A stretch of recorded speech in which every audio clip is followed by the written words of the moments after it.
Adrian College Television would like to give a big thank you to our sponsor, Carlton Lodge of Adrian.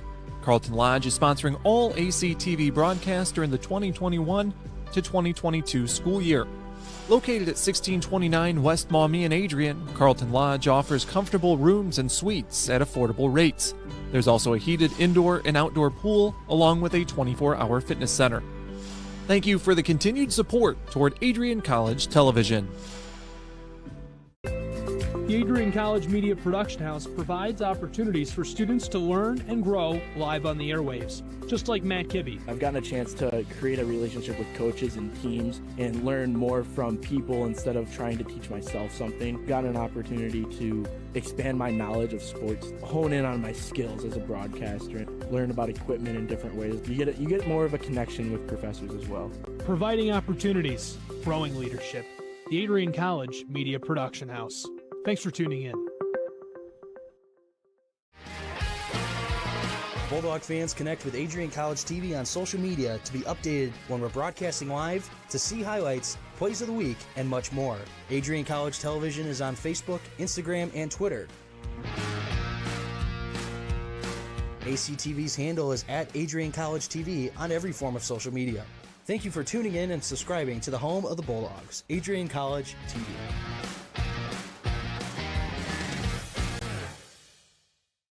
Adrian College has once again been recognized for its commitment to engaged, experiential education by colleges of distinction, a one-of-a-kind guide for college-bound students. While higher education has changed over the past 20 years, Colleges of Distinction's selection process has stayed consistent in accepting only those that adhere to the 4 distinctions: engaged students, great teaching, vibrant community, and successful outcomes. Overlaid in the last few years have been a look into high-impact practices. They believe most critical to the student experience were the kinds of engaging experience that are found at Adrian College. To learn more, please visit adrian.edu.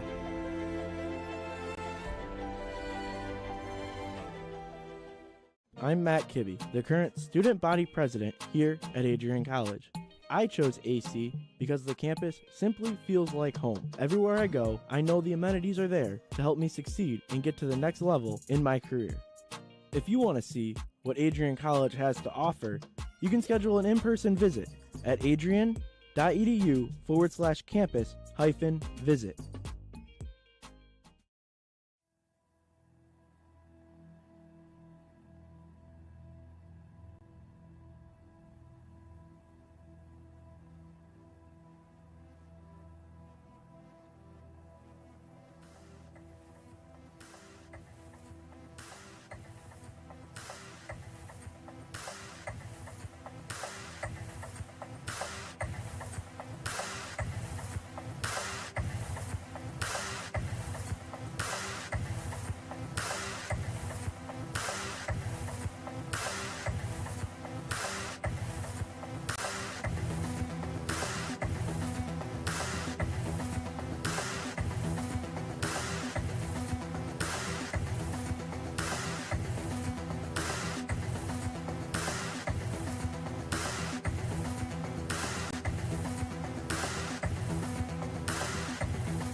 Crosses over, back onto the far side. Rips a shot, she scores!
What if you didn't choose to become an Adrian College Bulldog? Surely you would have carried on with your education and could potentially be graduating elsewhere. But what would you have the honor of greeting Bruiser on campus? Would you have had the privilege of working alongside faculty that know your name? Would you have had the opportunity to learn and grow in an environment that is seeking the truth and dignity in all people? Would you have had a creative learning environment that is supportive of challenging you and achieving excellence in your academics, but also your personal and professional lives? This has been Adrian College's promise to us. Just as our families have promised to love us unconditionally and support us through the many peaks and valleys of our lives, Adrian offered a similar promise to us when they realized our potential by asking us to join them. While we have been busy navigating the many what-ifs of our time, none of which we could have imagined, we have indeed found the cane that holds our ribbons of excellence at Adrian to stand strong. Strength and tradition. A tradition that carries on from graduating class to graduating class. A symbolic reminder of the leadership carrying the motto, no victory without work. The Adrian College class of 2021 can proudly proclaim that we have earned our ribbon of excellence for persevering through a pandemic because of our hard work. We have had to learn how to best navigate the many what-ifs in uncharted times. While some of the what-ifs have been answered, it is now up to each of us to embrace and navigate on our own. What if I take that job? What if I decide to continue on for postgraduate endeavors? What if I decide this? What if I decide that? No matter what, you'll be able to face your tomorrow knowing that you are a member of a pack, the Adrian College Bulldogs class of 2021. Part of the family here at Adrian College are the friends we've made. These friends have gone to games with you, shared late night tales with you, explored downtown with you, and joked around with you at Ritchie. They were in the library with you at midnight studying for the 8 a.m. exam you forgot to study for. And they're there when you cried because you failed that exam. These friends are your new family members now. You will stay in touch with them forever, even if it's just liking their Facebook post about the new puppy they just got. Parents, family, and friends, we cannot thank you enough for everything you have done for us. Thank you for the support and the opportunity for this moment to graduate from Adrian College. You have helped us reach our dreams and goals in life. Congratulations, class of 2021. We finally made it.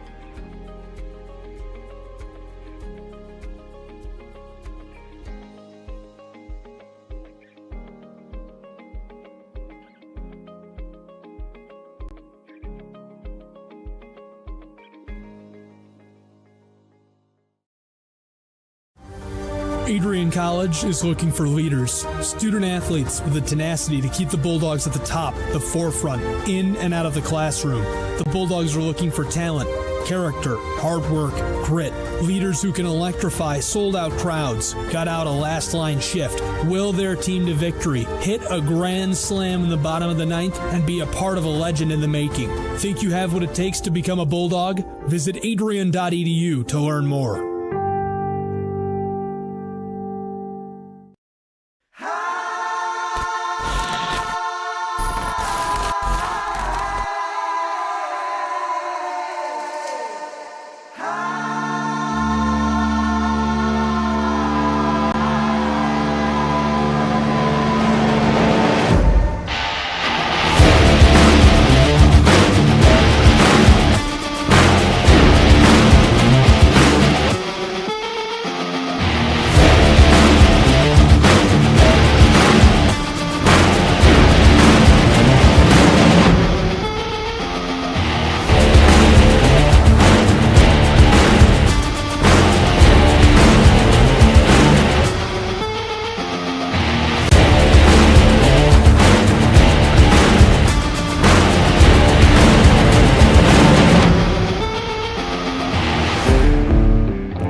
Adrian College has dozens of athletics programs, and winning is a staple on our campus. We have the culture of winning in and out of the classroom. This is a place where young men and women grow into professionals for life. Are you interested in learning more about the Bulldog experience? Visit adrianbulldogs.com and the Recruit Me tab to be recruited to play your sport of choice today.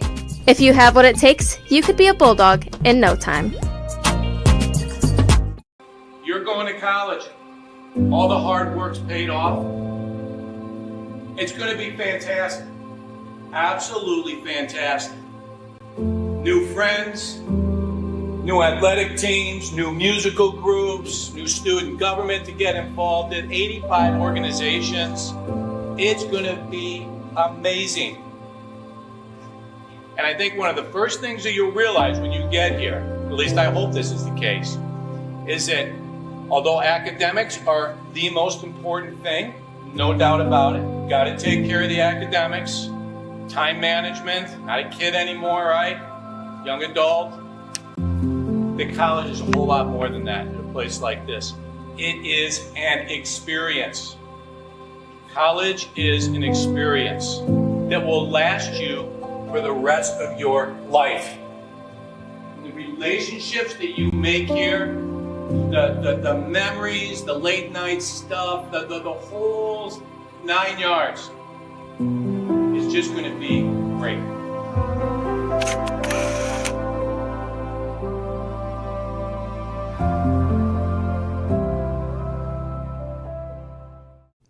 Adrian College is a pinpoint like no other. With our 77 undergraduate degrees, 47 majors, and 21 broad fields of study, Adrian has a one-of-a-kind, hands-on learning experience for everyone. Do you want to visit the campus of Adrian College in person? Visit adrian.edu/campus-visit. Again, that's adrian.edu/campus-visit. Come take in the beautiful facilities at Adrian College for yourself.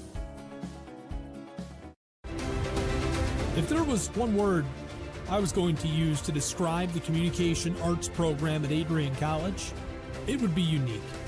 Students find themselves on the radio, in front of and behind the camera, and directing their own programs.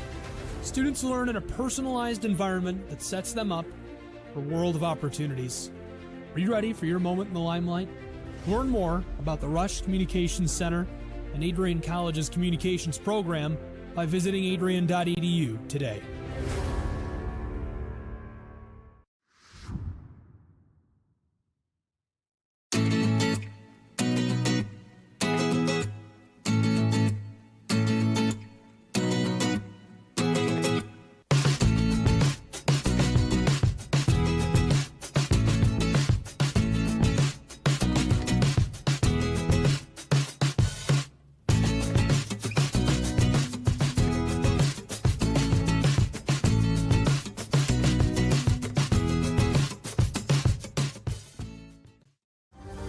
Adrian College is looking for leaders, student athletes with the tenacity to keep the Bulldogs at the top, the forefront, in and out of the classroom.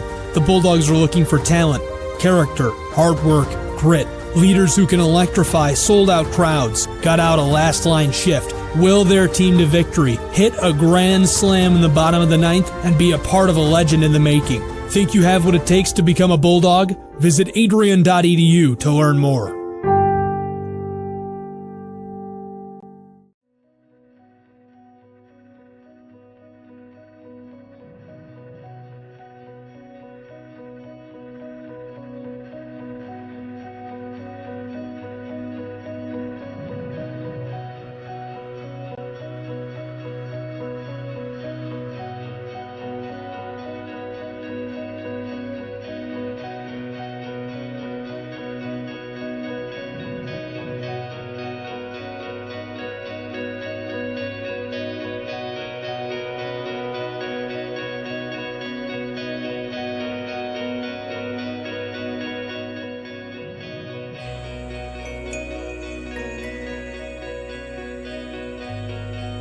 You stand today, students, on the threshold of one of the most magical times in your life.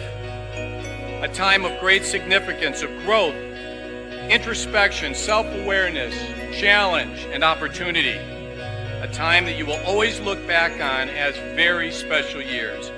Never experienced before you arrive today and never replicated after you leave.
We've lost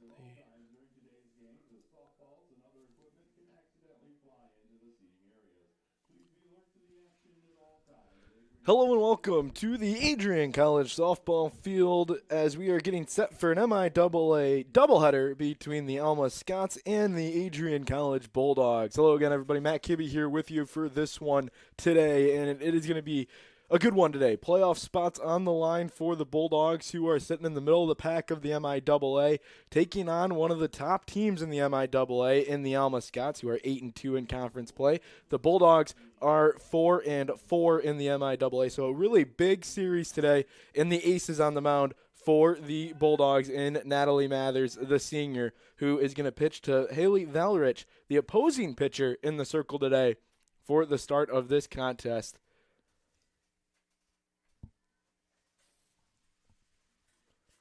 Having some technical difficulties, so we'll bear with you for some of this stuff going on in here, but we'll get it back up and going. Natalie Mathers' 1-0 pitch is on the outside for a ball. It's 2-0 here early to the opposing pitcher, Haley Valrich.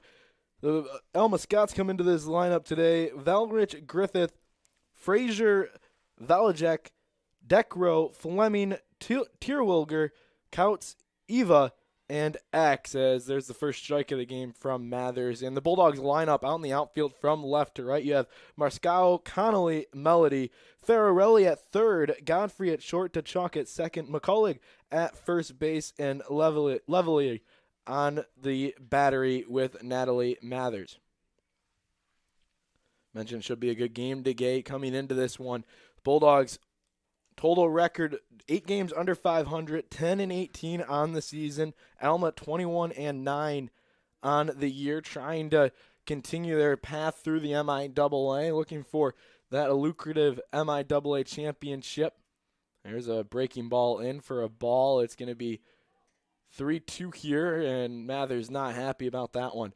Hope is on top of the MIAA with a 9-1 conference record. Alma right behind him at 8-2, tied with Trine, who also has an 8-2 record on the season. Calvin and Adrian in that fourth spot, 4 losses apiece, but Calvin has 8 wins. Here's a base hit right back up the middle. Connolly will field it, and this game's going to get started with a single up the middle for the opposing pitcher, Haley Valrich. She'll lead us off, and we'll see a runner at first here now for the center fielder, Taylor Griffith.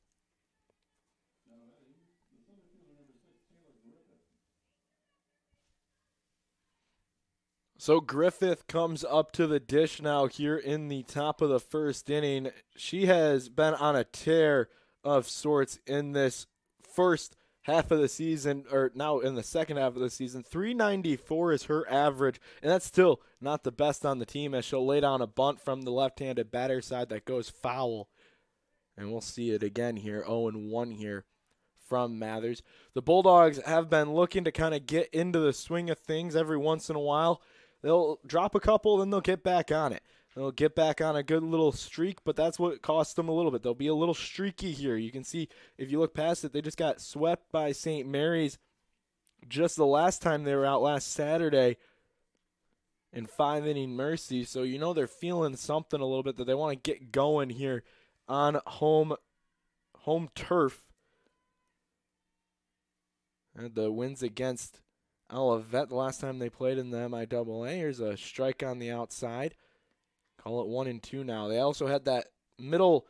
They had 3 doubleheaders in a row last week. It was Thursday, Friday, Saturday, and that Friday schedule was 2 non-conference doubleheaders, which can sometimes be tough to put right in the middle of conference play, but it ended up benefiting them. They were able to go 3-3 over the course of 6 games, as Griffith will strike out. And Griffith on the season doesn't have a whole lot of strikeouts, and she's only struck out. That's her 12th time this season in the course of a total at-bat number of 100. That was her 100th at-bat and only her 12th strikeout on the season. She goes down swinging from the left side. That will bring up Emma Frazier, the first baseman for the Scots, and Frazier right behind her, batting .479 on the season. She'll pop the first pitch up. It's going to go foul behind us here at the softball field, and one of the bench players will have to be on that one today. Frazier, like I mentioned, this is going to be her 95th at-bat of the season. She's got 29 RBI. She's walked 15 times, and she has only struck out 4 times on the season. There's a pitch in. Natalie Mathers likes to work the edges of the plate with a lot of that junk, the rise ball, the breaking ball. She likes to work on the outside. She doesn't like to leave stuff over the plate too often because when she does, that's when they tend to hit the mistakes. So she does stay on that outside. Throws a lot of balls every once in a while, but when she's on, and that's what Ashley Skelly's going to be looking for today as it swung through. There goes Valerich on the steal attempt. They almost had a play at second base, but Valerich gets in on the pass ball. Count is 1-2 back at the dish with Emma Frazier. She's slugging .649 on the year. She's got 1 home runs, but 11 doubles to her credit, and the wind is blowing in her favor out to right field. Here's the pitch, the 1-2, right back up the middle. Connolly will grab it. They'll hold the runner at third. They will be cut off at first. And there's runners on the corners now with 1 away. Another base hit right back up the middle, and that's, again, a lot of what you see from Natalie Mathers on the mound is it's not a lot of big hits given up. It's a lot of those base knocks back up the middle, those killer shots that can be a little difficult for sometimes overcoming. But Natalie Mathers, we haven't gotten a chance to talk about it yet. She's the ace. She has a 5.7 ERA. It's not the best ERA, but she eats up a lot of those innings with a whip of 1.96 and a 4-9 record. She's got 2 complete games on the season, and she's pitched in 64 in a third inning before this game started. Giving up 88 hits and only 53 earned runs of her 67 runs given up. So she needs a defense behind her to help her out. She'll give up those hits every once in a while, but defense has got to be there to clean it up with her. Like I mentioned, only giving up 6 home runs on the year, 2 triples, 15 doubles on the season. She struck out 53 batters while only walking 38, as that one's fouled away by Hannah Faljic, the designated player for the Alma Scots. Alma batting 10 today as they are allowed. Adrian only batting 9 with their designated player in place, essentially acting like the DH. Alma is flexing their right fielder like an X. There's a pitch on the inside, 2 in. The umpire right over top of it here. Talking a little bit more about Natalie Mathers, giving up 88 hits. I mentioned the slugging against her just not that high. It's a lot of these singles right back up the middle. She induces a lot of ground balls, and that's what you want in your pitcher here with runners at first and third and 1 away. You can roll that double play. A little difficult here, but you got to get that spot, and that's what the Bulldogs are looking for right now. There's one's on the outside. It's lined to right field, and it will go foul, and Mackenzie Melody will grab it and bring it back into play. 2-2 count back here at the plate. The Bulldogs and Scots tied at 0, but the Alma Scots are looking to score a run and get on the board early here with a runner at third. It's their starting pitcher. She started the game off with a base hit back up the middle. Haley Valerich is the one who sent that one away. Then we got a quick strikeout there of Taylor Griffith, and then Emma Frazier goes right back up the middle just like her pitcher. And that's where we end up now at the 1, first and third. Runner takes off for second. Throw comes down. It's cut off, and the runner holds at third. Play was on to cut the run off at home, and they'll give the base up to the stealer, and it will be second and third with 1 away. That takes out the double play and leaves first base open with a 3-2 count.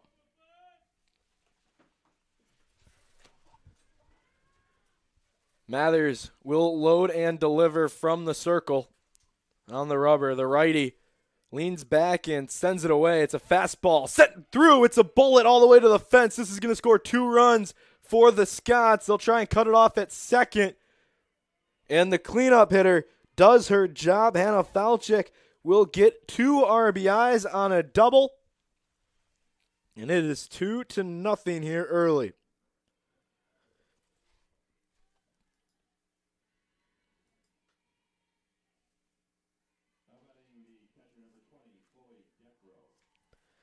Chloe Decro is the hitter now, and for Alma, they're going to have the designated player. The flex player, Lauren Ike, will come in and run for the designated player, Hannah Falchick. The senior, Hannah Falchick, that was her 22nd hit of the season, her 4th double. And RBI is number 21 and 22 on the season, bringing up Chloe Decro. She'll see the first pitch for a strike on the outside corner with the runner at second base. Decro, the catcher today, she comes in batting .288 on the season. She'll swing. It's popped up. Caught. Throwback to second. Not in time. They'll get one, though, on the pop out to Ava Ferrarelli over at third base. Normally a first baseman. At least last season she was. Laura McCullum, the senior, over at first today. Ferrarelli plays the other corner, the hot corner, and gets a quick put out. That's the second out of the inning. And we'll bring up the third baseman, Hannah Fleming.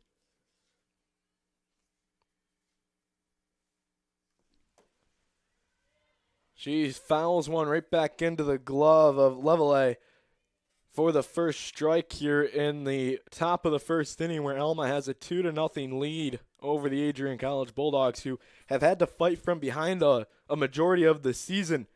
They'll have to do so again here. This one's popped up to second. They'll dive and try and play it off the bounce. Here comes the play at the plate, and it's in time to get the runner. Lucky play for the Bulldogs and a errant decision by Alma. And that's going to do it for the the road half of the first inning.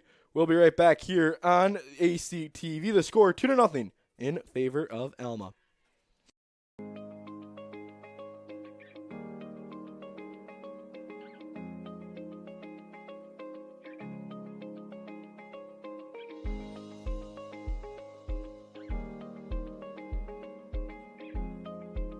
What if you didn't choose to become an Adrian College Bulldog? Surely you would have carried on with your education and could potentially be graduating elsewhere. But what would you have the honor of greeting Bruiser on campus? Would you have had the privilege of working alongside faculty that know your name? Would you have had the opportunity to learn and grow in an environment that is seeking the truth and dignity in all people? Would you have had a creative learning environment that is supportive of challenging you and achieving excellence in your academics, but also your personal and professional lives? This has been Adrian College's promise to us. Just as our families have promised to love us unconditionally and support us through the many peaks and valleys of our lives, Adrian offered a similar promise to us when they realized our potential by asking us to join them. While we have been busy navigating the many what-ifs of our time, none of which we could have imagined, we have indeed found the cane that holds our ribbons of excellence at Adrian to stand strong. Strength and tradition. A tradition that carries on from graduating class to graduating class. A symbolic reminder of the leadership carrying the motto, no victory without work. The Adrian College class of 2021 can proudly proclaim that we have earned our ribbon of excellence for persevering through a pandemic because of our hard work. We have had to learn how to best navigate the many what-ifs in uncharted times.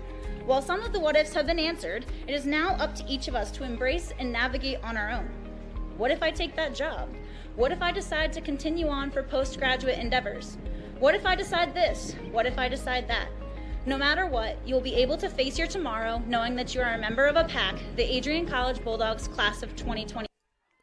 Welcome back here on ACTV. Haley DeChalk will lead us off here in the bottom of the first inning. Second baseman for the Bulldogs. First pitch is a strike from Valrich to Decro. Here's the Bulldogs lineup as they go 1 through 9 today, opting for the designated hitter essentially as the DP. Haley DeChalk leads us off as she has the 0-1 offering, rolls it back up to the shortstop in a quick 6-3 putout for the first out of the inning here.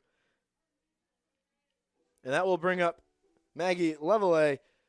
She'll be followed by Ava Ferrarelli. Lauren McCullough does the cleanup duty. Katie Connolly bats 5th. Bryn McKay bats 6th.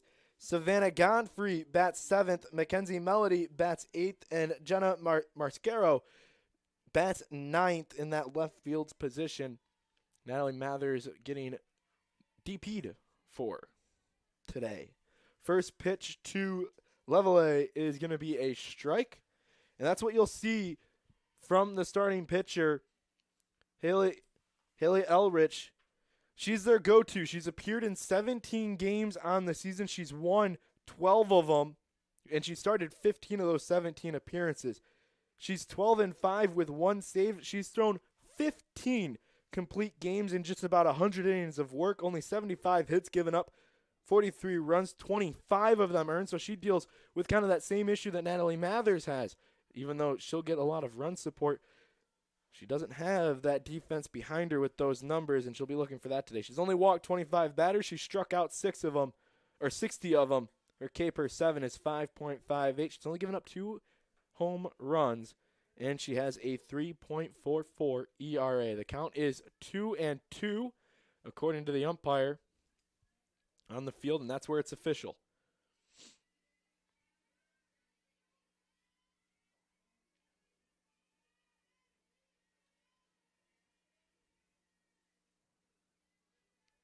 Here's the pitch on level A. It's upstairs, a rise ball in, makes the count 3-2.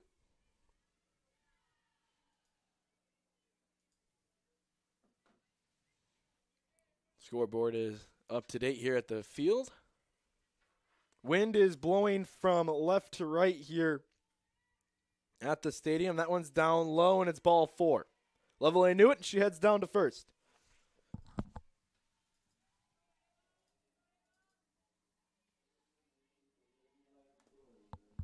That brings up Ava Ferrarelli, and she has been really good in this 3-hole spot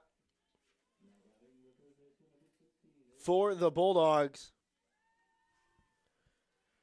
She bats .363 on the season.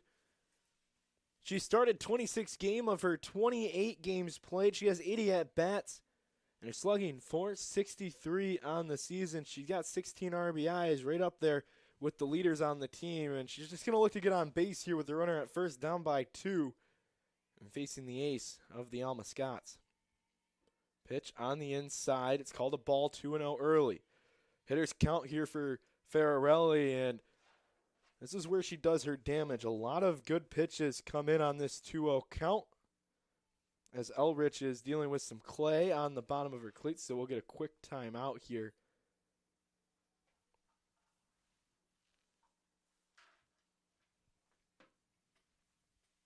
And go over the game plan here with her catcher, deck row. Lauren McCullen looms in the on-deck circle. Cleanup hitter for these Bulldogs. The count's 2-0 here.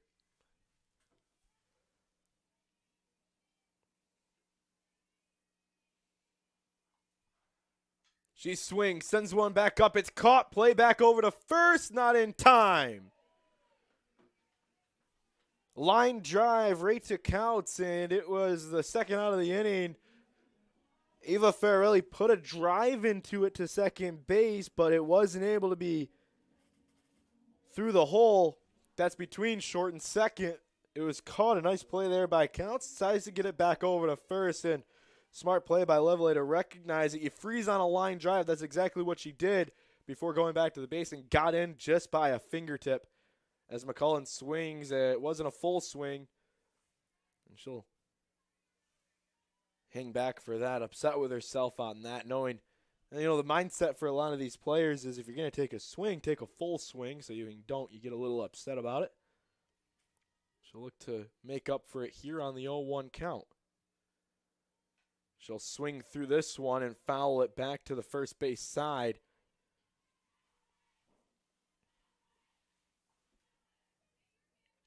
Alma has Eva, Griffith, and X out in the outfield from left to right. Fleming, Telwinger, Couts, and Frazier on the infield from third to first. And Decro, again, is the battery. McCullen sends one right back up the middle for a base knock, and this will put runners at first and second for Katie Connolly.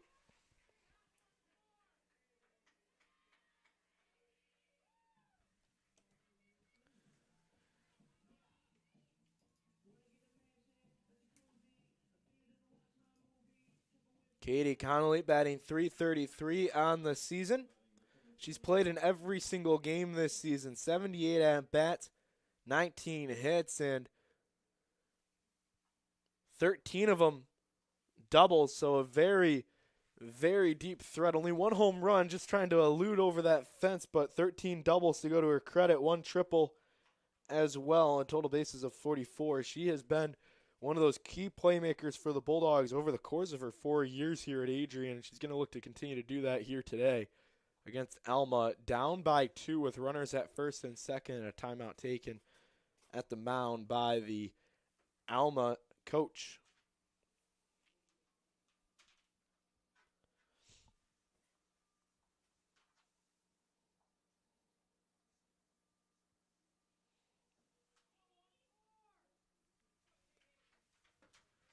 Katie bats from the left side. That's the power side here. 200 feet all the way around at the Adrian College softball field. Wind blowing out that way to right. First pitch in on Connolly.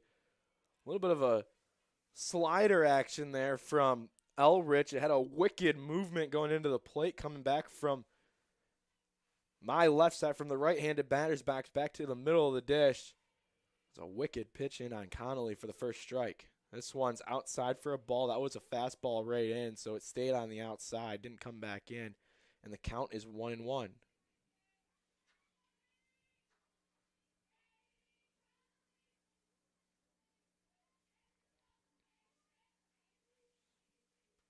Here's the 1-1 from Elrich. Connolly sees it up above her letters across the front of the jersey. Is good eye there. Eye level essentially is what it looks like coming in, and she'll hang off of that. That's been one of the struggles for this team as they swing at some high pitches throughout the season.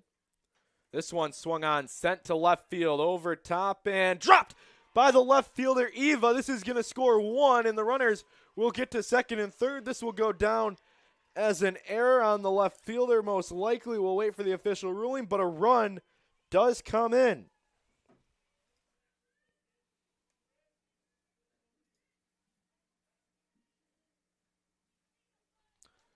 So if it is marked as an error, no RBI for Connolly. I think actually, let's see here. They're going to give Katie Connolly a double. So give her an RBI. Move the runner over to third if you're keeping score at home. Marked with a double here for the second hit of the inning, and an 0-1 count here now on Bryn McKay, the designated player. She'll swing, rolls it down first. This one is fielded fair, and then a step on first by Frazier will wrap up the bottom half of the first inning. But the Bulldogs cut the lead in half. It's 2-1 here on ACTV. We'll head to the top of the second when we come back here on Adrian College Television.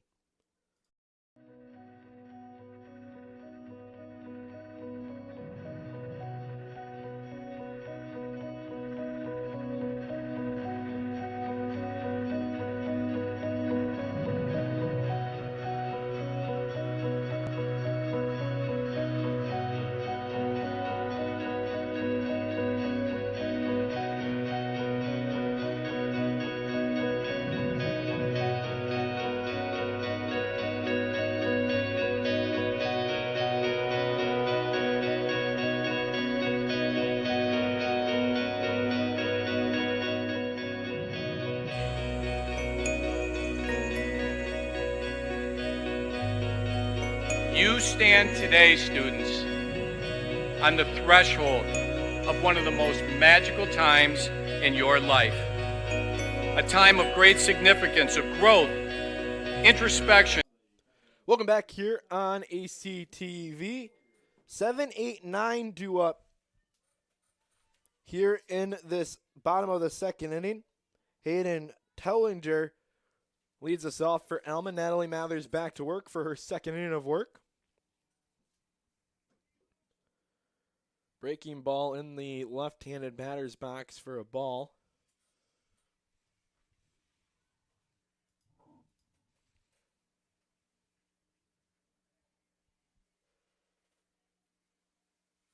I think we're going to check Natalie Mathers, make sure she's all right. Looked a little awkward on the throw. I think they're going to take it as a full mound visit here, but Ashley Skelly out there talking with her pitcher and catcher. We're in the bottom, or top, we'll figure it out, learn how to read eventually. We're in the top of the second inning here on Adrian College Television. Shout out to our crew. Jaden Kronk is here, working our PTZ camera that you're looking at in a moment. Whenever it's the field from behind home plate, that's our new PTZ camera that's here. This is what it looks like. That's what it looks like. Gabby Tucson is our director. and our scoreboard operator for all the graphics. We'll get back to play here on the 1-0 count.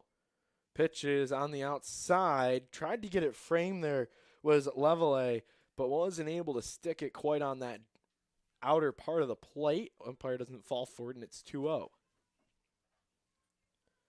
Tellinger swings and fouls this one straight back for strike number 1 here in the at-bat.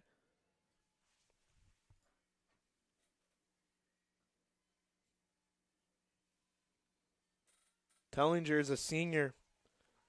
She's batting .319 on the year. And she swings through this change-up offering from Mathers, and it's 2-2. She swung right over its top of it, and that's what Natalie Mathers has been able to do all 4 years here at Adrian. She has really worked with speed at changes against batters, and that's what favors her through a lot of these innings that she has continuously eaten up for the Bulldogs and really put her in this role of being that top dog, if you will. 3-2 is the count here on Tellinger, and Mathers looking for the first down of this second frame. She'll get it on a swing and a miss by Tellinger. A big put out there for Mathers. Starts off the inning with a strikeout. Heading to her season total on the year. She has struck out a lot of batters this year, striking out 53, make that her 55th strikeout of the season with the one earlier today.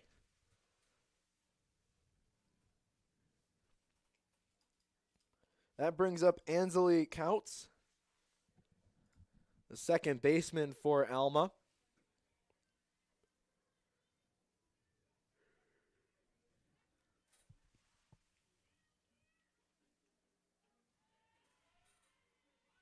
First pitch in for a strike. Couts a junior, batting .254. That's the low average in the lineup in the lineup today, but still not a bad average to have going into it this far into the season. .254, and she sees a ball in the outside corner.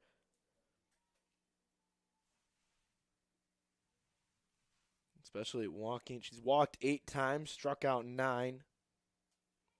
That's only in 67 at-bats as well, so not even at the high end of the at-bat total on the season. She lays down a bunt. It's going to roll foul and touched by Farrelly for it to be officially foul. If anybody was watching the Tigers game a few weeks ago, there was a – well, actually, I shouldn't say the Tigers game. It was actually across the diamond over at Nicolay Field in the Bulldogs game back up against Albion. There was a ball that trickled. It was hit off the end of the bat. It's a 1-2 count now, but it hit off the end of the bat, rolling down the first baseline, and it hit the turf just right and spun back fair 90 feet down the line, and all the first baseman had to do was quickly field it and touch the bag, and the runner at home plate hadn't even run away, so that's why imperative that players touch the ball as that one's fouled back, and Lovely couldn't get a good glove on it. It was just tipped and out of her reach. 1-2 here on the batter Couts. Mathers is known for getting the outs herself. Here's the 1-2 pitch. Swung on, fouled straight back at us. We'll do it again.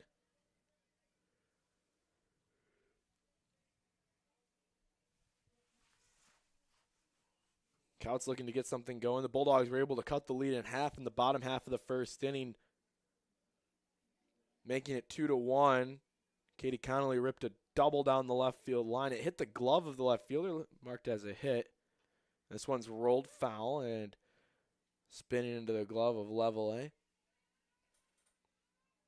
But it started in the top of the first with the Alma Scots getting on Mathers early. They had an early hit. The first pitcher, the first batter of the game, hit one right back up the middle. Then Mathers was able to get a strikeout before Emma Frazier hit one back up the middle and put runners at the corners with one away. And Hannah Falchik was able to double in both of those runners, and that one just missed to make it 2-2. You can hear the grunt from the crowd here at the softball diamond.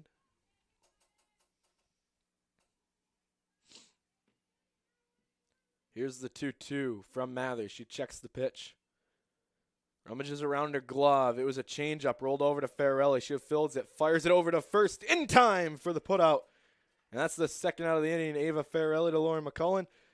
5-3 on that putout, and there's 2 outs up on the board. That brings up Jessica Eva.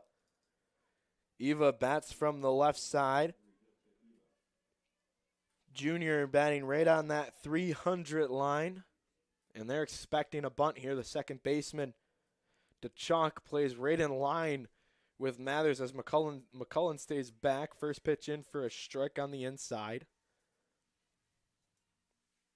This is where you see that changing speed here, trying to get the batter Eva. If she is going to bunt it, it's either going right to the catcher. It's going to be hard off the bat.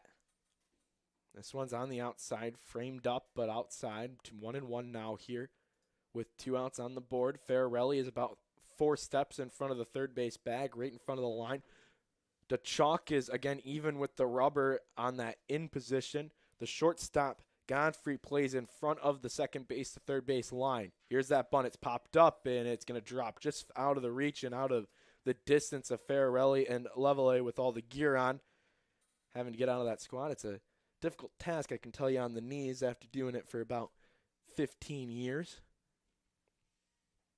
But when you make that play, I'll tell you what, you are the highlight of the day. 1-2 count here on the batter, Eva. Mathers delivers.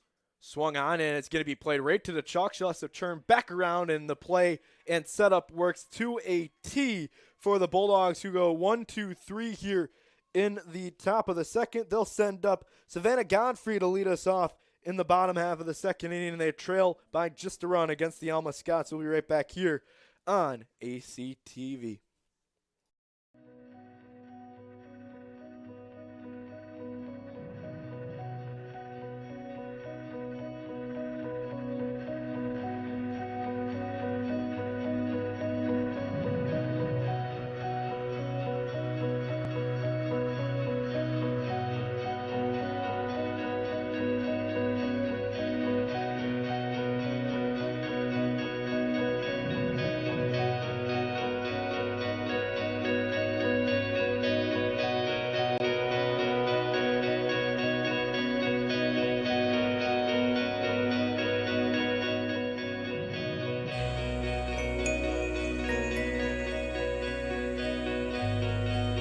You stand today, students, on the threshold of one of the most magical times in your life.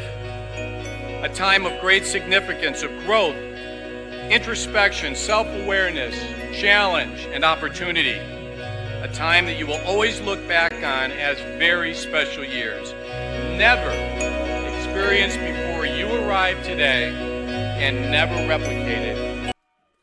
Welcome back here on ACTV. Savannah Godfrey leads us off. The shortstop, Godfrey, looking to really get going here. Just a sophomore for these Bulldogs. She'll swing through the first pitch. It was a fastball.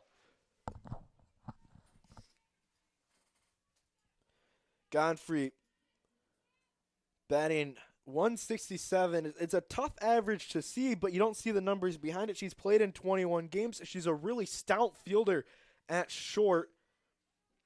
She'll see this pitch come in for the second strike of the at-bat, and it's 0-2 quickly here on Godfrey. On-base percentage, on-base plus slugging is a 429. Her on-base percentage, 262.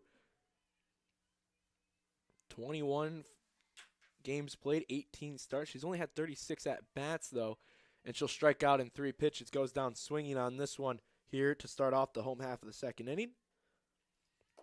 I'll bring up Mackenzie Melody. She is batting in the 8th spot today. Got the rock music going.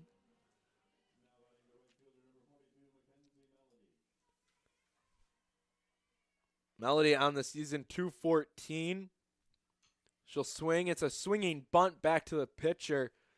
And a quick put out there for Alma, and they will take that for the pitch count for their ace Elrich.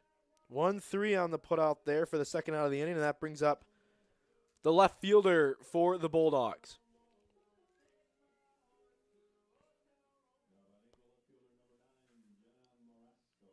Morasco is the batter here, the left fielder for the Bulldogs. She's going to need a little bit of work here, work along at bat. It's been a quick 4 pitches for Elrich, make it 5 on that ball on the outside. All of them were strikes. The first 4 pitches, 1, 2, 3, strikeout of Godfrey, and then Melody swings at the first pitch right back at her for the 4th pitch. That's the first ball we've seen this second inning, and only 5 pitches of work.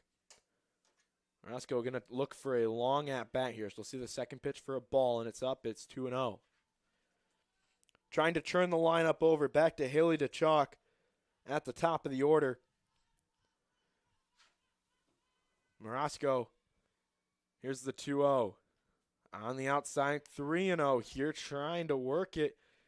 This is what you like out of your 9-hole hitter. The double leadoff is the stereotypical phrasing for it. Their job is to get on base and turn it back over to the guns at the top of the lineup. And on the 3-0 offering, it's right down Broadway for strike number 2, or number 1 of the at-bat, taking away the credit that I was just giving her for working the count. Here's the 3-1. She swings, fouls it back, and it's 3-2 now here on Morasco.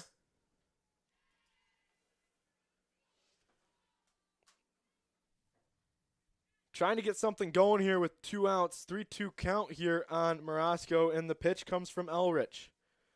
It's down low, ball 4. She turns it back over to the top of the lineup.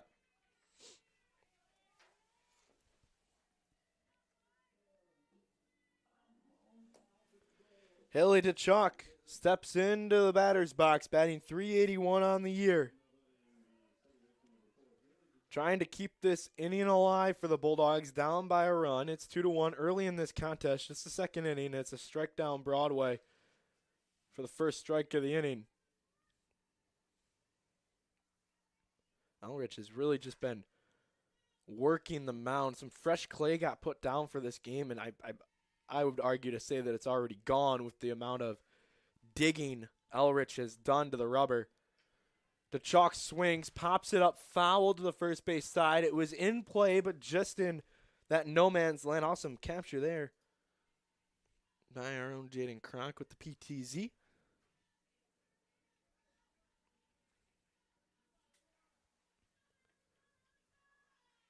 Oh, 2. DeChalk's going to have to battle here.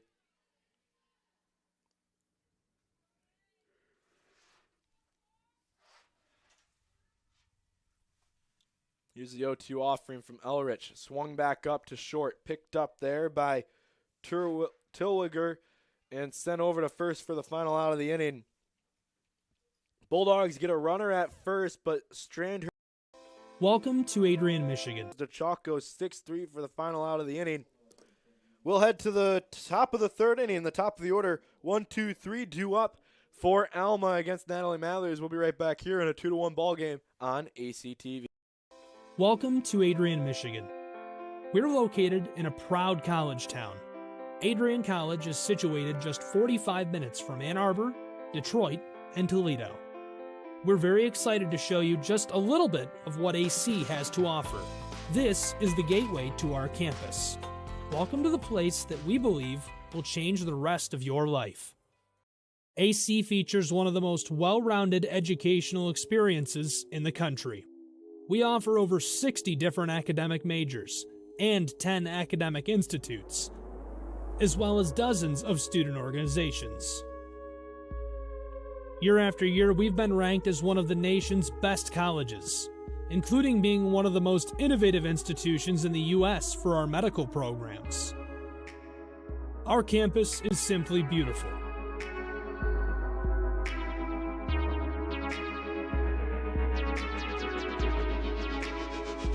Our students. Welcome back. Not sure exactly the conversation that's happening at the mound right now, but there was a conversation between the catcher deck row and the home plate umpire, and then that led to a conversation out in the pitching circle.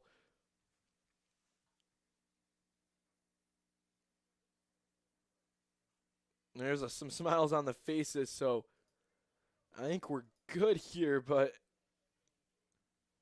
we'll double check and make sure nothing came of it. Natalie Mathers back on the rubber for her third inning of work here. Only given up, I should say, 2 runs. They came back in the first, and this is where it started.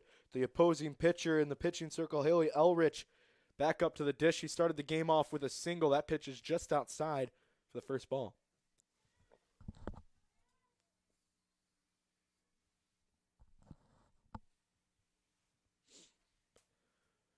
One-0 here on Mathers opposite. That ball outside. Mathers doesn't like it. She works with a lot of passion in the pitching circle is what we'll call it. Really a lot of anger, which kind of offsets the nickname that her team has given her. Mathers goes by Princess to her teammates as she delivers a strike in, and the Princess will be happy about that call. So if you hear me say that, that's why. It's a reference that was given to me during media day. And a couple of those throughout we'll filter those in a couple of times throughout the day. But Princess is the one that really sticks out a little bit for softball. She'll send one outside for a 3-1 count. Elrich can do some damage here. She's been really this National League style player where she's been hitting for herself. She swings at this one, pops it up to the right side, giving chase. It was just on the outside of the fence. Was playable if a glove had gotten over. You can see it here, great view of that. But it was just got over there too quick, and that triangle of first, second, and right field couldn't get over to it in time with Melody to Chalk and McCullough. But it does make the count 3-2 here. Elrich has a .529 batting average on the season, kept it up earlier when she got her base knock and then later scored. So 3-2 Mathers trying to retire the best hitter.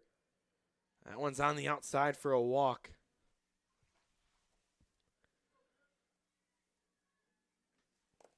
And you'll take that too. Instead of doing damage, just put her on that first double play now in order, but the left-handed bat of Taylor Griffith comes up to the dish.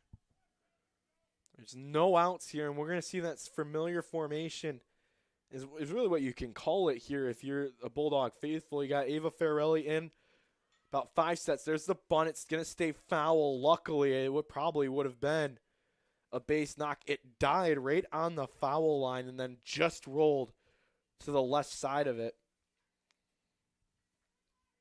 But you have DeChalk who's playing in. McCullough stays back. She'll play first and anchor it down, knowing that there's going to be somebody there. The shortstop, Godfrey, she's going to have to move over to second and possibly over to third, help cover the defense. There's a bunt back. The tag will be made, and the runner will advance to second. Griffith does her job. DeChalk makes a great play. It's easier to get an out by herself instead of trying to make a throw.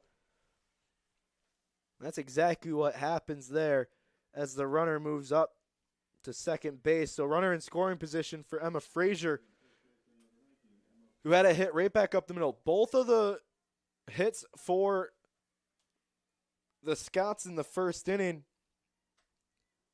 the first 2 hits, I should say, right back up the middle. They were hot shots on the ground, right past Mathers and past the shortstop and right to the glove of Katie Connolly. That pitch comes out of the glove of Levelay for a 1-0 count.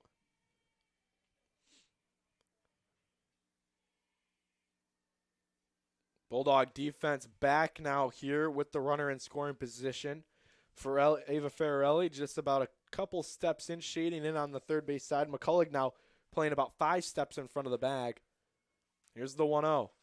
Swung on, sent to Connolly in center field. It's overhead. Her back is turned. It hits off the base of the wall. Rounding third is Elrich. Elrich will score, and it is now a 3-1 lead. The Scots get their 2-run lead back off of the bat of Emma Frazier.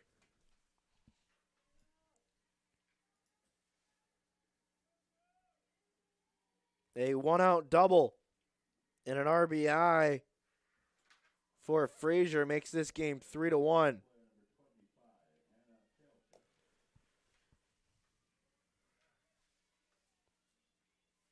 Alma Frazier, that's her 30th RBI of the season.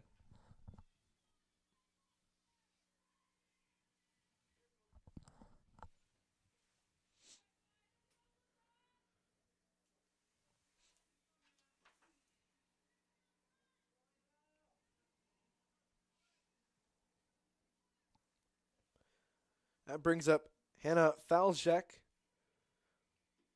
She'll swing at the first offering. It was on the outside half of the plate. She got the end of the bat on it, fouled it to the first base side. Makes it 0-1 here with that runner on second. Frazier and Elrich just switched places. The run came in. It's a 3-1 ball game. One out on the board. Bulldogs could use an out here. Falchik is the one who hurt him last time. She doubled in her first at bat and got 2 RBI. She's got a chance to get another RBI on the day as well here in this 4-hole spot. Bulldogs continuing to battle here, wearing what traditionally is known as the road grays, but the Bulldogs have not been shy to wear them at home. On the outside, just missed. 2-1's the count. Alma wearing their traditional maroon pants, but they got the white jerseys on top today. 2-1 count here on the cleanup hitter. Mathers reaches back, sends it in on the inside, called strike. No, ball was dropped for a moment. Mathers, Princess, not happy with the call. Angrily throws the ball back into her glove and steps back onto the rubber. Outfield straight up, infield as well. Mathers will wind and deliver. On the outside, she walked her.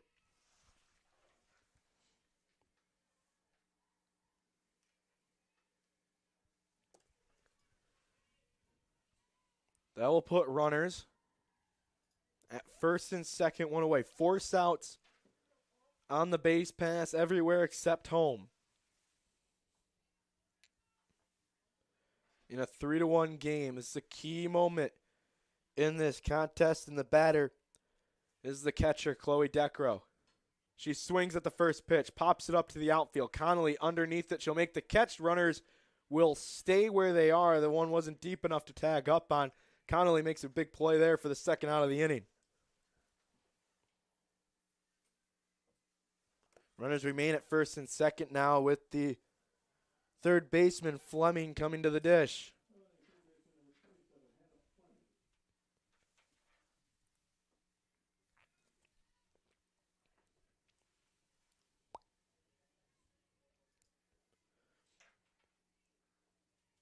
Mathers back on the rubber here. Defense once again straight up playing to the offense of Alma, and that one's popped over to second. To Chuck will take a couple steps to her left, finds it in her glove, and that does it for the top of the third inning.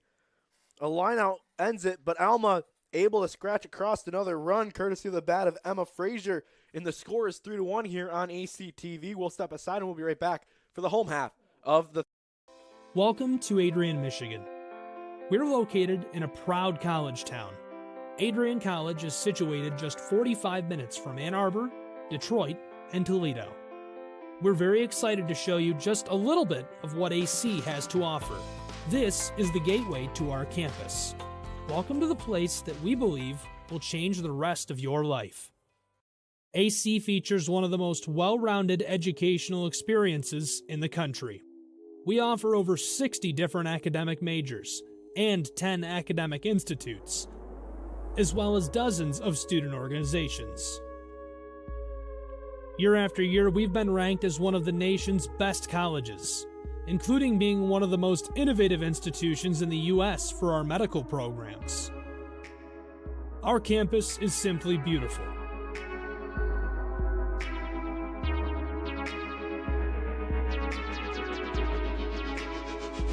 Our student-to-faculty ratio is an incredible 13-1. That means more attention for you and a much better overall learning environment.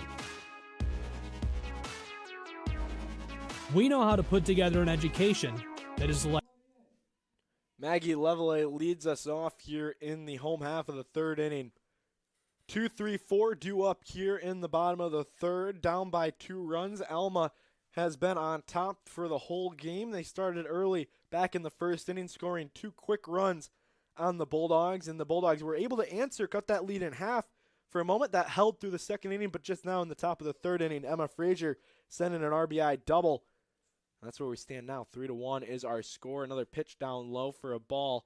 This is a 1-1 count on Leveille here in the bottom of the third inning. Leveille on the season, she's been consistent. 355 hitter and 76 at bat. She's got 27 hits to her credit, 3 of them doubles, no RBI, no triples, and no home runs. Just a consistent contact hitter. Whether it be that bloop single or a grounder through the hole, she's in a 1-2 hole right now against the ace of the Alma Scots, L. Rich. Swings, this one's off the end of the bat over to first base. It's a no-brainer there for Frazier. She'll step on first. That's an unassisted put-out for the Scots for the first out of the inning. And this is where the Bulldogs really need to step up. In the last 4 batters, they haven't seen a whole lot of pitches. The only one that saw a lot of pitches was Mariscal, who saw 5 pitches in her at-bat. She was walked. And past that, it was basically a 1-2-3 inning minus the walk. And now you'll see 4 of the last 5 batters have been put out. That was in reach of Emma Frazier. If she had gotten the glove out, not sure if she had noticed where that ball was at, but that was going to be another quick out had Frazier put the glove on it with Ava Farrelly at the dish, who had a hard rocket to the second baseman, Couts, who made a great play on it. It was right at her. All she got to do was put the glove up and catch it before it hit her face, but she did a great job on it. But that's a good sign for Farrelly as she swings through the 0-1 offering. Farrelly, just a sophomore, but she had a lot of playing time last year as a freshman. She really stepped into that role. So it's okay that you see a line drive for her. You know she's going to continue to grow in her role, and she's been taking on really, I would call it a leadership role. Just as a sophomore, with the amount of playing time she's seen, one of those great players that you know is going to come in, and you're kind of excited to see her trajectory through the next 2 seasons as well, maybe even a 5th. Here's the 0-2. Swung on and missed. Farrelly will strike out right on cue of the praise coming her way. And that's another quick out there for Elrich.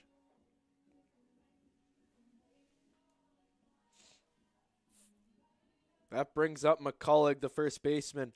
She singled in her first at-bat back in the 4th and was stranded at 3rd to end that inning. First pitch to her, she holds up on her swing. That's what she couldn't do the last time up. She took a half swing at the first pitch, and this one able to hold up on for a ball too.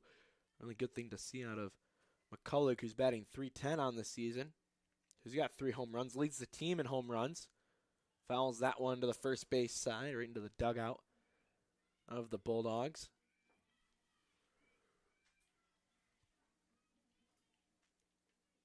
McCullough rocks the no batting gloves approach. Not very often do you see that. Just grabs a bat and says, let's go. Here on the 1-1. Swung through a pitch in the dirt. It's back to the backstop, and it was a spinner coming in to the dish that McCullough just swung right over. She bats from the right side. She's got a little bit of a closed-off stance. Feet angled towards first base, ready to break out of that batter's box. 1-2. She swings back through it, fouls it to the third base side. 1-2's the count. Alma has had really a heck of a season so far. It started off slow. They lost to Pfeiffer, William Peace. Then they got a win against William Peace. They lost to Rowan, Piedmont. won against Methodist in Shenandoah on their spring break trip, and ever since then, really only a handful of losses, not even an East Texas Baptist loss, and then a loss to Chris Newport University. And their only losses in the MIAA, one to Calvin and one to Hope. McCulloch swings, sends this one to center field. Underneath it is going to be Griffith. She'll make the catch with an extended arm for the third out of the inning, and the Bulldogs go 1-2-3 in the home half of the third. The score remains 3-1 here on ACTV. We'll be right back for the top of the fourth inning.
Welcome back here on ACTV. Top of the fourth inning, about to get underway here between the Bulldogs and the Scots. Here, Natalie Mathers back in the circle for her fourth inning of work. I always make that mistake. I always get confused a little bit. As this one, first pitch is swung on, this is going to be a double to the wall here for the leadoff hitter, Terwigler. On the first pitch from Mathers, it was right down 223, the middle of the plate. And Turledge send it right back to the left center field gap. Annalise Couts steps up now with a runner at second and nobody away. Runners have gotten to second today, and most of them have been able to score for the Scots. That's where they get 3 of their runs. This is a bunt attempt that comes right back to level A. She'll grab it. It's going to be a foul ball.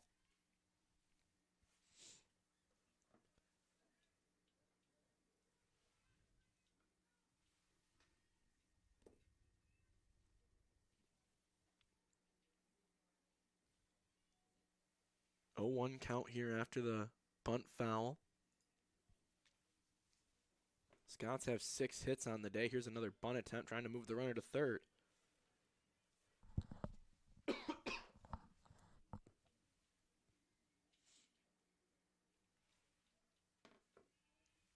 Another bunt went foul. This will put the defense back here with the 0-2 count. This is going to lead to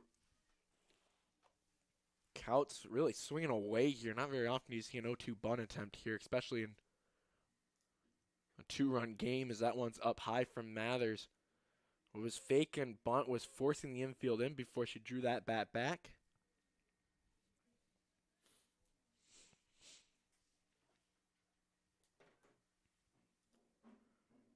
And it's a 1-2 count.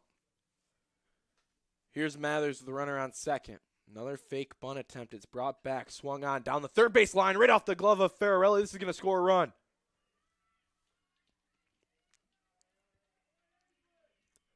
Back-to-back doubles for the Scots, and it is a 4-1 game here on ACTV. They are just finding the gaps and hitting off the right gloves. Nobody away. Jessica Eva will step up to the dish. Level A took a smart timeout here, went and talked to Mathers. Really should say this as well. Level A, just a freshman, so knowing in that moment, talking to the senior, which is sometimes you might not see. We have a pinch hitter here going to be Danielle Dumoulin in place of Jessica Eva, who will potentially re-enter here. We'll see. This pitch is on the outside for a ball. A little close there, but we'll go with it.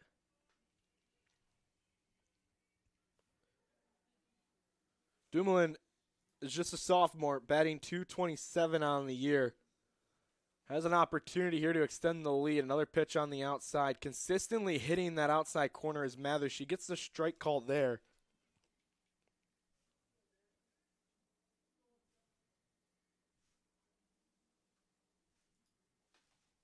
Dumoulin.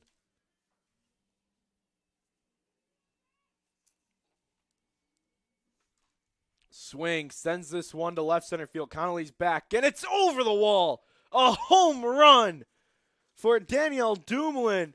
Her second home run of the season, and it makes the lead 6-1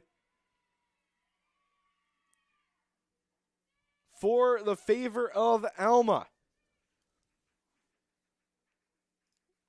2-run home run. And that brings it right back over to the top of the order. Mather's day is done. She'll give up 6 runs. All of them earned in 3 innings of work. Gave up 7 hits. 6 runs, all of them earned. She walked 2 batters and struck out 2 as well. And again, she could re-enter, but we'll most likely see that be the end of her day here, as it will bring up Macy Shang, the freshman, will come to the rubber, and we will step aside as she warms up. We'll be right back here. It's a 6-1 game, no outs in the top of the 4th inning.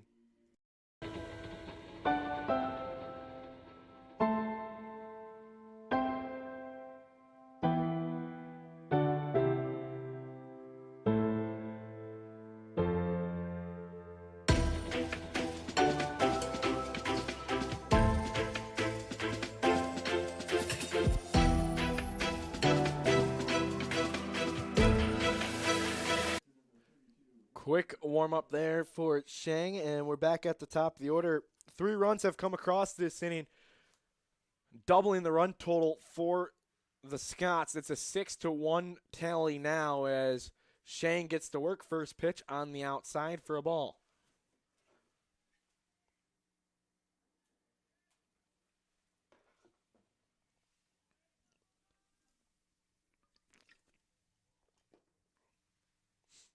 Another pitch on the outside. That's a ball. 2-0 here on Velrich, who has scored both times she's gotten on base today. She'll look to keep that trend up here, but Shang trying to shut it down. Mentioned Shang, just a freshman. She has a 4.59 ERA. She's 3-4 on the year. She's got 19 appearances. 4 of those games are start. She's got 42 and 2/3 innings of work. And there's going to be a discussion here.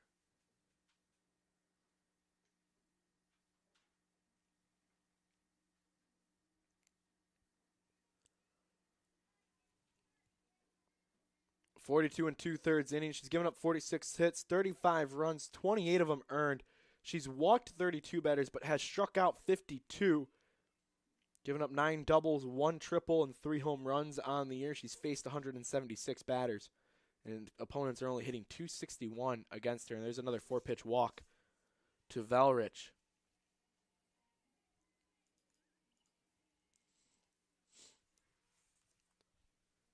That brings up Taylor Griffith. Made a great play at the end of the 3rd inning to get McCullough. And the defense again, once Griffith comes to the plate expecting a bunt. She'll square around. This is a strike on the outside half of the plate. 0-1 here on the batter, Griffith. My foot has fallen asleep in the booth. So we're going to try and wake that up as the Bulldogs try and put the Alma bats to sleep.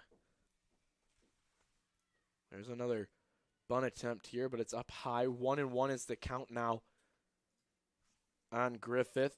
0 for 2 today. Struck out back in the first and then grounded out. Considered a ground out, but it was a bunt out to Haley DeChalk, where she's playing right now.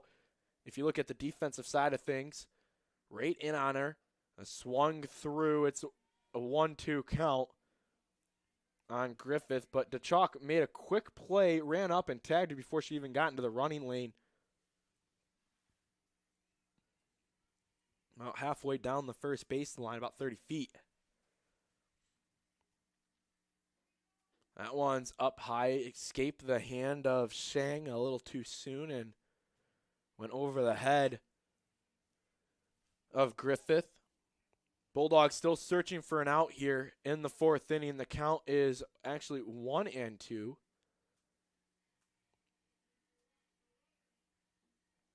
That one's on the outside. Now it's 2-2. Actually, correction, 3-2. Umpire was wrong. Maybe I was wrong. I'll blame the umpire, though. Hear me side talking, folks. Talking to Gabby Tucson, Jaden Kronk, who are in the booth with us. That was a moonshot foul. Jaden's still trying to find it. On a 3-2 moonshot there.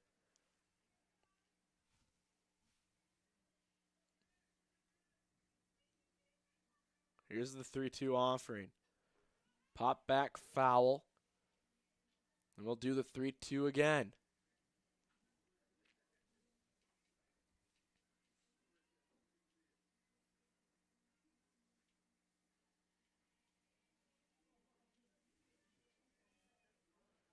Shang trying to get the first out here of the inning. Here's the 3-2. It's on the outside. Check swing goes foul. Farrelly will grab it and send it back to the pitcher.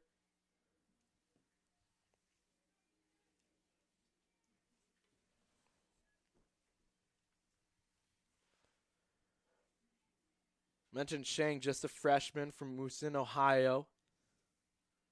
This one swung on, sent to right field. It's going to be foul, and it was over the wall. But just pulled a little too much to the right side, and we'll continue to do the 3-2 again.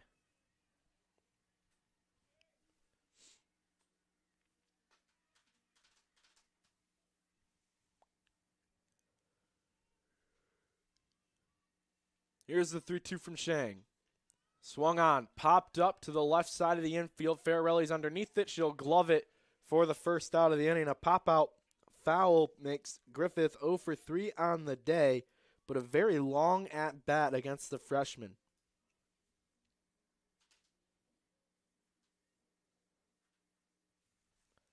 Runner still at first base is the pitcher, Elrich. And Emma Frazier, who doubled in her last at-bat. She is 2 for 2 today, a single and a double. And she also has an RBI to her credit and a stolen base. Really trying to put the offense on her back, even though the Scots have 6 runs. Shang goes outside for the first pitch, 1-0.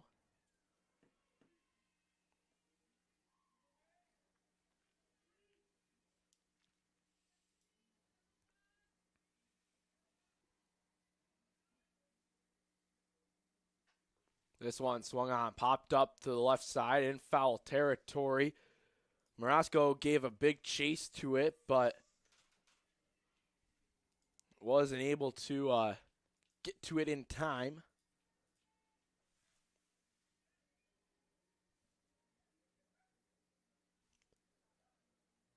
One and one is the count now.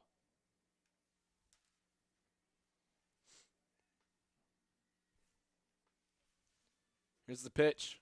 Frazier swings. It's just over the head of DeChalk, and it will drop. Everybody, well, the one runner will move up one base. This one is thrown over It gets away again, and everybody has to hold.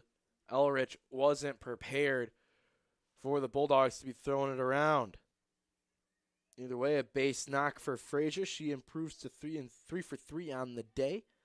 And Falchuk will step up. Last time she was up, she got walked. Bulldogs really need a ground ball here. Try and double up the Scots here and head to the dugout.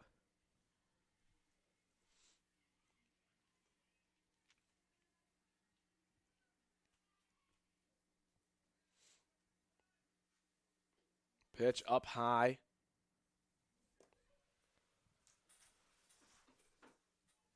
From Shang.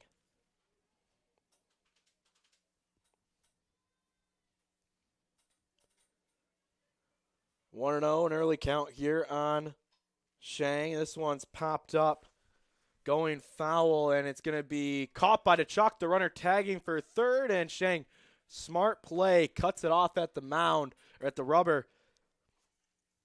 But the Bulldogs, they'll take the out for the advancement. Another foul ball out, the second out of the inning. That brings up Chloe Decrow.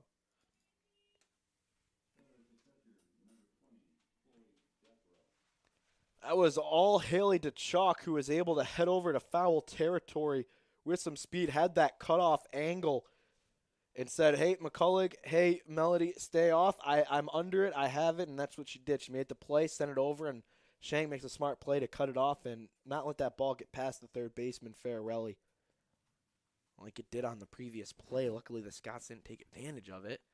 Here's the first pitch on the catcher Decrow. It's a strike, and it's 0-1, I believe.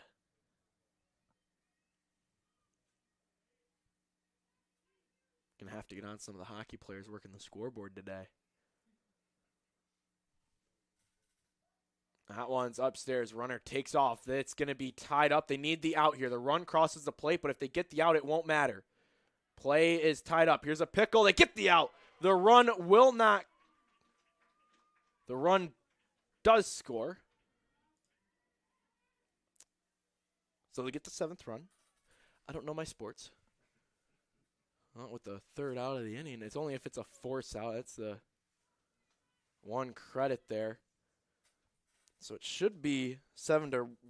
Decrow will lead us off in the top of the 5th inning, but we'll head to the bottom of the 4th. Katie Connolly will start it for the Bulldogs. We'll be right back here on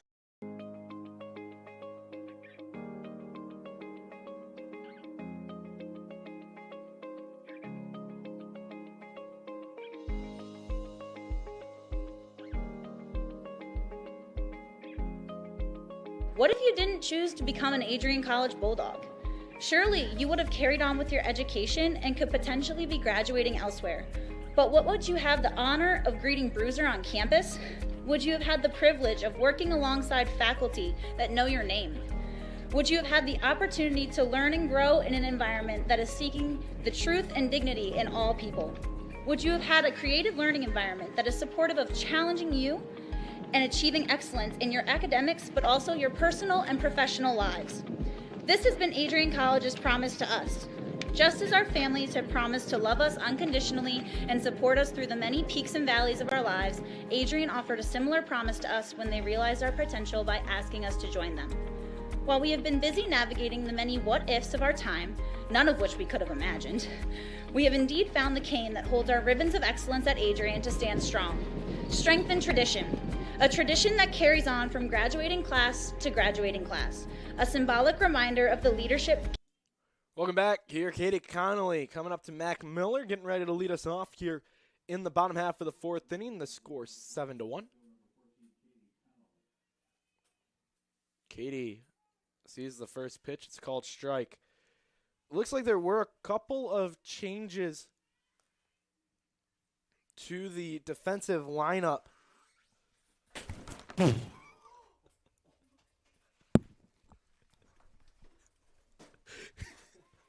Katie Connolly gets a base knock, and I will be standing the rest of the way, folks.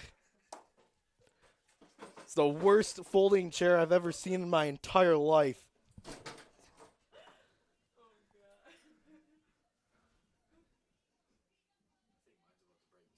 I don't know how I feel about that. That was the guys, folks at home. You know what? I'll just admit to it. The chair broke while I was moving in it, trying to make some and look out to left field or right field. The chair just broke. I'm in Jaden Cronk's lap, trying to call Katie Connolly's base hit. I need to call Jay up. I need some better chairs in this establishment. Didn't even get to update my scorebook for Connolly's hit up the middle. I think she hit it up the middle. I don't really know. I know she just got on base. Bryn McKay swung through another pitch. It's 1-1 here on her. I don't know how I feel about that.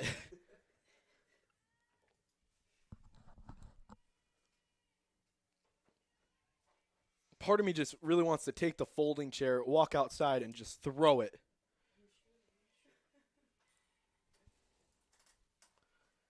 That's ridiculous. I'm filing for workers' comp. My bruised knee, my bruised ego. 2-1 count. Make it 2-2 on the inside corner from Elrich on Bryn McKay. You know, I guess the bonus, if there is one, there's more room for me to stand. The chair is on the ground. I'm going to go smack it over the head of somebody, anybody. First person to look at me wrong. 2-2's fouled away.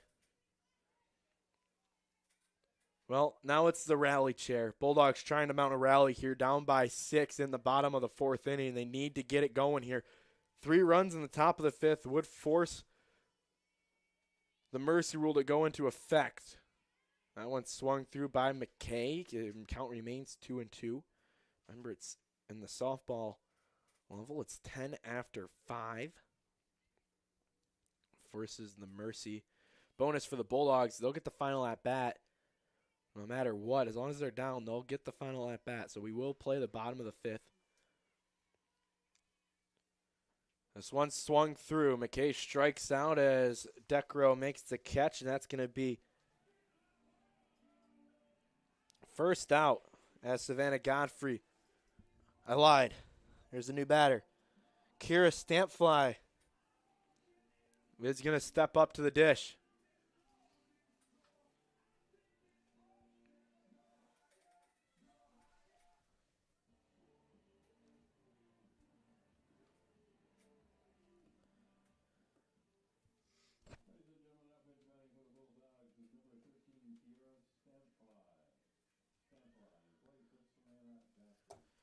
She steps in the box of what was going to be Savannah Godfrey. She's got a runner at first.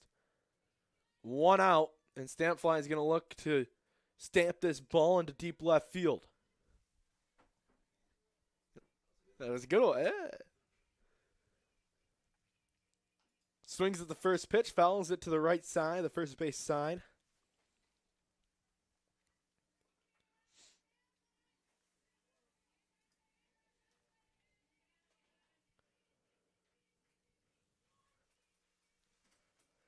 Stampfly open stance from the right side. Arms above her head. Loads back and then sees that ball come in before making that commitment. Really a fierce swing. Gets the hands down from that high position above her shoulders with a lot of aggressiveness. Helps her turn on that inside fastball, the inside heater. Just like that, but it's going to be swung over top of, and that's going to be a strikeout for Elrich, her second of the inning. Back-to-back strikeouts as well, and that will bring up Mackenzie Melody.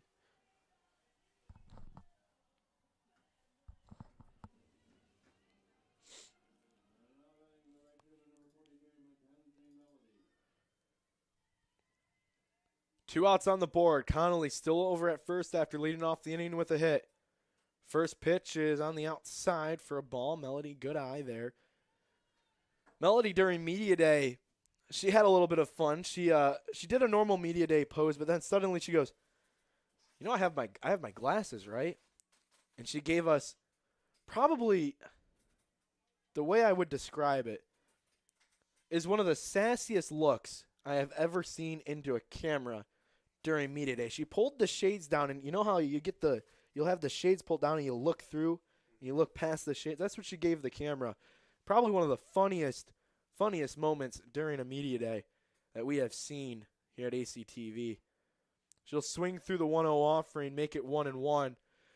Melody has been really working hard this season, trying to get on base. She could use it right now, 0 for 1 on the day with a ground out back to the pitcher. Like I mentioned, Melody, 214, just trying to find and put the barrel on the ball. It's 1-2 as she fouls that one away. Looked at me wrong. Sorry, folks, I had to kick the chair. It was in my way. 1-2's the count. Melody swings, fouls it straight back over top of us. 2 outs up on the board. Katie Connolly over at first. Infield plays straight up. The first baseman in front of Connolly at first. The third baseman a step in front of third. Outfield pulls for Melody. Here's the 1-2. She swings through it, fouls it straight back again. A good battle here by number 42.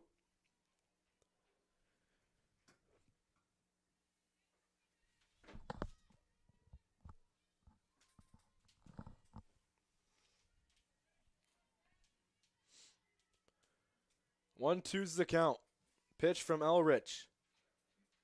Melody swings, and Elrich ends up striking out the side in the bottom of the 4th inning. All swinging strikeouts, and they actually went down in order after Katie Connolly led off the inning with a hit and a broken chair. We'll be right back here for the top of the 5th inning. The score 7-1 in favor of the Alma Scots. You're going to college. All the hard work's paid off. It's going to be fantastic. Absolutely fantastic. New friends, new athletic teams, new musical groups, new student government to get involved in, 85 organizations. It's going to be amazing. And I think one of the first things that you'll realize when you get here, at least I hope this is the case, is that although academics are the most important thing, no doubt about it, got to take care of the academics, time management, not a kid anymore, right? Young adult. The college is a whole lot more than that in a place like this. It is an experience. College is an experience that will last you for the rest of your life. And the relationships that you make here. Welcome back here on ACTV.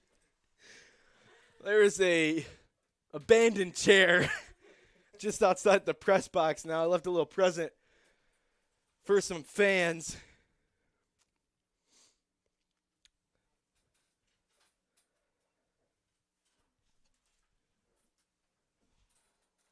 Shane gets back to work. First pitch, straight up. McCullen under it, and she'll make the catch.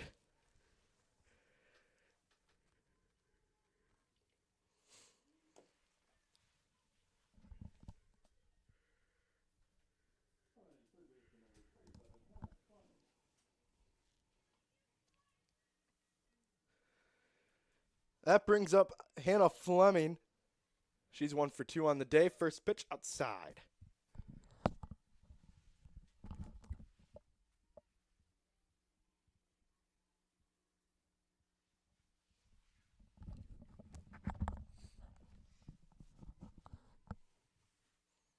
Here's the 1-0. Again on the outside corner. Here's the thing. Mathers as well as Shang, they've been hitting that outside portion of the plate. That is where they've been attacking, but they have not been able to get that call throughout the day. Makes it 2-0. This one swung up, popped up fairly. Will hang up. She was looking to dive at it.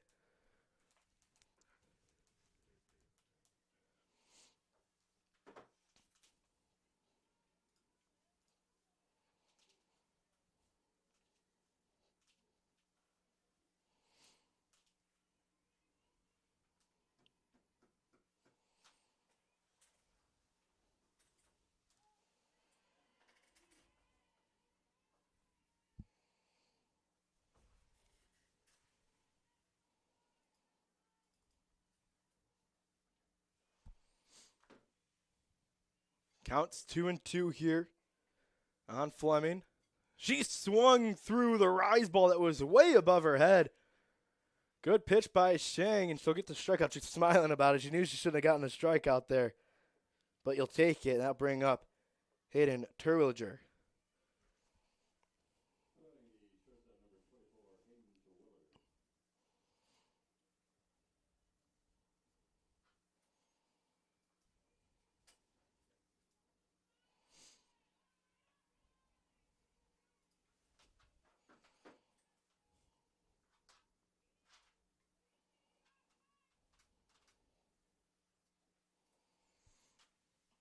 Swings at the 1-0 offering, pops it up. Connolly dives, but it falls just in front of her. A quick base hit, and it is a 2-out single for Tellinger.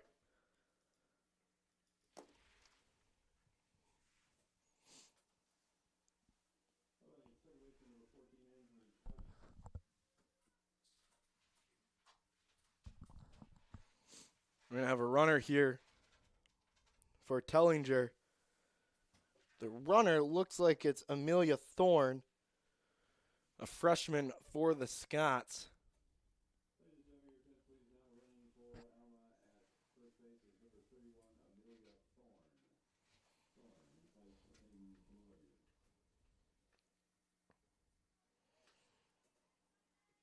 She comes in as a pinch runner.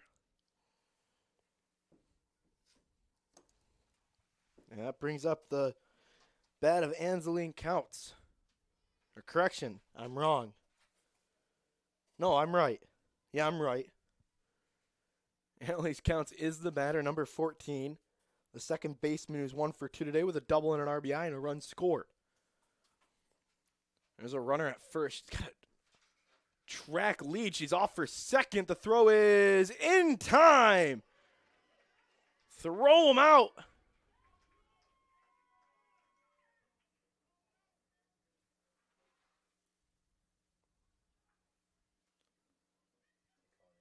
They called obstruction.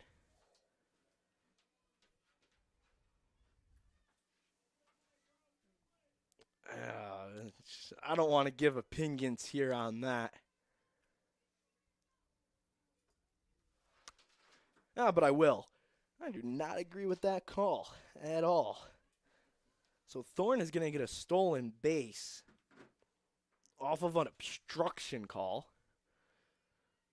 Now it's 2-1, and the Bulldogs have to keep fighting. Thought they were out of the inning, but they were not. The obstruction call was on with the right-handed batter. It would be on Haley DeChalk, who I believe was covering. I didn't get a chance to see who came in because both of them broke for the bag. That one's outside, make it 3-1.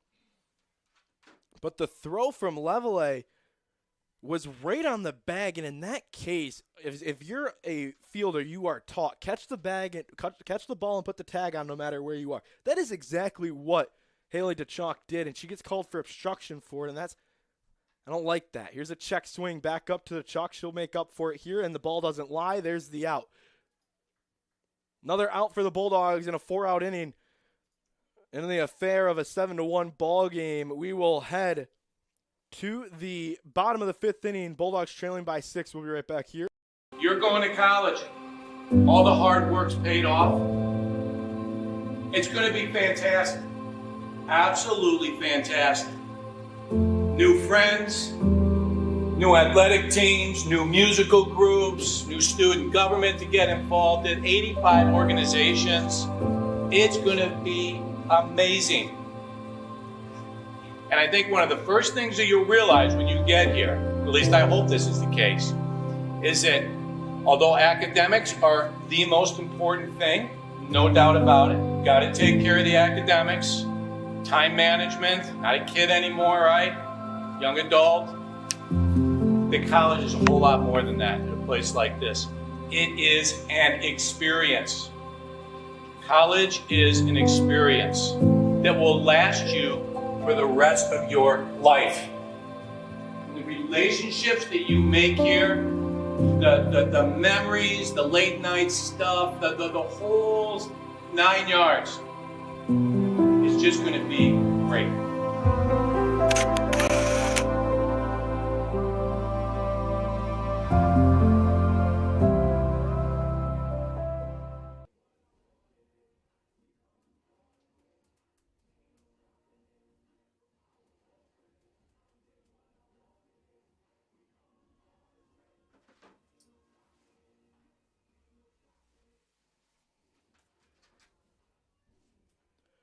Welcome back here on ACTV.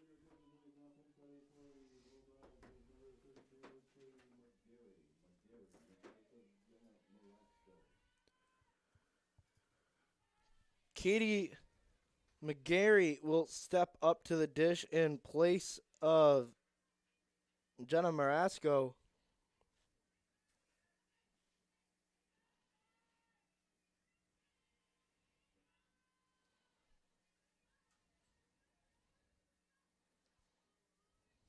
She'll lead off this inning.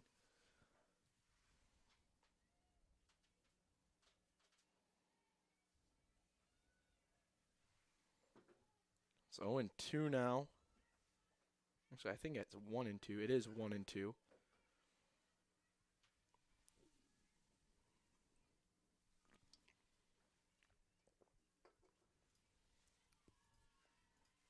Here's the 1-2 count.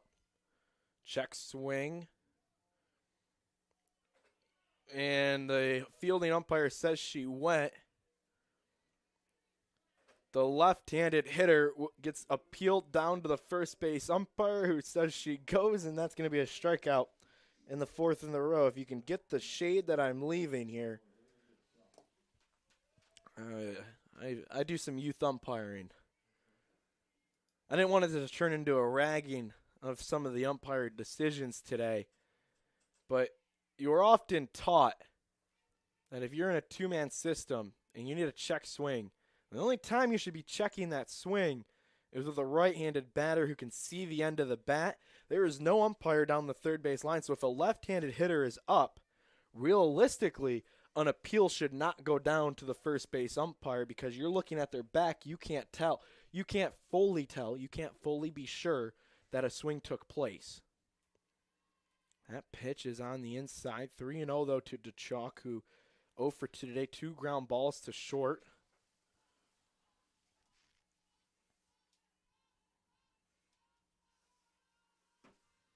And Scully joining us on the broadcast from RIT, agreeing with us up here in the booth. It's one thing to have obstruction at home plate. There's a new rule in place. You have to give a clear path.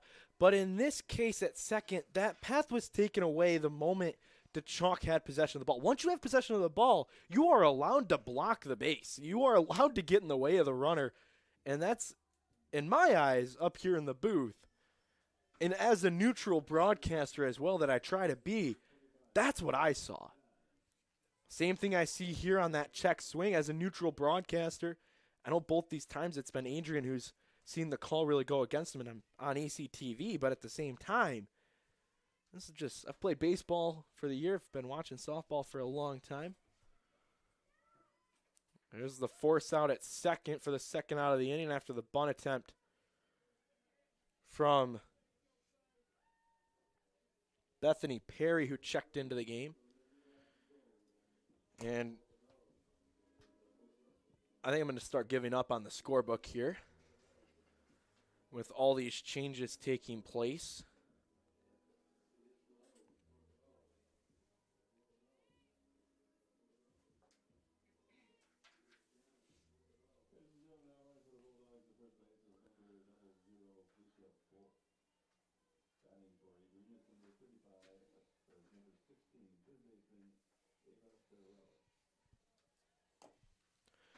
Ava Fararelli steps up to the dish. She swings at the first offering. 2 outs here, so pop up to left field will do it. And in the bottom of the 5th inning, the Bulldogs able to get on base, but not able to score. We'll head to the top of the 6th inning. The score, 7-1 here on ACTV.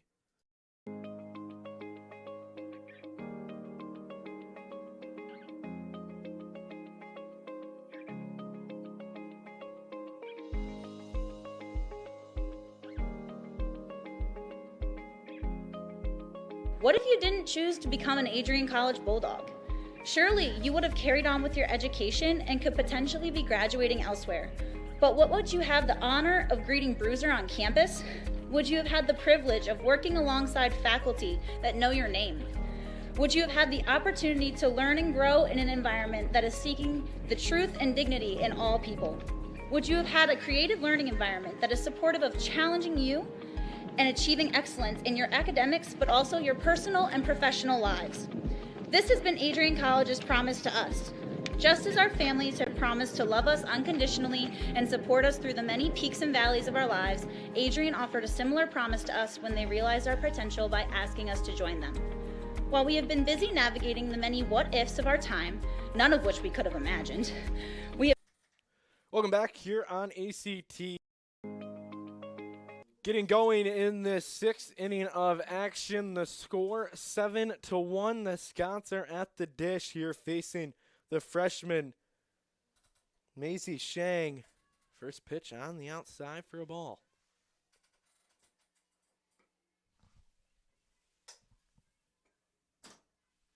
I've been messaged to turn the lights on.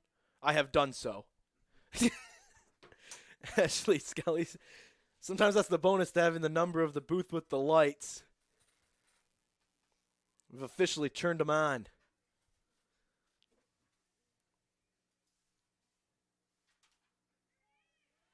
With 2-0, it is now makes it 2-1.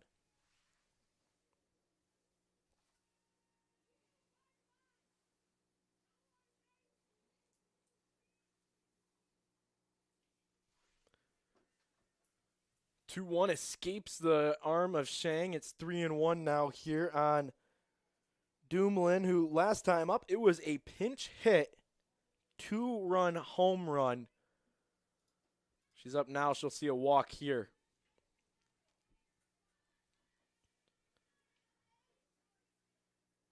And I have some more changes inbound for Joel Snyder to figure out. I've given up on the book that I was using in this booth. I'm going to rely heavily on Joel here. There's a pinch runner over at first. Actually, it's Jessica Eva re-entering the ball game here. I always find it funny, too, because the umpires, they see us with the headset, and they assume we're the ones doing everything, even though we're not. It's the booth next to us, but they for some reason look up at us.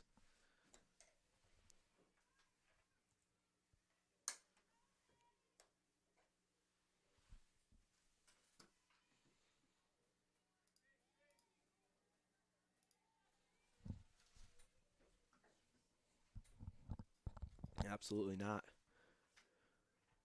1-0 is the count. That pitch is down the middle. 1-1 is the count. Here on the pitcher, Haley Vulrich, who's looking to keep up her masterful season, batting over 500, throwing, I think it was 15 complete games on the year. That pitch is on the outside.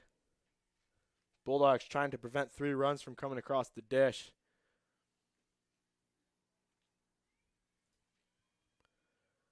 Bulldogs are getting out hit 2 as well. 10 hits for Alma, 2 for the Bulldogs in their 1-run affair. That one gets through the legs of Lavelle, and Shang cut it off, not realizing the runner was taking off. Might have been a chance at second base. Obstruction probably would have been called.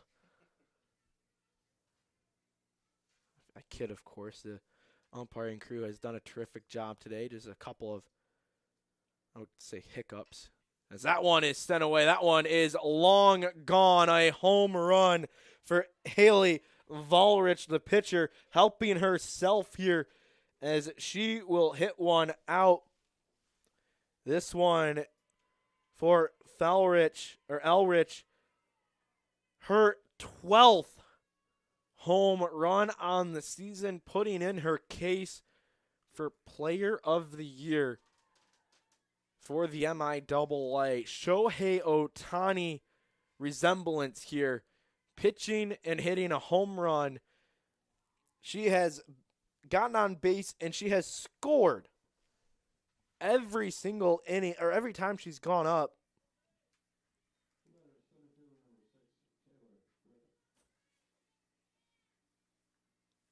That's impressive.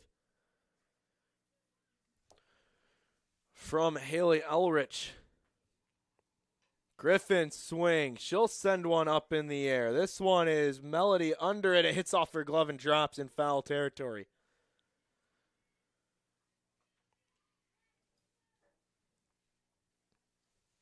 A 1-1 count here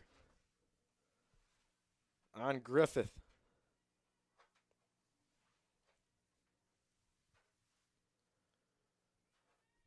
Bulldogs have no outs on the board. Alma needs, I lied, they need 2 more runs for the mercy rule to go in effect. And there's a pop fly down the left field line. It will go foul, but no outs on the board to work with. Bulldogs really looking get back in the dugout here again and get the offense going. They haven't been able to do much against Elrich, but Elrich has done a heck of a lot against the Bulldogs today.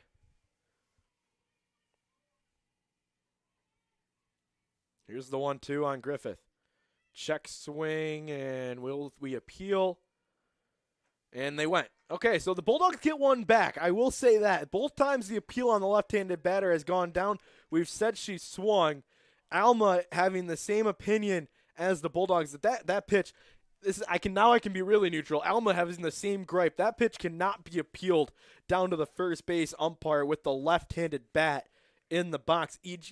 Every time they go, if you're here, and I'm demonstrating now, you can't see me, folks, but if you're swinging, if you're looking at somebody's back, the moment their arms churn, it's going to look like they swung, even if the bat didn't cross the plane of the plate. So there was a gripe on each side here with the appeal going down to first base with the lefty at the dish, and completely understandable from both sides, and especially up here in the booth, as there's a massive gripe with that. That one's upstairs, 1-0, but it takes the benefit of the Bulldogs this time with the strikeout. That's crazy, though, that both times that the appeal has gone down to first base, it's led to the strikeout. It is the strikeout pitch that the swing was on, so it's a 2-0 count now. Upstairs, it's ball 3. The batter is Emma Frazier. She has had a heck of a day at the dish. She is, if I believe I'm correct. Yeah, she's 3 for 3 with an RBI as well.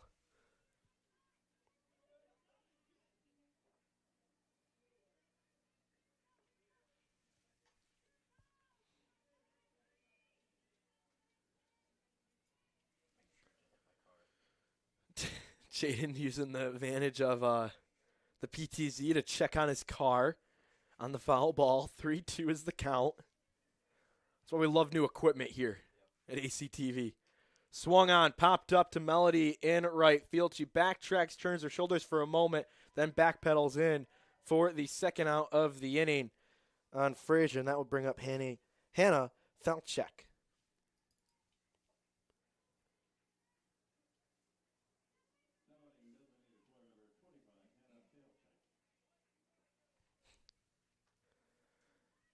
Felchek steps into the dish. Up to the dish is more so what I should say. She's got one at bat here today officially with the 1 base on balls. 1 hit, 2 RBIs to go with it in a 8-run game.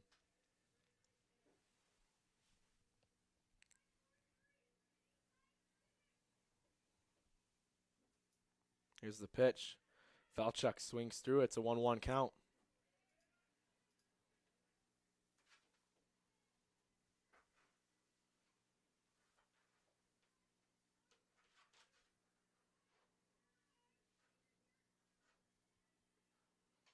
This one swung on. It's going to drop for a base knock here. That's a base hit for Felchuk. That brings up Chloe Deckrow. Well, I'm wrong. There's going to be a pinch hitter here. Amelia Price is going to step up to the plate. A pinch runner comes on as well with Hannah Solomon from Charlevoix. Nice. A lot of these Alma Scots are up from northern Michigan, where Alma is located, obviously, if you're familiar with the MIAA. Adrian, you see a lot of the players from southeastern Michigan and a little bit of the west side of Michigan and some from northwest Ohio. A lot of Michigan. Alma's got two Illinois, and they got one from St. Louis, Missouri.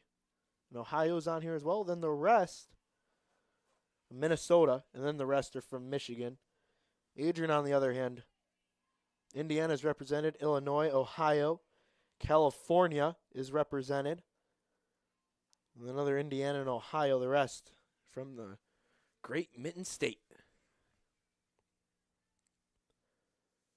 1-0's the count here early on the new batter. This one's popped up. Shortstop is underneath it and caught. Didn't get a chance to see who the new shortstop was, but either way, Adrian able to get the final out of this 6th inning, but not before Haley Elrich is able to strike for a 2-run bomb to extend the lead to 8. It's 9-1 as we head to the bottom of the 6th inning. We'll be right back here on ACTV.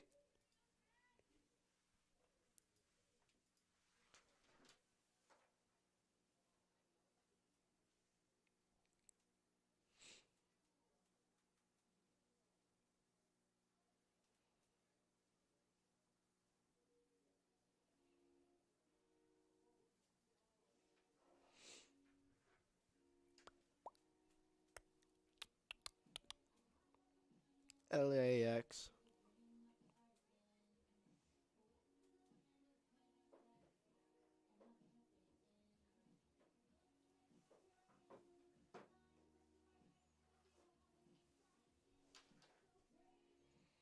Everybody seems so fine. Yes. Yes.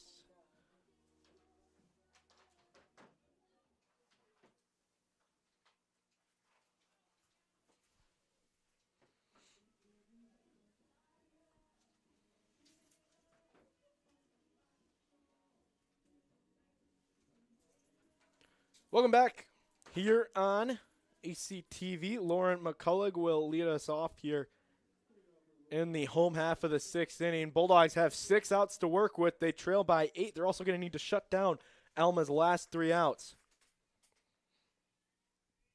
McCullough sees the first pitch come in.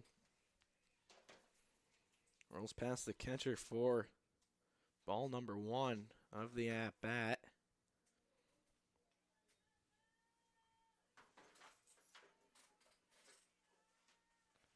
Shout out to our crew once again. Jaden Kronk working our PTZ. Gabby Tucson is our director here. She just finished up her internship with ACTV. We're running our social media. Last night we celebrated the ACs here on the campus of Adrian College. A chance to honor all of our tremendous athletes here. Actually, this softball team was nominated. I think they had a couple of players nominated for some awards. But as a team, they were nominated for the Humanitarian Team of the Year. And that award is given to the team that really participates with the outside community. There is McCullough with a base knock and almost bounced over the shoulder of the left fielder. But either way, she'll be on first with a single. But the awards are meant to celebrate the athletic achievements. And the Humanitarian Award especially, it's a way to connect with the outside community as a way to see who can volunteer. And this softball team with head coach Ashley Skelly has an outstanding resume of volunteer work. They are often doing a lot of the volunteer work around campus. It's really impressive, the stuff they are able to do. Unfortunately, last night they lost to women's soccer, who this year just had a lot of stuff going on. So it was a very tight race. I know figure skating and synchronized skating also a part of that race. It was a really tight poll. Women's soccer was able to pull out though. But this softball team, they have done tremendous things for the community. The win-loss record does not matter. The culture in that sense is here for this team as Katie Connolly steps up to the dish. 0-1's the count. Upstairs, it's a ball.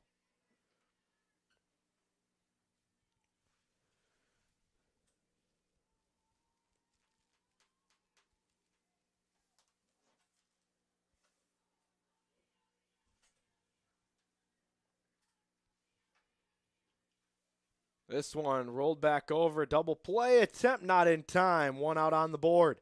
Katie Connolly able to beat it out.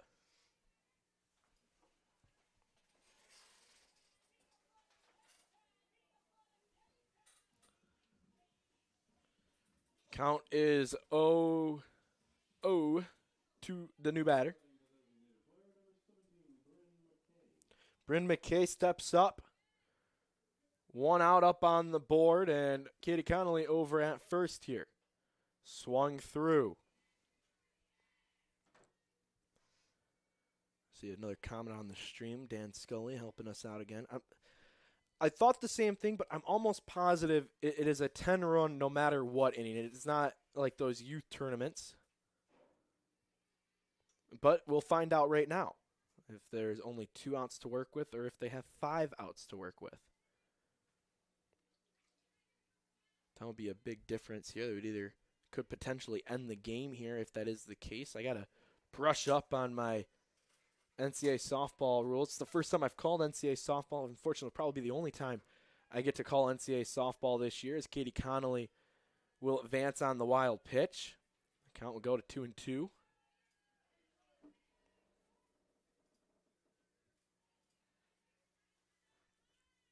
Correction, 1-2. I'm wrong.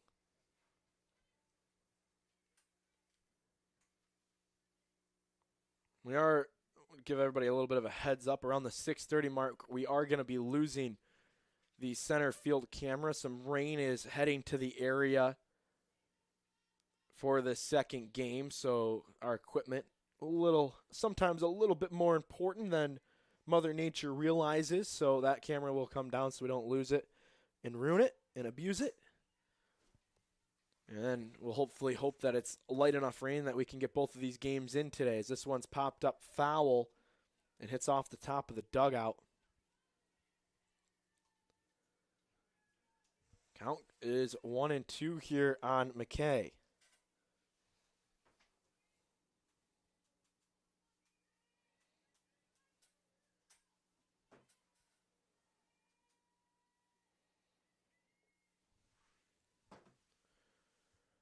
One right on the inside. Umpire thought about it, but holds off on it.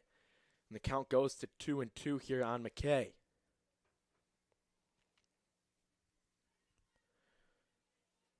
Ulrich has been tremendous on the mound. Only 3 hits given up. Another strikeout added to her total on the day. And that brings up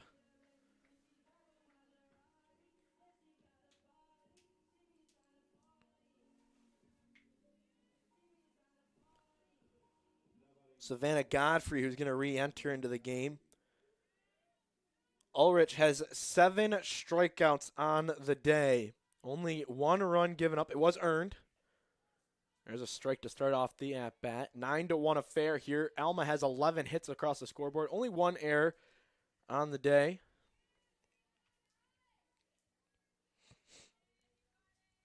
Ulrich has only walked 3 batters as well. Washing up on my rules, this could potentially be the last out of the game. I don't believe we have that 8-run rule. I want to say it's 10, and it's after 5 no matter what. So if it could happen in the 6th inning, if it's 10 runs, the game's over.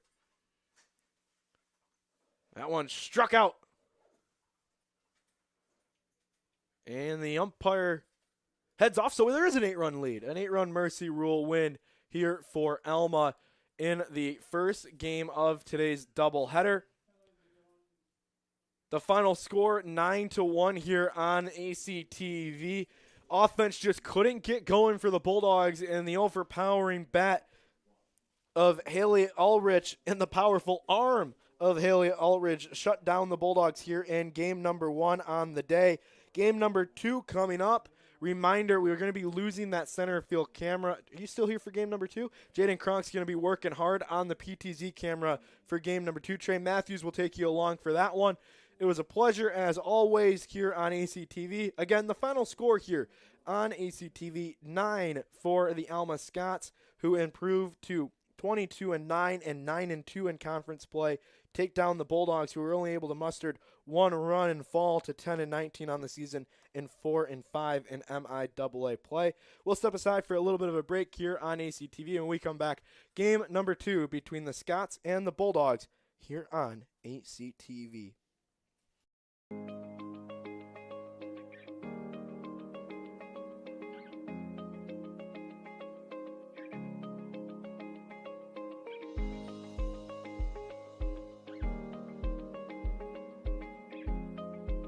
What if you didn't choose to become an Adrian College Bulldog? Surely you would have carried on with your education and could potentially be graduating elsewhere. But what would you have the honor of greeting Bruiser on campus? Would you have had the privilege of working alongside faculty that know your name? Would you have had the opportunity to learn and grow in an environment that is seeking the truth and dignity in all people? Would you have had a creative learning environment that is supportive of challenging you and achieving excellence in your academics, but also your personal and professional lives? This has been Adrian College's promise to us. Just as our families have promised to love us unconditionally and support us through the many peaks and valleys of our lives, Adrian offered a similar promise to us when they realized our potential by asking us to join them. While we have been busy navigating the many what-ifs of our time, none of which we could have imagined, we have indeed found the cane that holds our ribbons of excellence at Adrian to stand strong. Strength and tradition. A tradition that carries on from graduating class to graduating class. A symbolic reminder of the leadership carrying the motto, no victory without work. The Adrian College class of 2021 can proudly proclaim that we have earned our ribbon of excellence for persevering through a pandemic because of our hard work.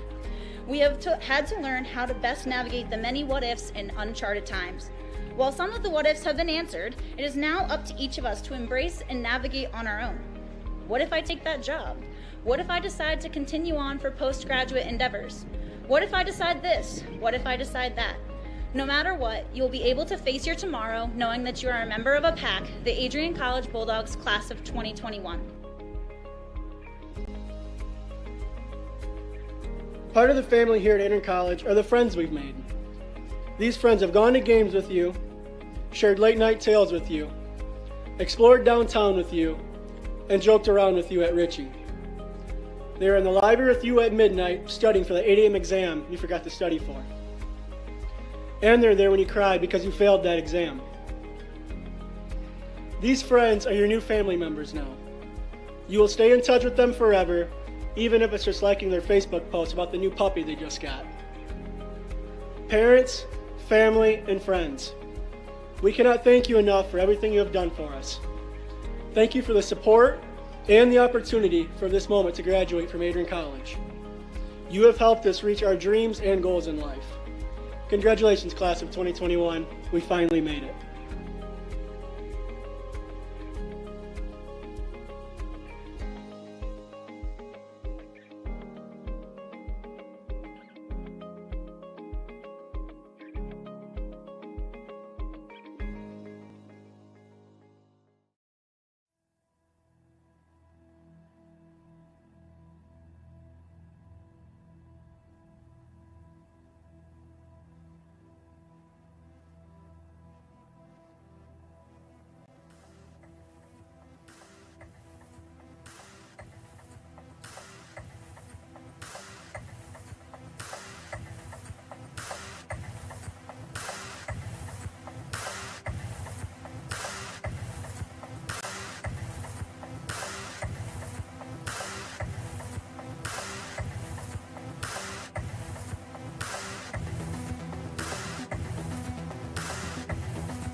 crosses over, back onto the far side. Rips a shot, she scores!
Welcome to Adrian, Michigan.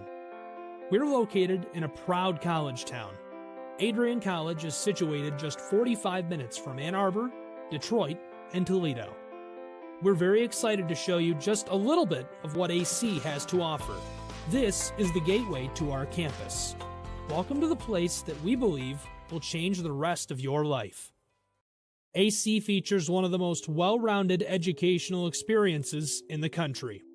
We offer over 60 different academic majors and 10 academic institutes, as well as dozens of student organizations.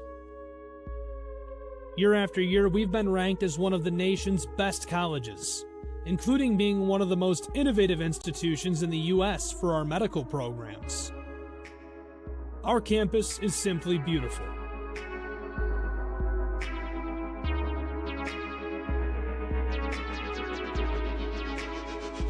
Our student-to-faculty ratio is an incredible 13-to-1. That means more attention for you and a much better overall learning environment.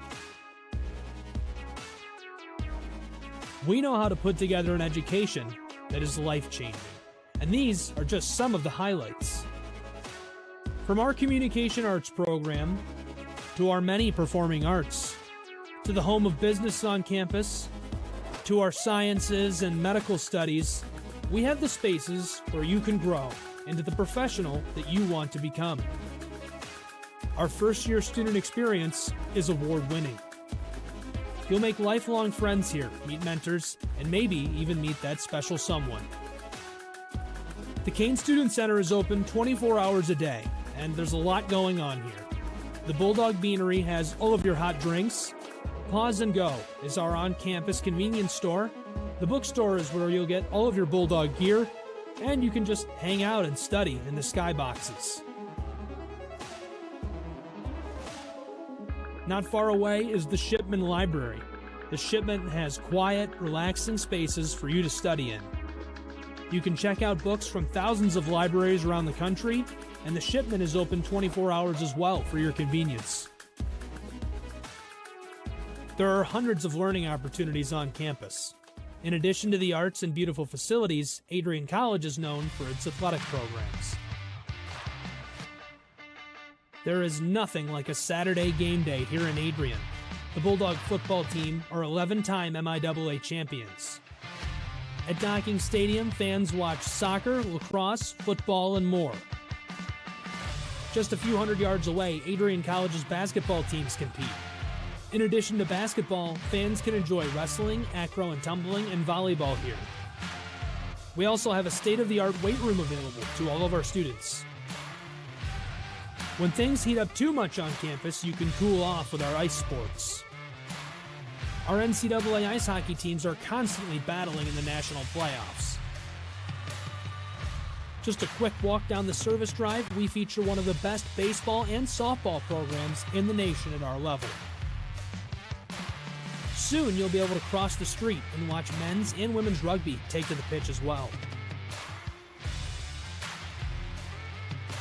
Our rowing, crew, and top-ranked bass fishing programs compete out of the Adrian College Boathouse, a gorgeous facility just a 15-minute drive north on Devil's Lake. Our students know how to relax in their downtime. When they're not out and about, we have dozens of housing options on campus. With apartments right in the mix of things, you can pick what works best for you. We've also recently renovated a few of our housing options. Adrian College is a Methodist-affiliated institution that has been changing lives since 1859. The modern liberal arts education offered by our faculty is unrivaled. We can't wait to have you on campus and show you around. Visit adrian.edu to schedule a full campus visit today. We'll see you soon.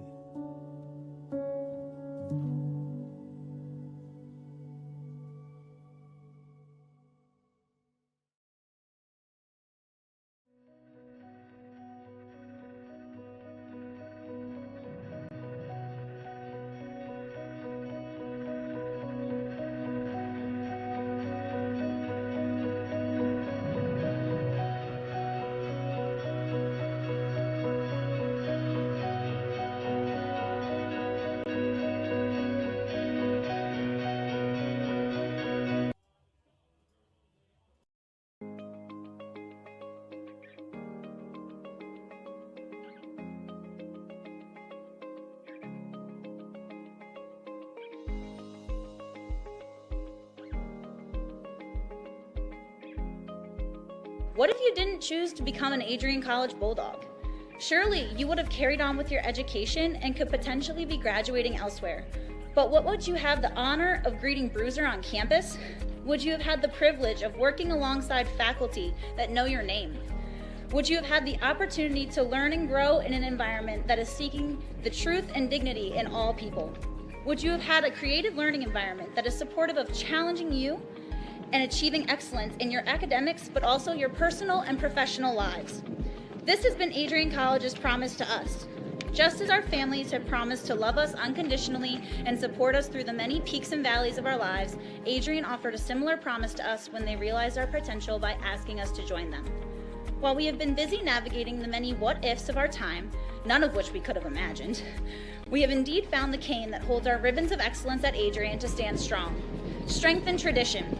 A tradition that carries on from graduating class to graduating class. A symbolic reminder of the leadership carrying the motto, no victory without work. The Adrian College class of 2021 can proudly proclaim that we have earned our ribbon of excellence for persevering through a pandemic because of our hard work. We have had to learn how to best navigate the many what-ifs in uncharted times. While some of the what-ifs have been answered, it is now up to each of us to embrace and navigate on our own. What if I take that job? What if I decide to continue on for postgraduate endeavors? What if I decide this? What if I decide that? No matter what, you'll be able to face your tomorrow knowing that you are a member of a pack, the Adrian College Bulldogs class of 2021. Part of the family here at Adrian College are the friends we've made. These friends have gone to games with you, shared late night tales with you, explored downtown with you, and joked around with you at Ritchie. They were in the library with you at midnight studying for the 8 a.m. exam you forgot to study for. And they're there when you cried because you failed that exam. These friends are your new family members now. You will stay in touch with them forever, even if it's just liking their Facebook post about the new puppy they just got. Parents, family, and friends, we cannot thank you enough for everything you have done for us. Thank you for the support and the opportunity for this moment to graduate from Adrian College. You have helped us reach our dreams and goals in life. Congratulations, class of 2021. We finally made it.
crosses over, back onto the far side. Rips a shot, she scores!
Welcome to Adrian, Michigan.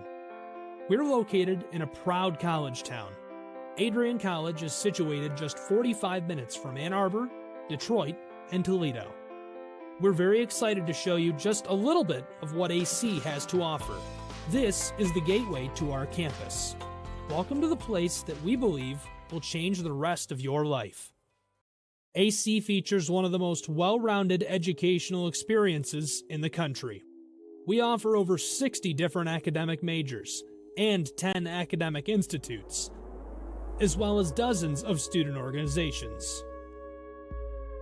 Year after year, we've been ranked as one of the nation's best colleges, including being one of the most innovative institutions in the U.S. for our medical programs.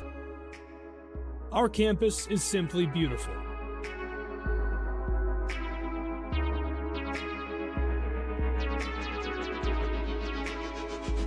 Our student-to-faculty ratio is an incredible 13-to-1. That means more attention for you and a much better overall learning environment.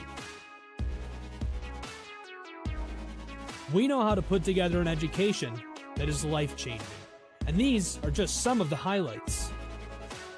From our communication arts program, to our many performing arts, to the home of business on campus, to our sciences and medical studies, we have the spaces where you can grow into the professional that you want to become.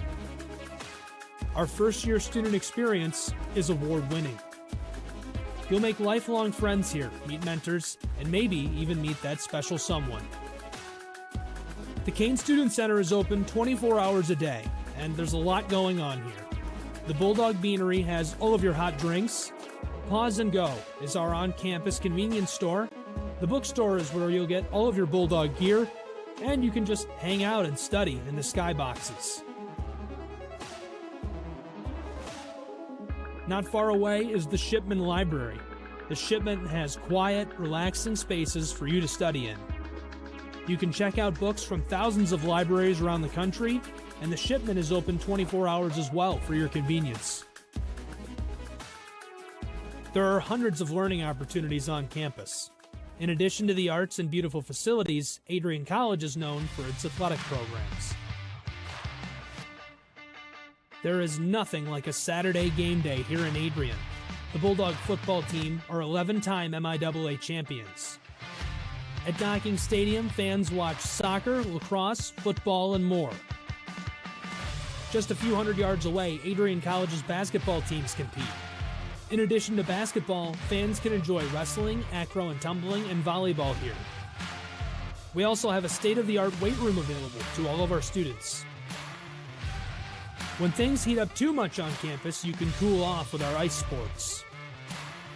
Our NCAA ice hockey teams are constantly battling in the national playoffs. Just a quick walk down the service drive, we feature one of the best baseball and softball programs in the nation at our level. Soon you'll be able to cross the street and watch men's and women's rugby take to the pitch as well. Our rowing, crew, and top-ranked bass fishing programs compete out of the Adrian College Boathouse, a gorgeous facility just a 15-minute drive north on Devil's Lake. Our students know how to relax in their downtime. When they're not out and about, we have dozens of housing options on campus. With apartments right in the mix of things, you can pick what works best for you. We've also recently renovated a few of our housing options. Adrian College is a Methodist-affiliated institution that has been changing lives since 18... Welcome back to Adrian College Softball. We have made a swap up here in the broadcast booth as I am Trey Matthews, your play-by-play announcer. I am now replacing Matt Kibbe. Welcome to Game 2 between the Alma College Scots and the Adrian College Bulldogs. The Scots were able to improve their record to 22-9 after taking Game 1 of this doubleheader. Adrian College has now fallen to 10-19. So Adrian College is now the road team, and the Alma Scots will have their white uniforms on as they are now the home team here at Adrian College. Interesting setup, but nonetheless, first pitch on its way, and it is a strike from Little. First pitch, 6:19 p.m. Eastern Time. Haley DeChalk leads it off for Adrian College. She takes it outside for ball number 1. That'll even the count 1-1.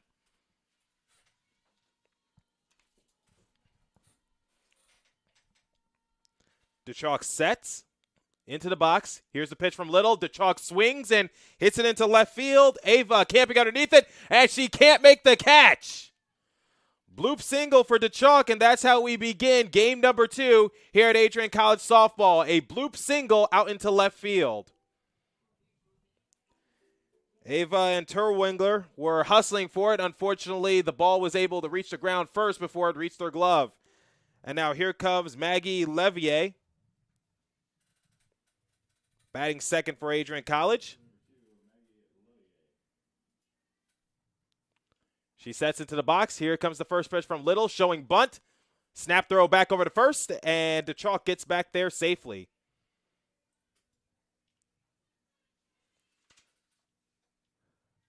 Levier was able to pull her bunt back, so it's ball 1 to begin her at bat.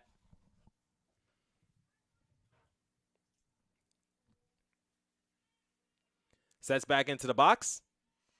Little gets a sign from Decro, showing bunt once again, and able to dribble it over to Little on that bunt attempt. So a sacrifice bunt as Levier is the out at first. So one batter down for Adrian College, and here comes Ferrarelli.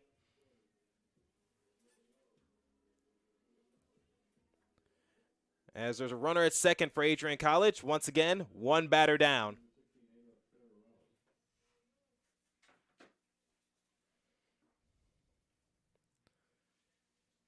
First pitch on its way. Ferrarelli swings and hits it into left center. Not deep. Able to make the catch is Griffin. And DeChalk holds up at second. So 2 batters down for the Adrian College Bulldogs in their top half of the first.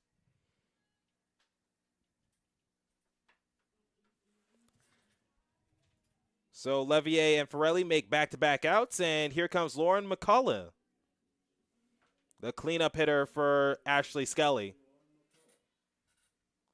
First pitch on its way. Takes it for strike number 1. Just painted the outside corner. 0-1 to begin this at-bat.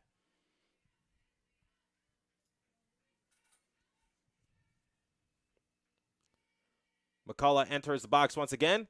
Pitch on its way from Little. Way outside. Ball number 1. Evens the count. 1-1.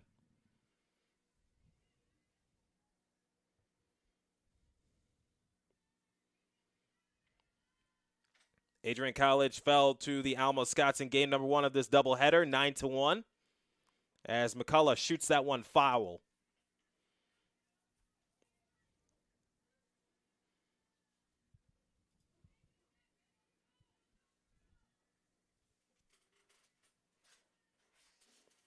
Setting back into the box, getting her practice swing in, and McCullough Knocks it foul once again, right field side, out of play.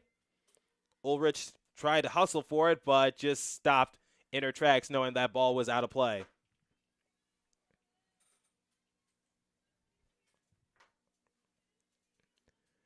Here comes the 1-2 pitch. McCullough shoots it into left center, and that's going to get down.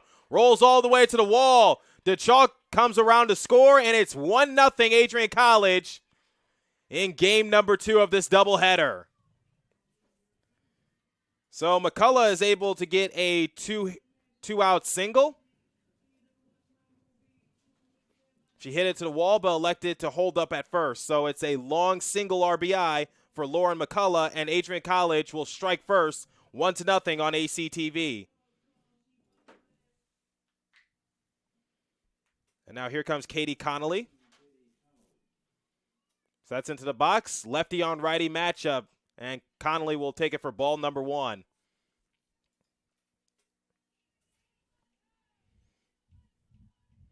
McCullough is the runner at first for Adrian College. Here comes the 1-0 pitch. Swings and hits it into right field. Ulrich getting chased a little bit, and she's unable to make the catch. Goes in and out of her glove. Rounding third and heading home is McCullough, and reaching third base safely is Conley. Scored that one an error for Ulrich as she was right underneath the ball, but missed it.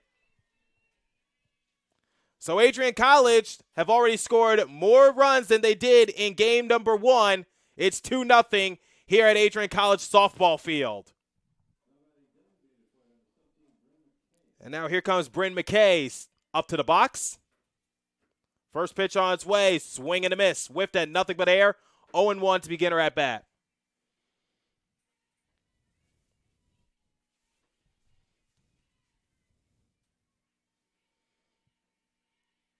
Here comes the 0-1 pitch. McKay swings and misses once again. 0-2 to her now.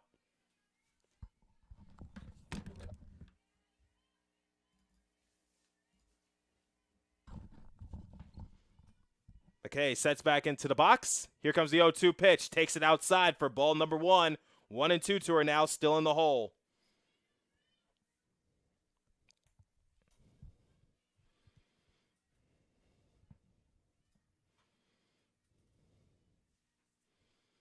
She sets. Here's the 1-2 pitch. Knocks it foul behind home plate.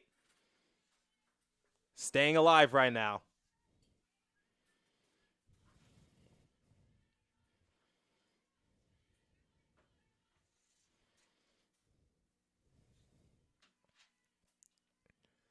Here comes the 1-2 pitch. Inside, and looks like that got just a bit of McKay. And it did. It hit her just by the slightest of her sweater that she's wearing. So she'll take first base, and there's runners at the corner, still 2 batters down. So McKay gets hit by the pitch, and here comes Savannah Godfrey. As we're going to get a mound visit. Head coach for Alma already making the trip to the mound. Everyone huddled up. So Alma Scott's already in a bit of a snafu early in this game. Need to remind you that they came out victorious in the last game, 9-1, and Adrian College has already scored 2 runs in the first inning.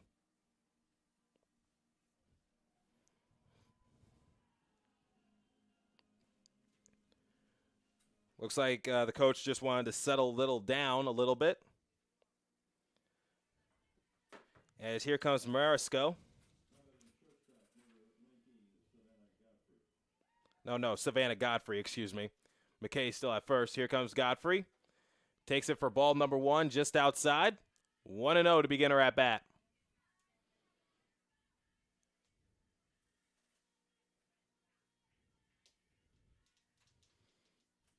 She sets. Here comes the 1-0 pitch. Swing and a miss. Evens the count, 1-1.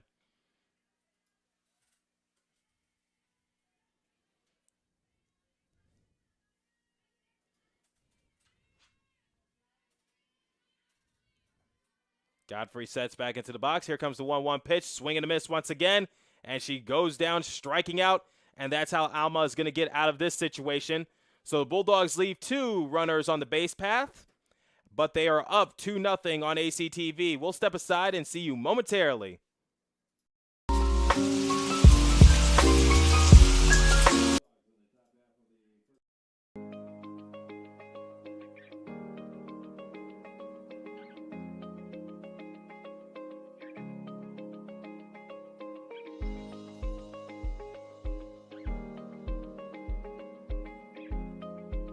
What if you didn't choose to become an Adrian College Bulldog?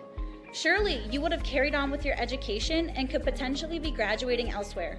But what would you have the honor of greeting Bruiser on campus? Would you have had the privilege of working alongside faculty that know your name? Would you have had the opportunity to learn and grow in an environment that is seeking the truth and dignity in all people? Would you have had a creative learning environment that is supportive of challenging you and achieving excellence in your academics, but also your personal and professional lives? This has been Adrian College's promise to us. Just as our families have promised to love us unconditionally and support us through the many peaks and valleys of our lives, Adrian offered a similar promise to us when they realized our potential by asking us to join them. While we have been busy navigating the many what-ifs of our time, none of which we could have imagined, we have indeed found the cane that holds our ribbons of excellence at Adrian to stand strong. Strength and tradition. A tradition that carries on from graduating class to graduating class. A symbolic reminder of the leadership carrying the motto, no victory without work. To Adrian College Television as the Bulldogs are on top 2-0 against the Alma Scots. First pitch on its way to Haley Ulrich, and she'll take it for ball number 1. 1-0 to begin her at bat.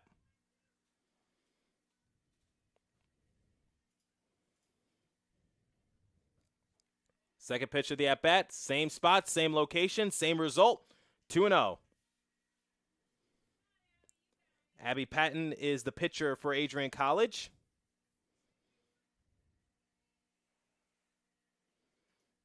Levier is the catcher. Same spot, same location, same result. Once again, 3-0. So you see Patton just trying to work outside to Alma, not trying to give them anything good to hit.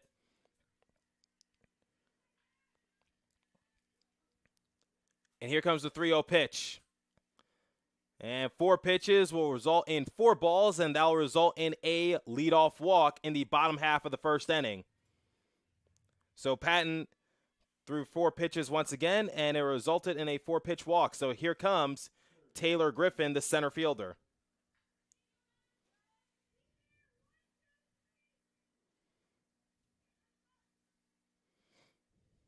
Patton sets. Here comes the pitch. Griffin showing bunt. Everyone scooting on in.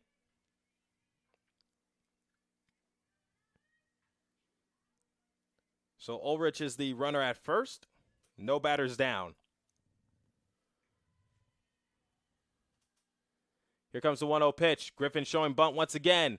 Takes it for strike number 1, and there's the first strike that Patton has thrown this evening.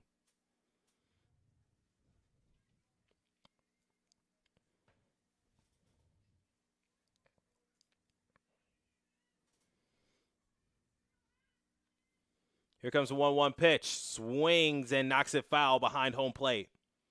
1-2 to Griffin, now the center fielder for the Scots.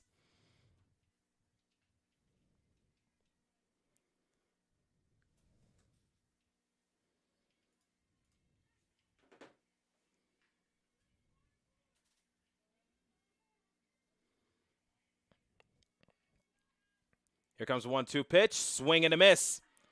So after losing the first batter on a walk, she comes back and strikes out Griffin.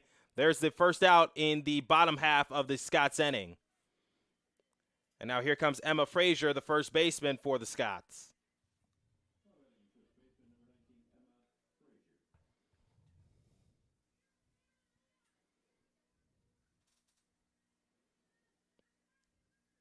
Frazier sets into the box. The first pitch to her, high and inside for ball number 1.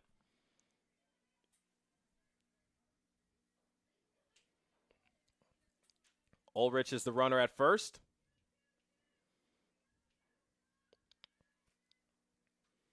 The 1-0 pitch. Takes it for ball number 2, 2-0.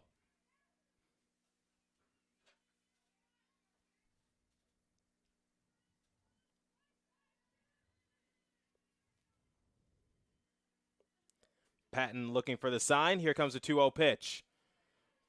There's strike number 1, 2-1. As Patton looks to work on back.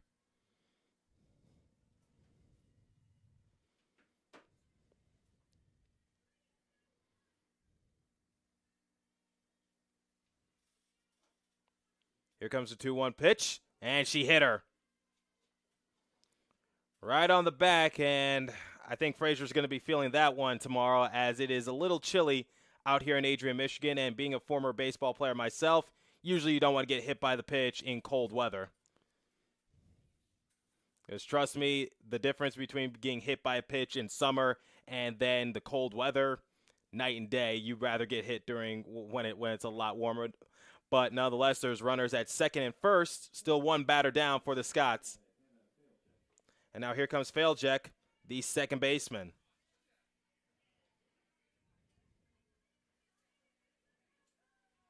First pitch on its way, high and outside for ball number 1.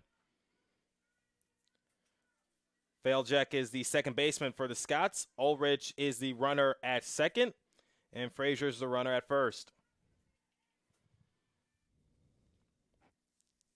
Here comes the 1-0 pitch.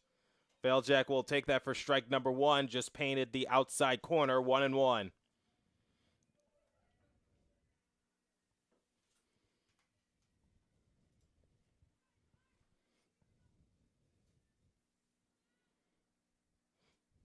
Here comes the 1-1 pitch.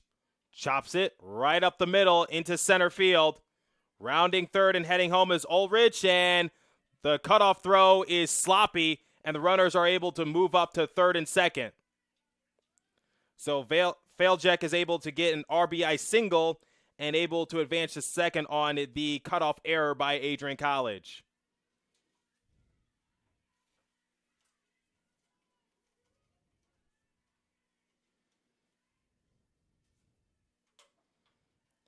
And now here comes Decro, the catcher.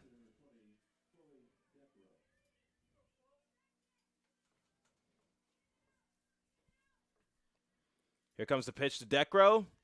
She'll take it for strike number 1. 0-1 to begin her at bat.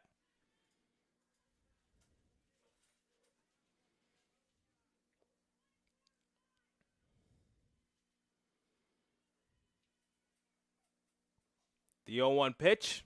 Swing and a miss, 0-2 to begin her at bat. Patton looks to work with this.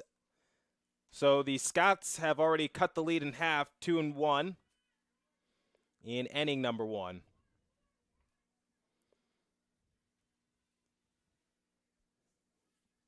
Here comes the 0-2 pitch. Swings and hits it weakly out into right field, able to make the catch, and looks like the runner at third is going to hold up. That's Frazier. Probably a smart move by her, as Marisco was able to make the catch with ease in shallow right for Adrian College.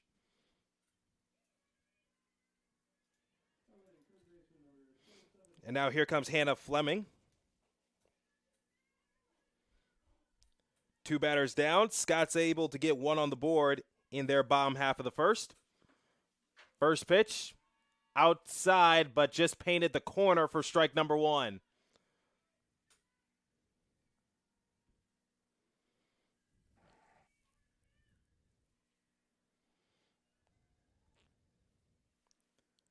Here comes the 0-1 pitch. Swings and shoots it into left field. That's going to get 1 home. And Failjack is safe at third. So runners at the corners now for the Scots. 2 batters down. And they are able to make this game even. Once again, it's 2-2.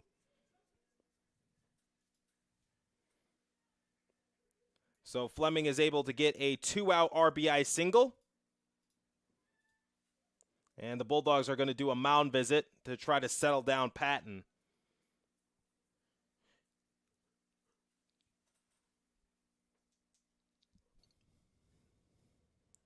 So we have a brand new game once again, as the Scots were able to break even after giving up 2 runs in the top half of the first. They're able to tie it up, and it's now 2-2.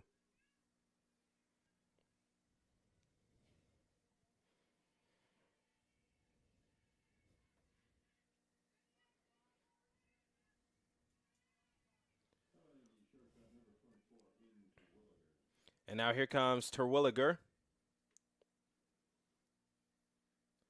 She takes it for strike number 1, 0-1 to begin her at bat.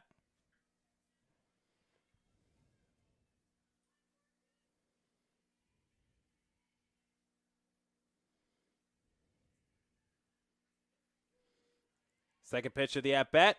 Same spot, same location, and it will result in a 0-2 hole for Terlrugger.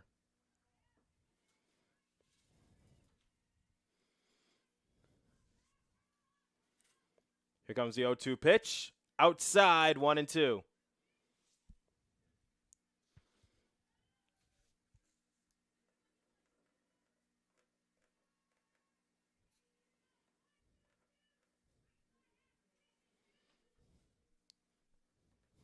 She sets. Here comes the pitch, and she chops it over to shortstop. Godfrey fields it. Toss over to first. And McCullough is able to make the catch, and there's the final out of the inning for Adrian College. So we head to the top half of the second inning. Once again, the Scots are able to break even. It's a brand new game. It's 2-2 here on ACTV. I'll step aside and see you momentarily. Adrian College has once again found itself on the 2022 U.S. News & World Report Best College Rankings. This is the 8th straight year that Adrian has been named to the top regional colleges Midwest section. Adrian College was also named the most innovative school in the regional colleges Midwest category. In addition, Adrian received accolades in Best Value in undergraduate teaching within regional colleges Midwest. Adrian College was also named in the top first-year experiences by U.S. News & World Report. This marks the 13th consecutive year that Adrian has appeared in U.S. News & World Report. To see the full rankings, visit their website. For more information on Adrian College, visit adrian.edu.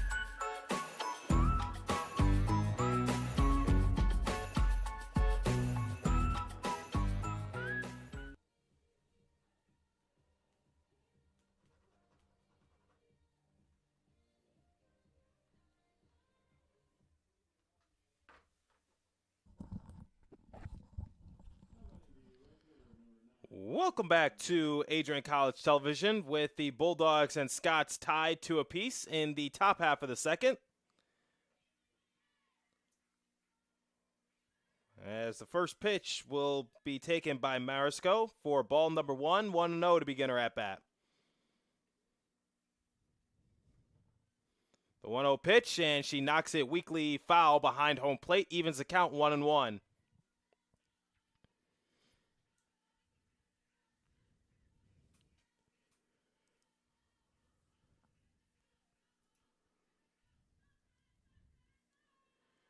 Here comes the 1-1 pitch, showing bunt, and knocks it foul, 1-2 to her now.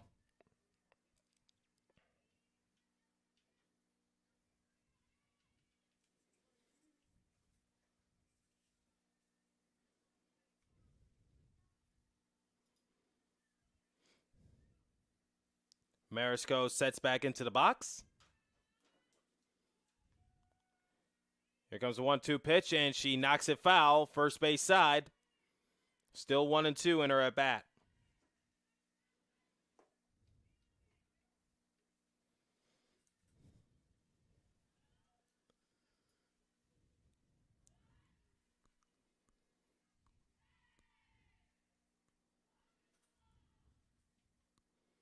Here comes the 1-2 pitch. Takes it inside for ball number 2, 2-2.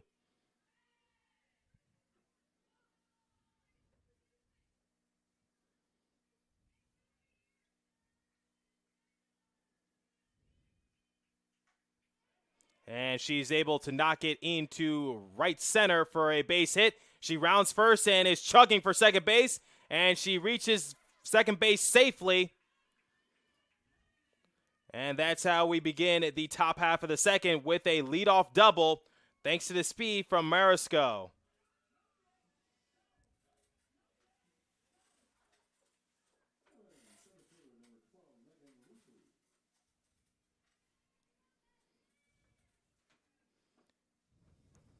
Now here comes Megan Lopo, the center fielder.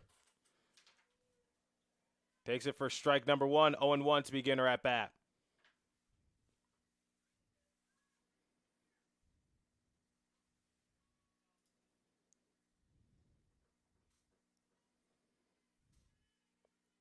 Here comes the 0-1 pitch, and she knocks it foul, 0-2 to her now.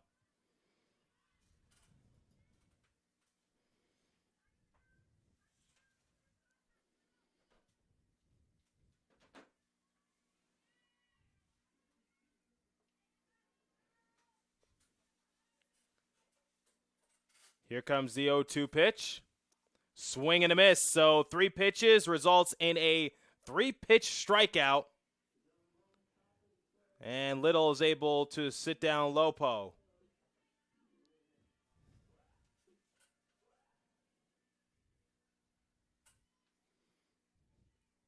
Now we go back to the top of the order.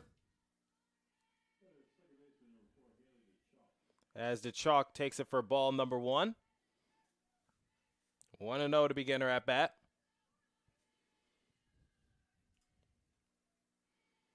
The 1-0 pitch takes it for strike number 1, evens the count 1-1.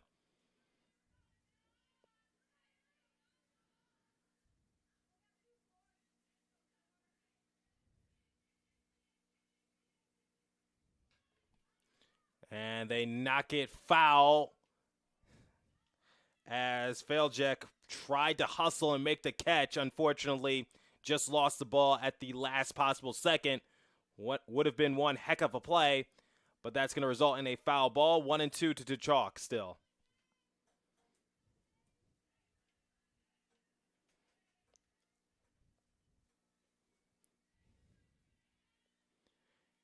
Here comes the 1-2 pitch. DeChalk staying alive, able to knock it foul. 1-2 to her still.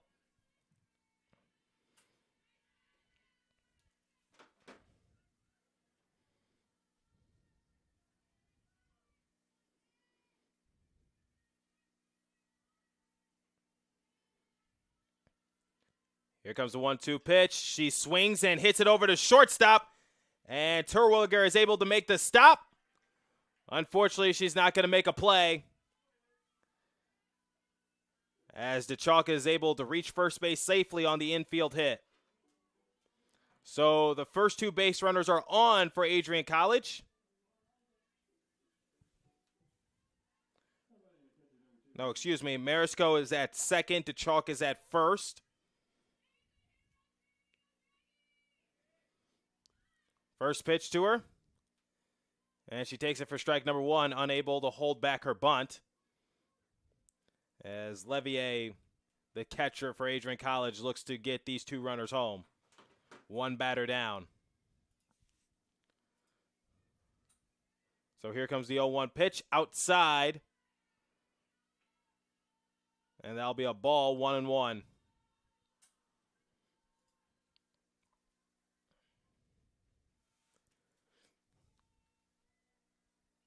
Here comes the 1-1 pitch.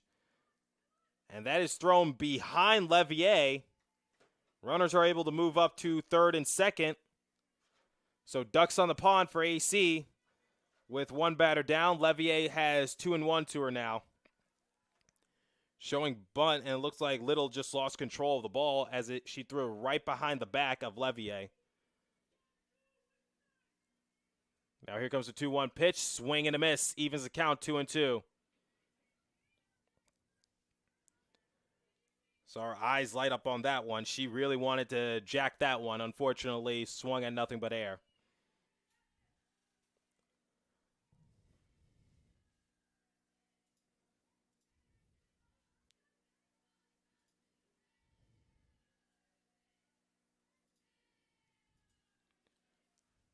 Now here comes the 2-2 pitch. Swing and a miss.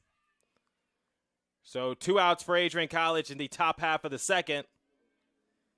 And now here comes Farrelly as the Bulldogs are down to their final out in the top half of the second.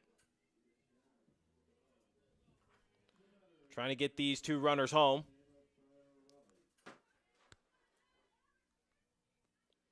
First pitch to her now.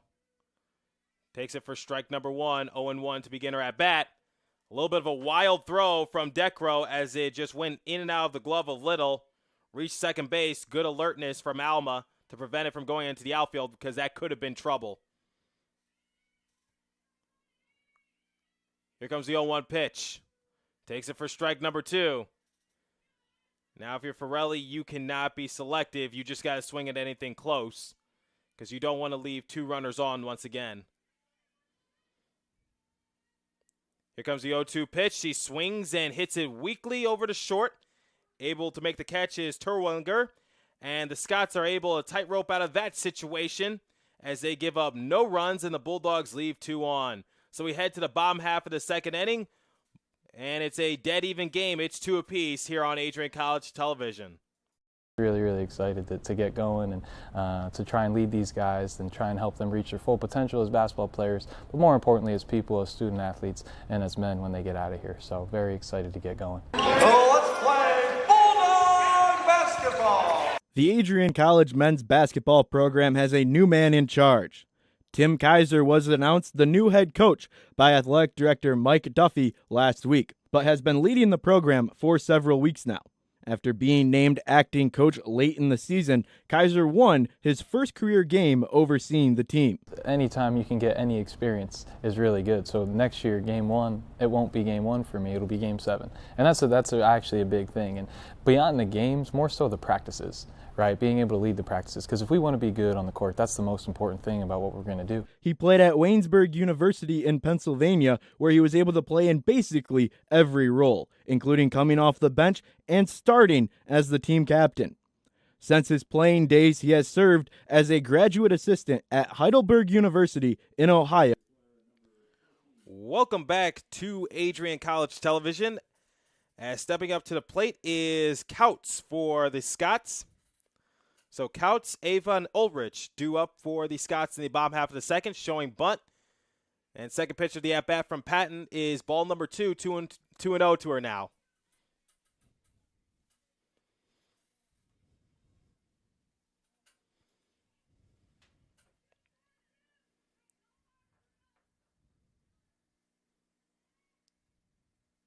Here comes the 2-0 pitch. Takes it in the dirt and inside, 3-0. This is deja vu for Patton because this is how she gave up her first base runner of the game on a 4-pitch walk, and she's in danger of repeating what she did in inning number 1 because she's in a 3-0 hole. And she loses Couts on the 4th pitch, so it's a 4-pitch walk to begin the second inning once again.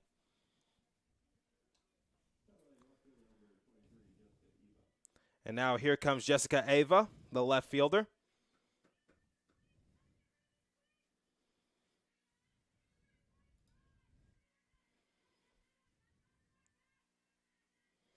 First pitch to her, showing bunt. Takes it for strike number 1.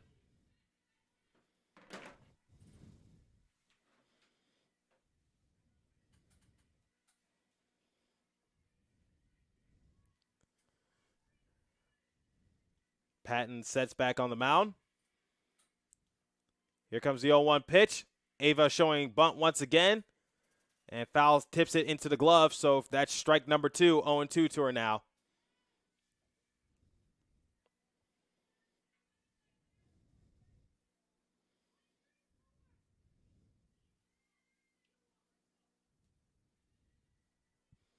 The 0-2 pitch swings, and with the infield in, she's able to sneak it on by.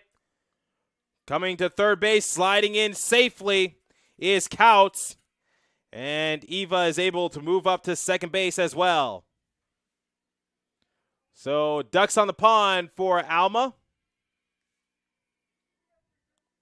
No batters out as they're able to get their first 2 base runners on. And we head back to the top of the order with Haley Ulrich.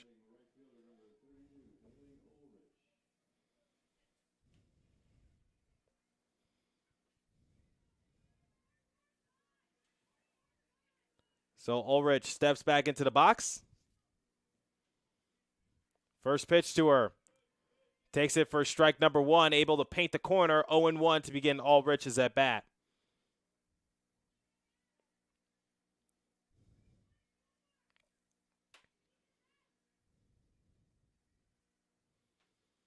The 0-1 pitch, Ulrich swings and misses for strike number 2, 0-2 to her now.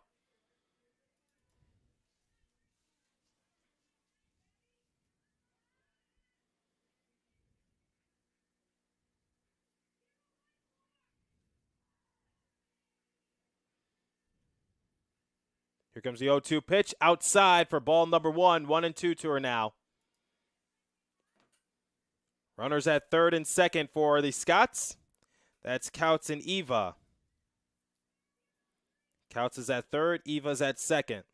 And we're at the top of the order for the Scots in the bottom half of the second. And able to shoot it right back up the middle, checks the runner, and Patton is able to toss over first for the first out. Quick instincts from Patton as she was able to gobble up the ground out coming her way. She checked counts back to third, tossed over to McCullough for the out. And now here comes Taylor Griffin, the center fielder.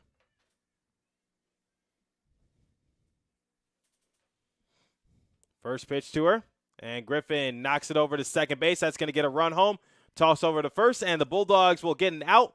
Unfortunately, they're going to sacrifice a run, and Eva is able to move up to third. So score that a sacrifice RBI for Taylor Griffin.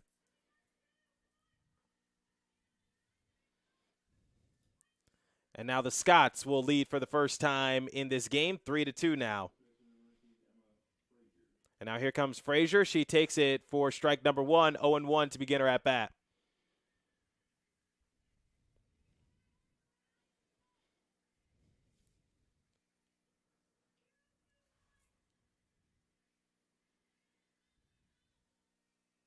Here comes the 0-1 pitch. Checks her swing. Did she go?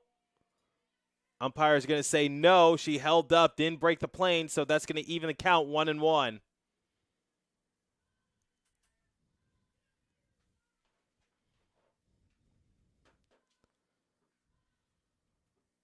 Here comes the 1-1 pitch. Swings and knocks it foul.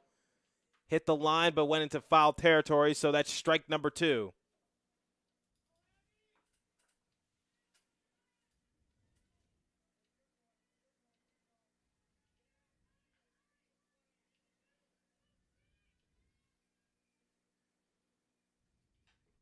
She chops it up the middle, and that's going to get through. Eva comes around and scores. It's now 4-2 Scots in the bottom half of the second inning. Good piece of hitting from Frazier as she was able to knock it right up the middle, got the job done. CNI single right there as it just got right past Godfrey and to chalk for Adrian College. Now here comes Faljic.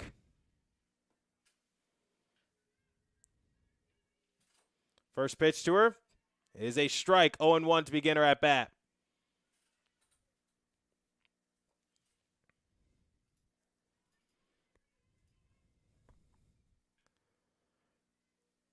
So the Scots are on top of the Bulldogs, 4-2. Faljic knocks it down the third base line, foul.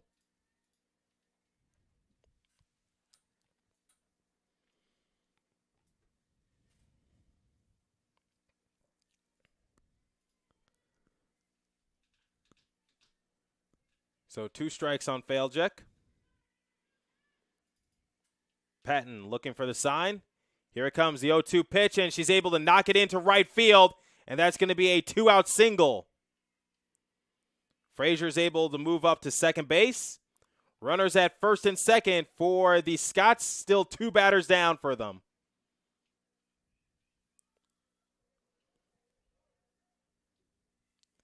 And now here comes Chloe Decro.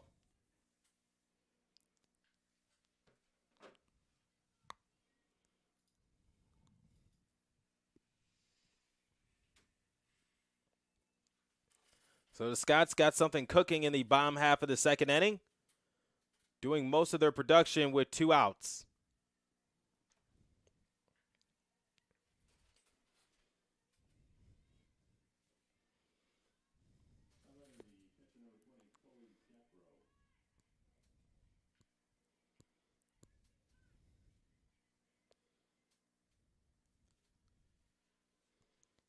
Here comes the first pitch to her. Hits it right up the middle. Patton's able to snag it on up. Toss over to McCullough. And there's the third and final out for Adrian College. Not before giving up 2 runs. It is 4-2 Scots here on ACTV. I will see you at the top half of the third inning. Do not go anywhere.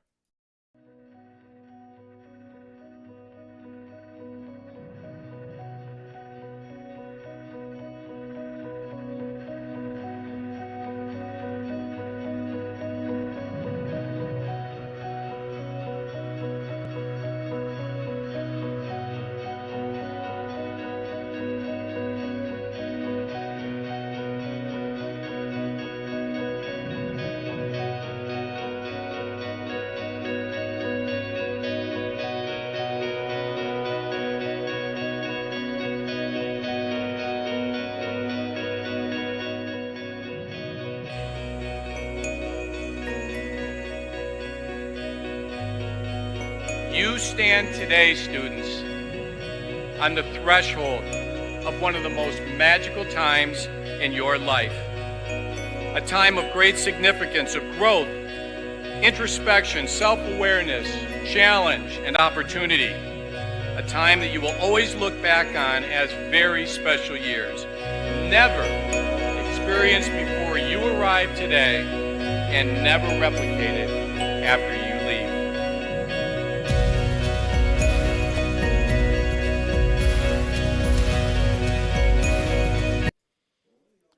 Welcome back to Adrian College Television for the top half of the third inning. As the Bulldogs look to answer on back, as the Scots were able to put up 2 in the last half of the inning.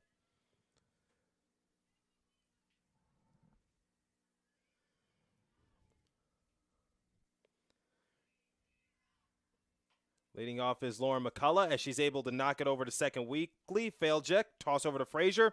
And there's the first out for the Scots in the top half of the third inning.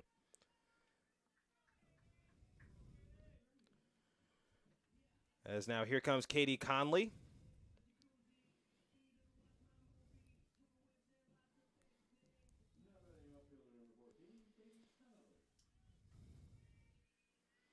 She swings and misses for strike number 1. Looks like she got just a tip of it.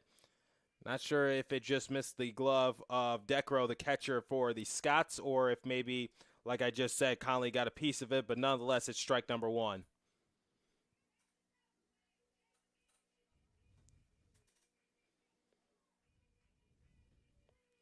Takes it for strike number 2. 0-2 to her now.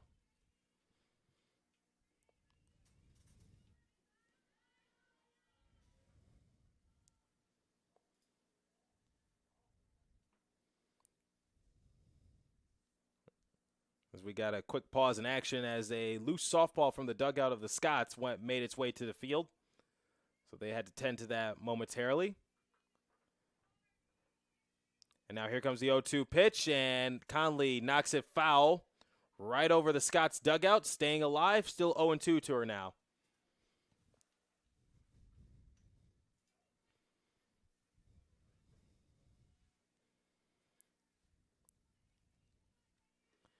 Here comes the 0-2 pitch.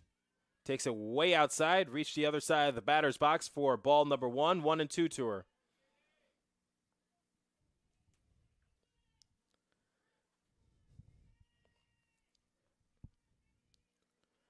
Here comes a 1-2 pitch, swing and a miss. So Little is able to make Conley go back to the bench with a strikeout. And now here comes Bryn McKay, the designated player for AC. So McCullough with the ground out, Connolly with a strikeout. And now here comes McKay to try to keep the inning going for AC. First pitch to her. She'll take it outside, but paints the corner for strike number 1. Late call by the home plate umpire.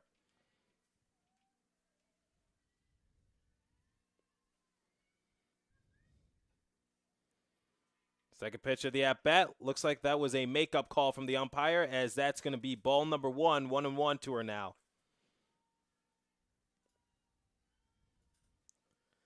The 1-1 pitch, and she's able to knock it into short center.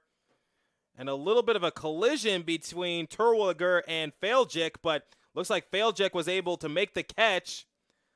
Luckily, that didn't turn into a big collision, but nonetheless, the Scots are able to retire the Bulldogs 1-2-3 in the top half of the third inning. So we head to the bottom half of the third inning.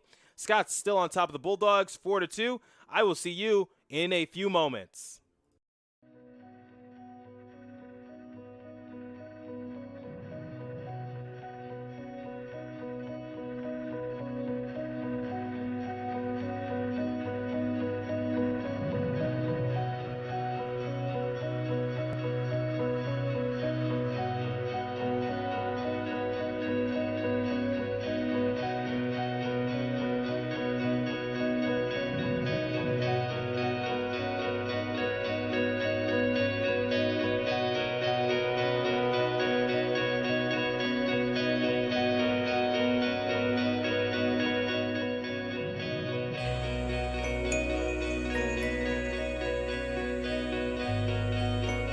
stand today, students, on the threshold of one of the most magical times in your life.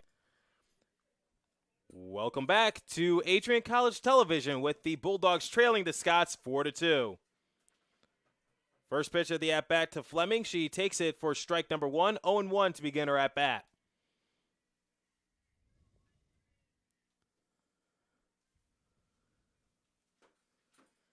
Here comes the 0-1 pitch outside for ball number 1, evens the count 1-1.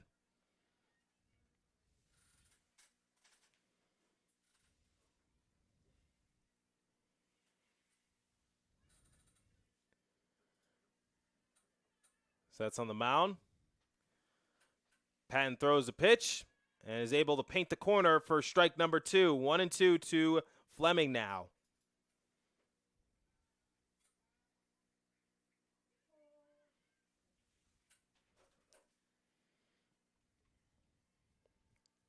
Here comes the 1-2 pitch. High and outside for ball number 2. Evens the count 2-2.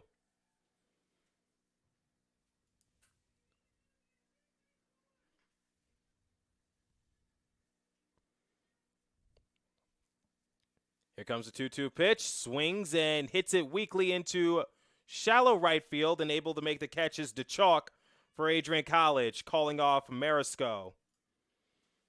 So out number 1 for the Scots in their bottom half of the third inning.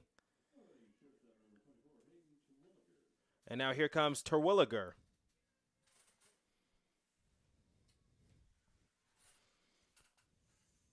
First pitch from Patton. Terwilliger puts a jolt into that one. High and deep into center field. And Lupu is unable to find it, as Terwilliger is able to reach second base on the double.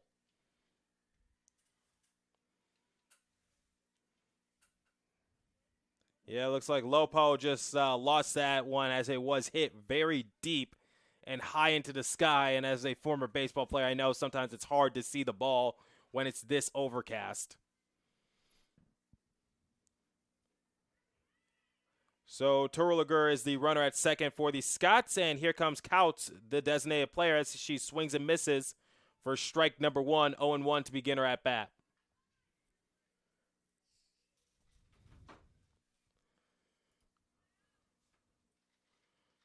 Second pitch of the at bat results in a called strike, 0-2 to her now.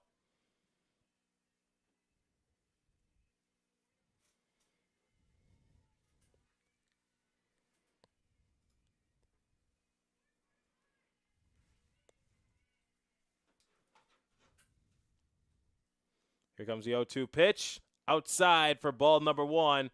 1-2 to her now.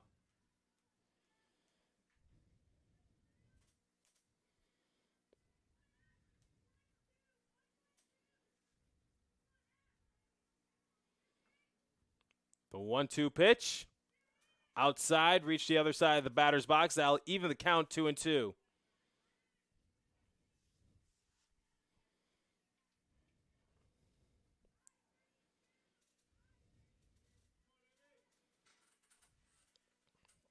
Here comes the 2-2 pitch with one batter down, and she's able to knock it over to third base. Forelli fields it, toss over to first, unable to get her, and the runner will move up to third base. So now runners at the corners for the Scots with one batter down. Terwilliger able to make the alert play and move up to third base on the ground out. Forelli did everything she could to try to gun the runner at first. Unfortunately, Couts was able to beat out her throw. So once again, runners at the corners for the Scots, and here comes Jessica Eva, and then it'll be the top of the order. See DeChalk just storming on in. First pitch to Eva. She takes it for strike number 1, 0-1 to begin her at bat.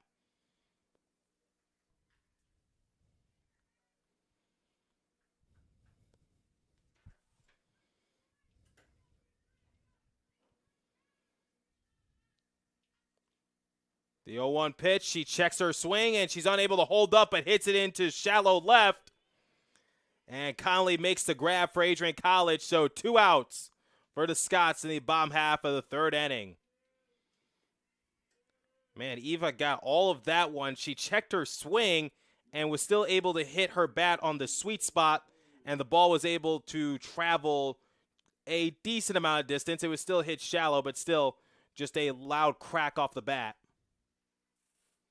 And now we head back to the top of the order for Aldrich. First pitch to Aldrich. She takes it in the dirt for ball number 1. 1-0 to begin her at bat.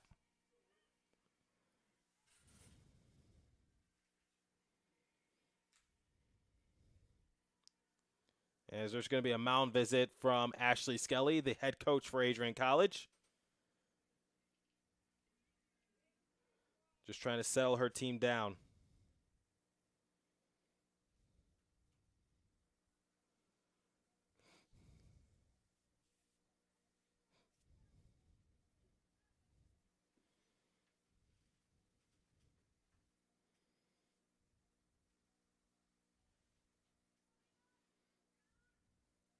So once again, the Scots are leading the Bulldogs by a score of 4-2 in the bottom half of the third inning. This is game 2 of the doubleheader this afternoon, with the Scots taking game number 1, 9-1 against Adrian College. Hopefully this doesn't jinx anything, but this time around, game number 2 is a much closer affair. So once again, we head back to the top of the order, and it looks like they're going to intentionally walk Ulrich. So that's going to load the bases with one batter out. No, 2 batters out, excuse me. So they want to face Griffin, and they're going to load the bases, so Ulrich will reach first base on the intentional walk. Now, this is a very risky play, because usually you don't intentionally walk a batter when there's a base occupied. So they must have been very confident to go up against Griffin, because it's not like it's going to be a righty-on-righty matchup, as Griffin is also a left-handed hitter. So bases loaded, 2 batters down for the Scots. First pitch to her is strike number 1. 0-1 to begin her at bat.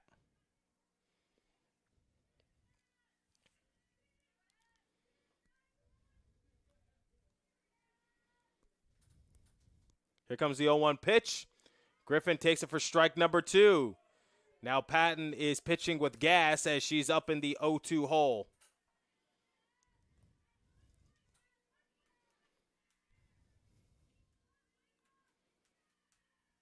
Here comes the 0-2 pitch. Griffin takes it far outside for ball number 1. 1-2 in her at bat.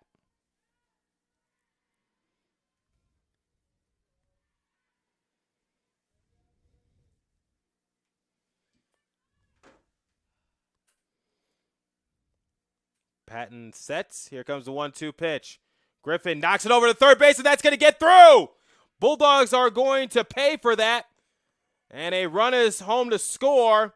It's now 5-2 Scots. As Terwilliger was able to come around and score, you saw Forelli just try to dive onto the ground to make the stop. And now Adrian College loaded the bases to face Griffin, and she was able to make him pay, took it personal, and now it's 5-2. Now here comes Frazier. First pitch to her, outside for ball number 1.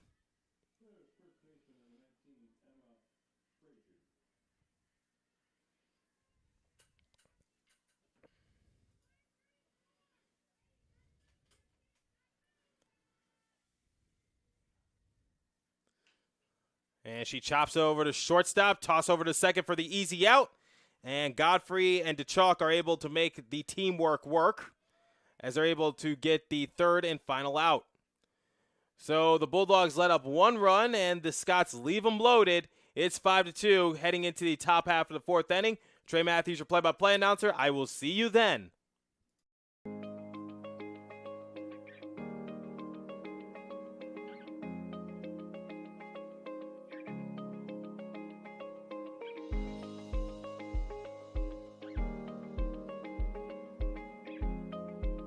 What if you didn't choose to become an Adrian College Bulldog? Surely you would have carried on with your education and could potentially be graduating elsewhere. But what would you have the honor of greeting Bruiser on campus?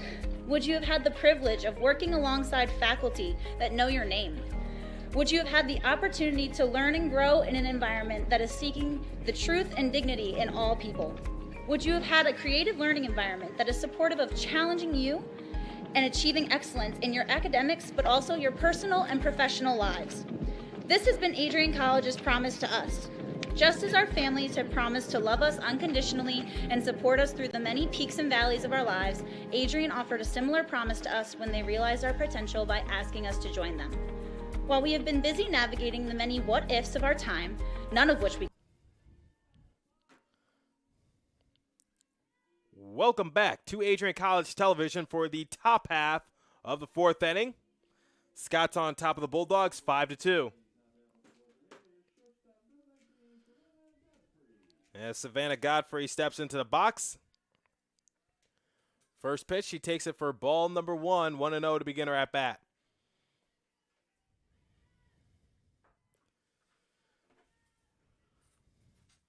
Here comes a 1-0 pitch, and she's able to knock it deep and into center field. Makes a catch!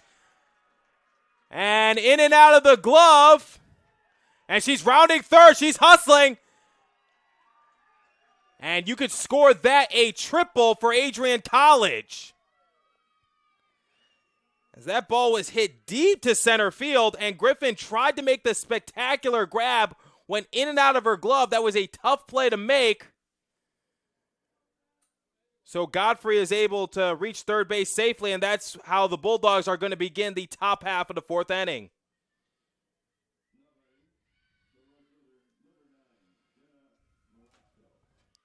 And now here comes Marasco.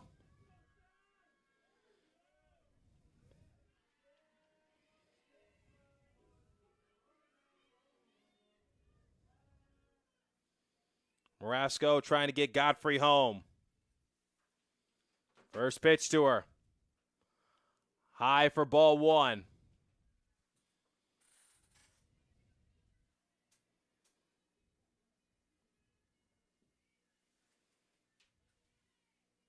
Here comes the 1-0 pitch. Outside for ball number 2. 2-0 to her now.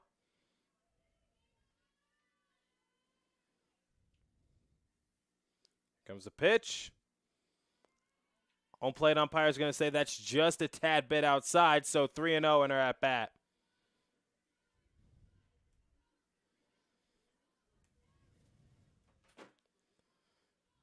The 3-0 pitch. There's the first strike at the at bat, 3-1.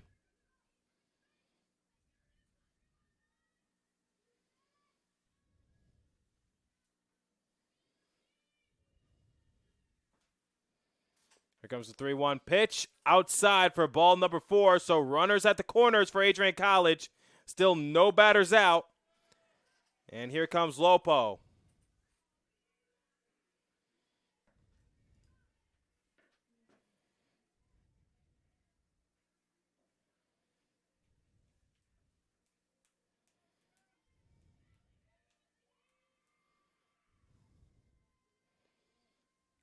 So a little bit of a mound visit from Alma. Might make some defensive alignments, as Coach Skelly also calls in her squad.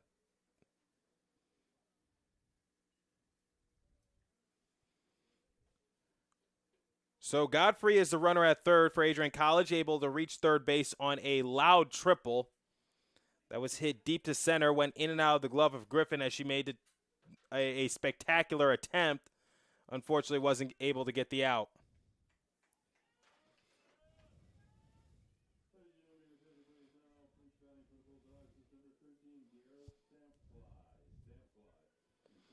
And now Stanfly is the pinch hitter for Adrian College. First pitch to her. She'll take it for strike number 1. So Stanfly is pitch hitting for Lopo.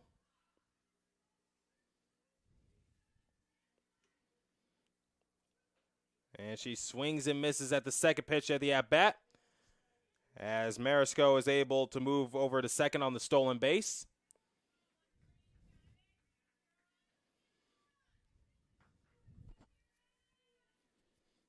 Oh and 2, Stanfly takes it outside. 1 and 2 to her now.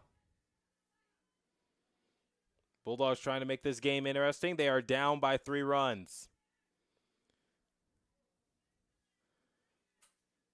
Here comes the 1-2 pitch. Swings and stays alive. Knocks it foul behind home plate.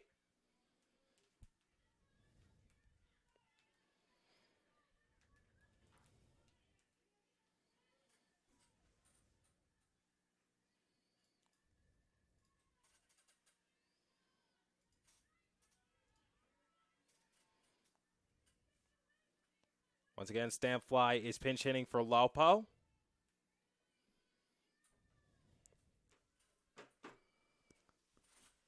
Here comes the 2-2 pitch. Swings and knocks it over to second base. That's going to get a run home. And the Scots will trade an out for a run, as Godfrey was able to score on the sacrifice from Stanfly. Failjack attempted or thought about throwing home, but decided to just take the easy route and toss over to first. And now here comes DeChalk. We're back to the top of the order. DeChalk swings and knocks it foul. That's 0-1 to begin her at bat.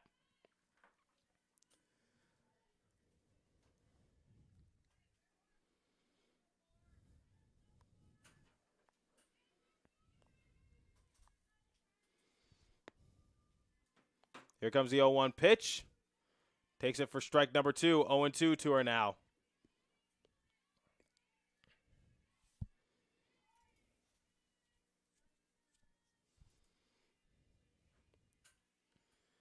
The pitch outside.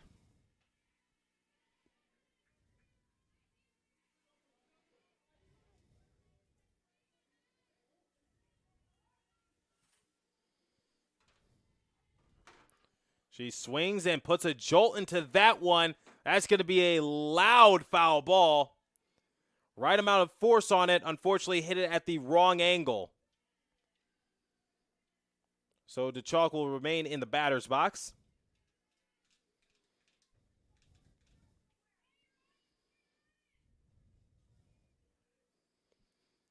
As it's a 2-2 count.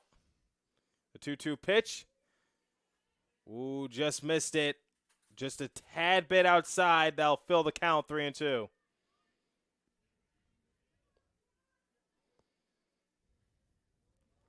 The pitch. Chalk swings and knocks it foul once again. She's right on it. Unfortunately, she's hitting it at the wrong angle, as once again, that's a loud foul ball.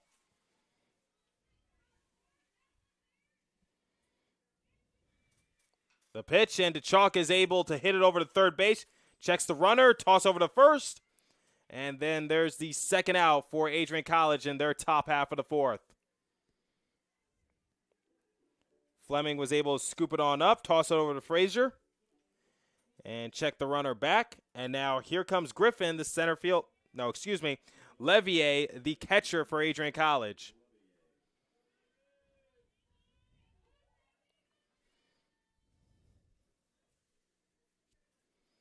The first pitch to her with 2 batters down. Takes it outside for ball number 1.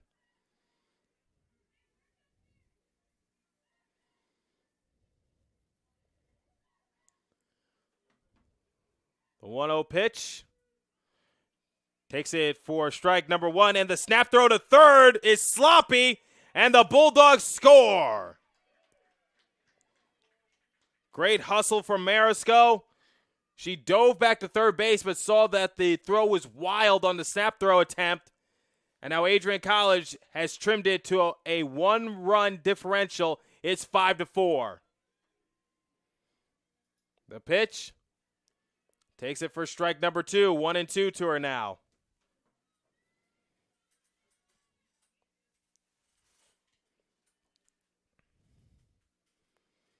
Steps back into the box and knocks it foul.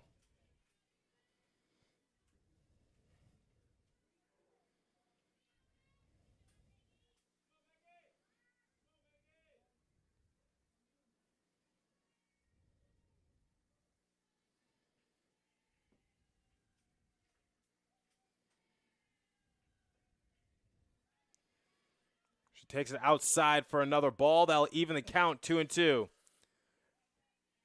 So Levier wears number 2. There's 2 outs, and there's a 2-2 count to her now. The pitch knocks it foul. To also add on to that, the Bulldogs have scored 2 runs in this inning.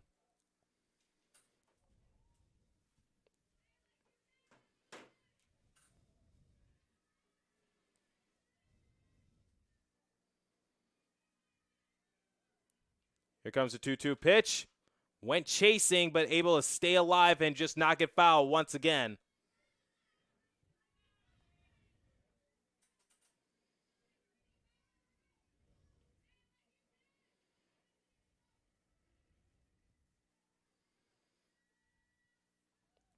Here comes the 2-2 pitch. Takes it inside. Has to do a little luau to get out the way.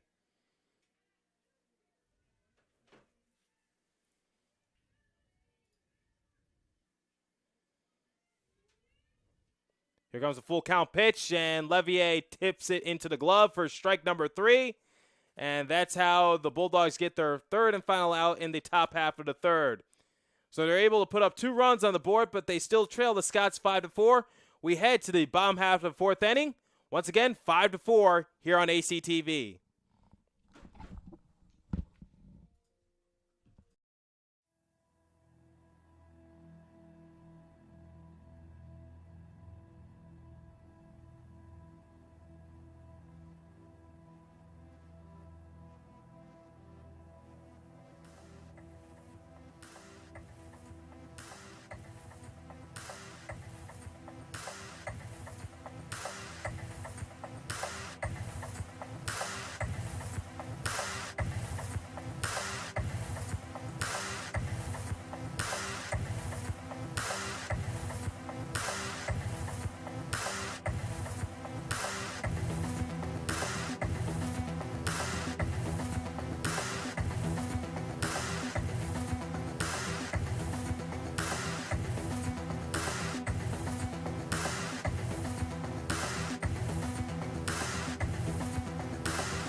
Welcome back to Adrian College Television as Failcheck steps into the box for the Scots.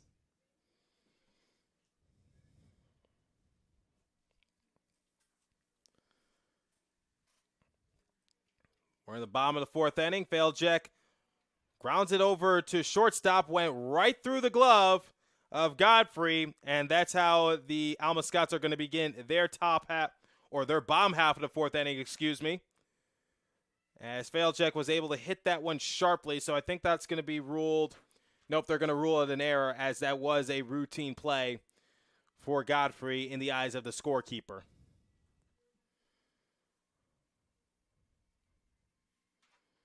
So it looks like there's going to be a courtesy runner.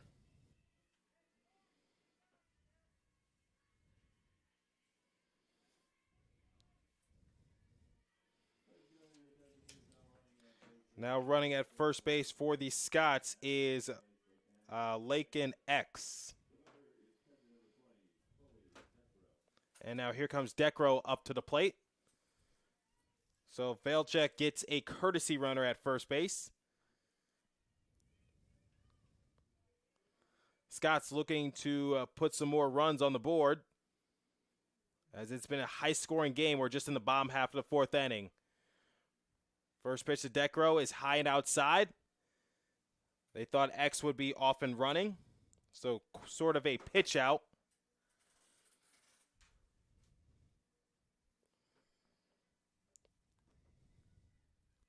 Here comes the 1-0 pitch, showing bunt, knocks it foul, evens the count 1-1.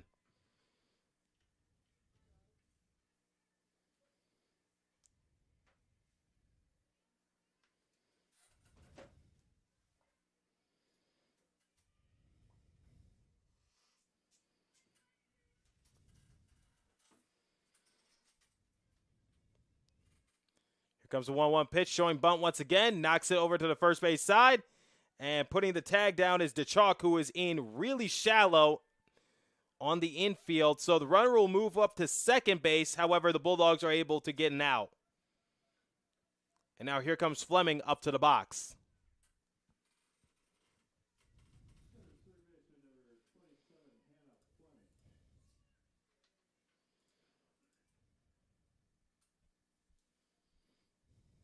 First pitch on its way. Fleming will take it outside for ball number 1.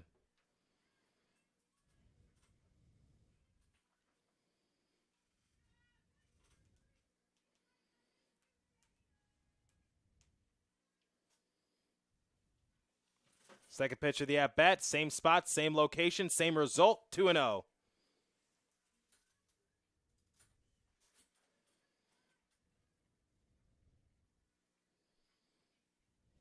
Here comes a 2-0 pitch. Swing and miss. 2-1 to her now.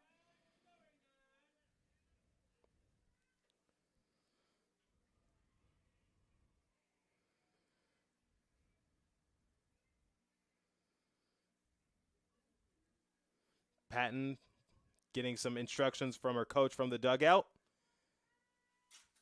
Here comes the 2-1 pitch. Showing bunt. Knocks it foul. That'll even the count, 2-2.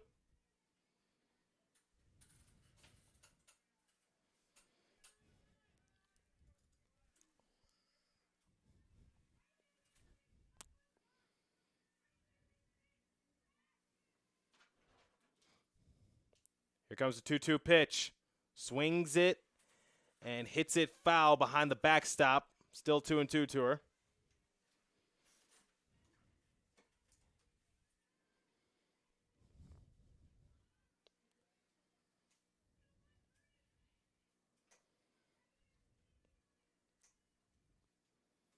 Here comes the 2-2 pitch. Swings and hits it over to second base. One hopper to DeChalk, and she's able to toss it over to first for the second out of the inning. That one looked like it was going to be routine. Took a bad hop on DeChalk. Luckily, it just went right directly at her on the letterings on her sweater.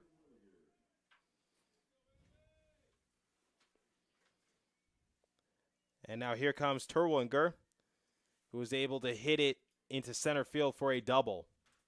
First pitch to her. Outside and a tad bit low for ball 1. 1-0 to her.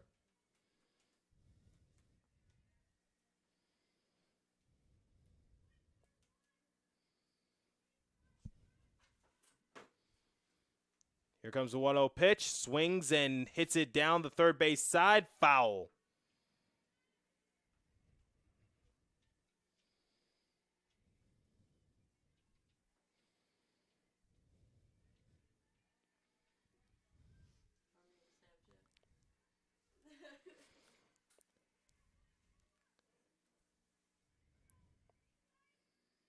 The 1-1 pitch. Patton receives a sign. Here it comes and able to shoot it foul. First base side, out of play.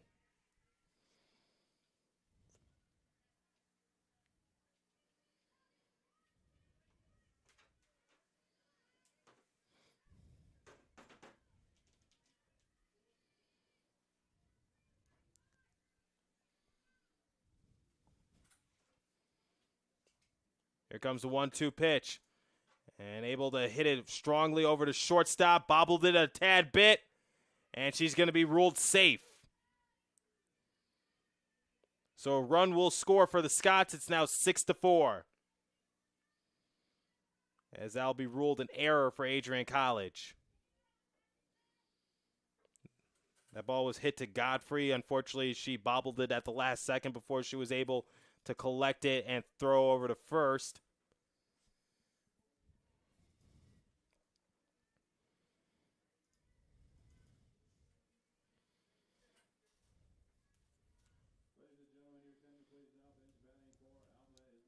Now there's going to be a pinch hitter as Daniela Doomlin will be up to the box.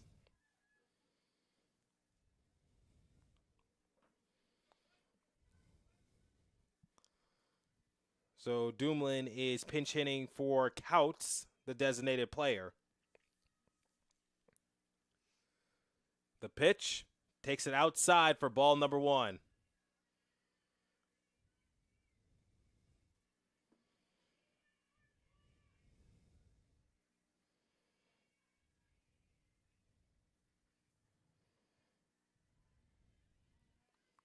The second pitch of the at-bat will result in ball number 2, 2-0 to her now.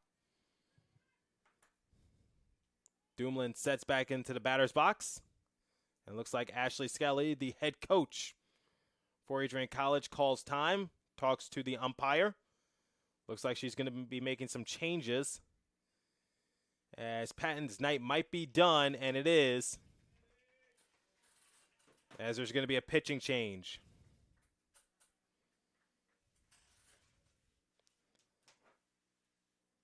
Into pitch, looks like it's going to be Shang.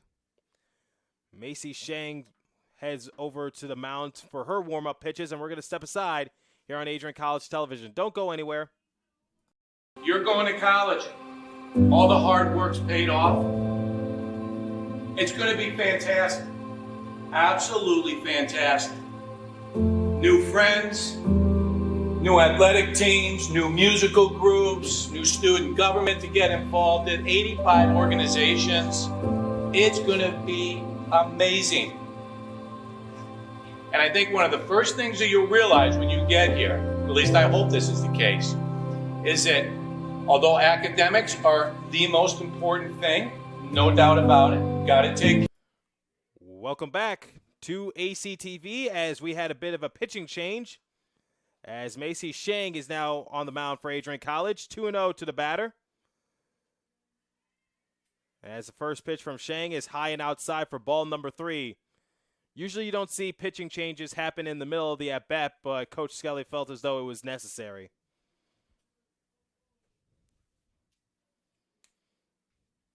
As Shang right now to Dumoulin is in a 3-0 hole.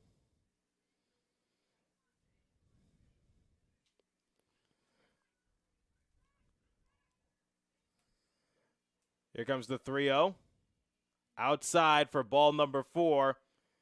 So Shang came into the game and immediately walked the first batter. However, it won't be credited to her as she was subbed in mid-at-bat and just threw 2 pitches.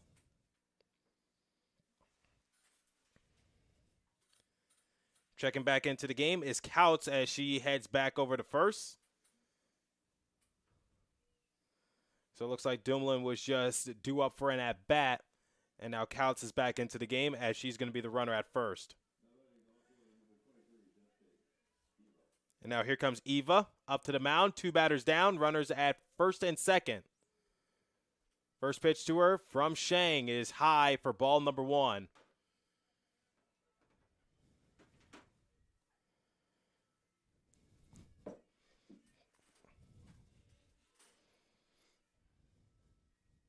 The 1-0 pitch, showing bunt, takes it down Main Street for strike number 1, evens the count 1-1.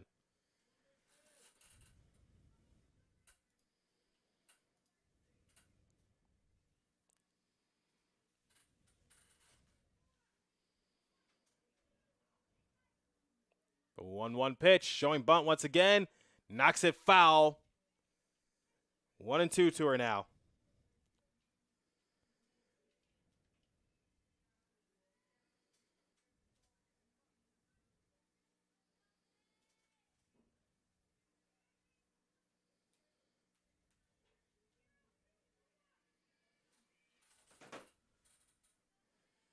Here comes the 1-2 pitch. Checked her swing. Did she go? They're going to appeal down to short, and the umpire says she held up. That'll even the count 2-2.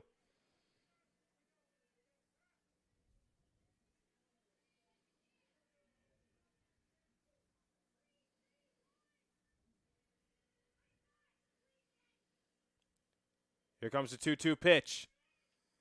Outside for ball number 3. That's going to fill the count, and the runners will be in motion with 2 batters down.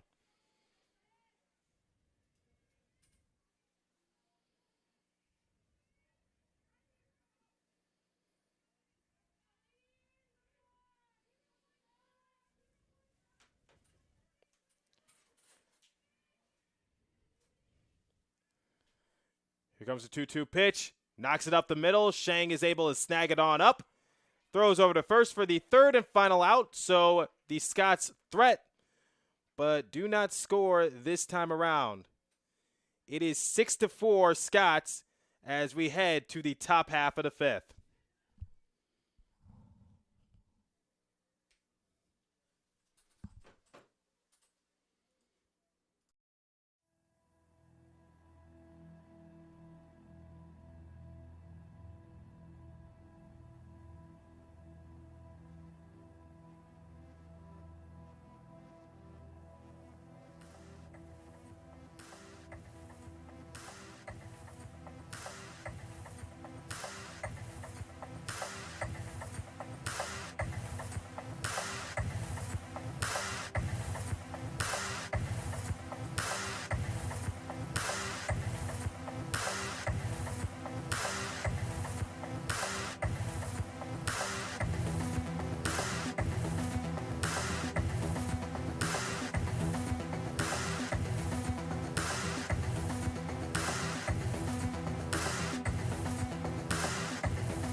Welcome back to ACTV as first pitch of the inning is knocked foul for strike number one.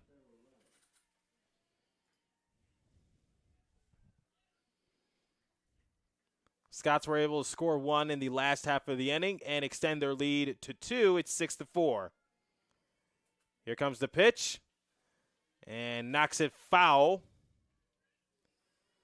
Forelli is the batter for Adrian College.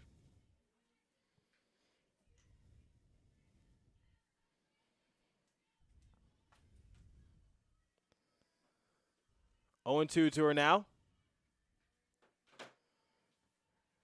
The pitch on its way. Forelli knocks it foul once again.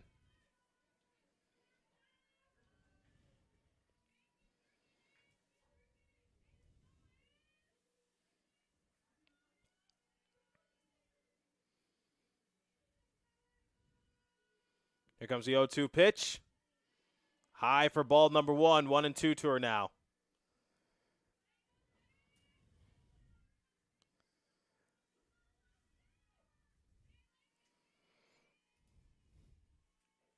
Here comes the 1-2 pitch. And she stood there like a little house on the side of the road, as Ernie may have said. Out number one for the Scots.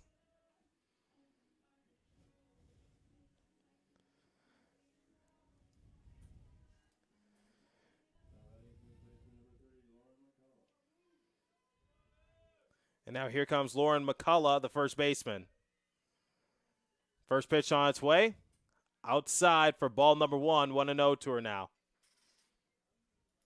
Little is still the pitcher for the Scots.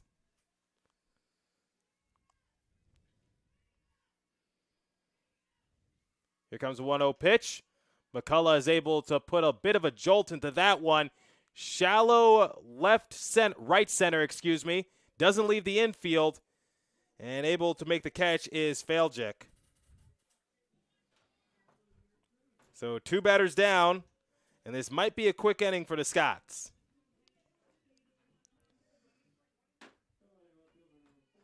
As stepping up to the plate is Katie Connolly. First pitch to her.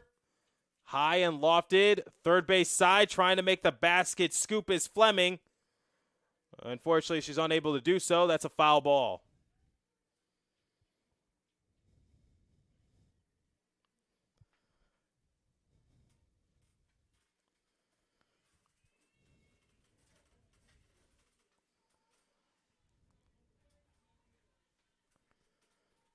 Here comes the 0-1 pitch. She swings and hits it down the third base side once again. And it's 0-2 to her now.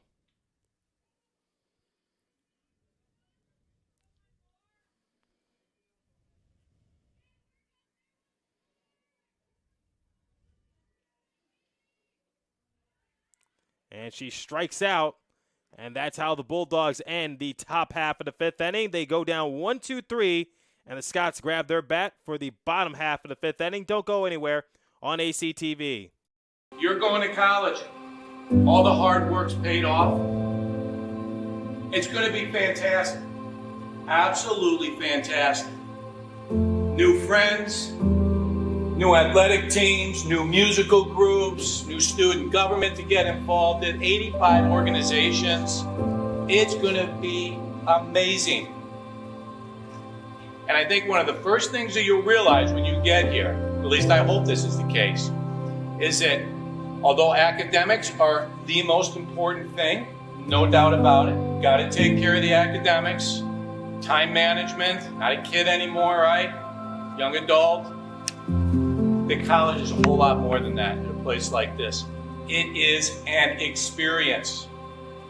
College is an experience that will last you for the rest of your life.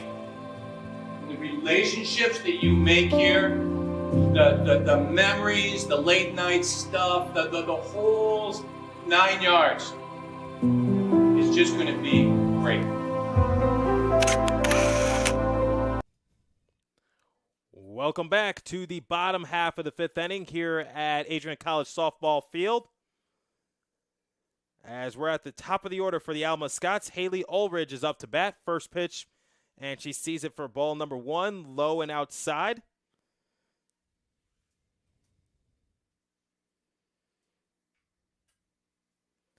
Schnag is still on the mound for Adrian College. And back-to-back pitches and back-to-back balls. 2-0 to begin. Ulrich is at bat.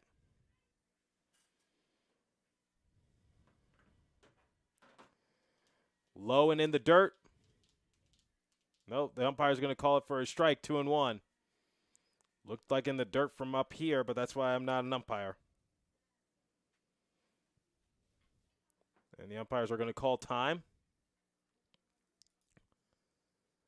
Looks like the Alma coaches agree with my assessment as they're talking to the umpires. Quick pause in action.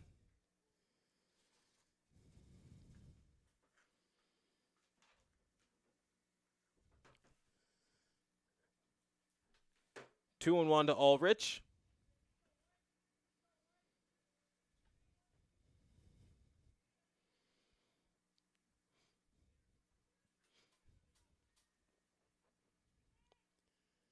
Here comes the 2-1.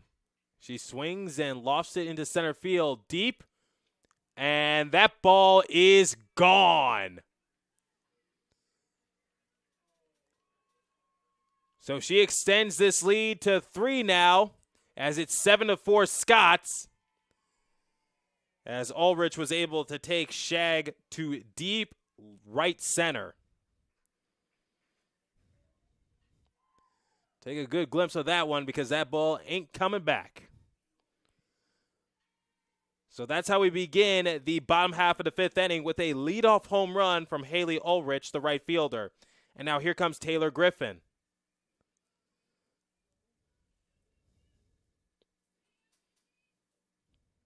First pitch to her, showing bunt. Knocks it down the third base side. That's going to be a foul ball.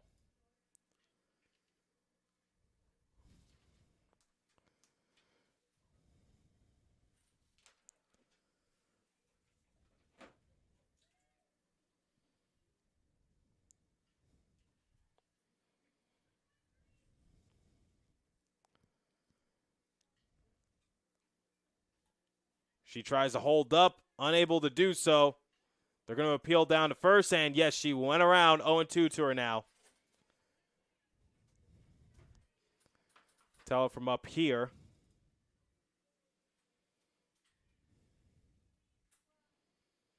Here comes the 0-2 pitch. She swings and knocks it foul.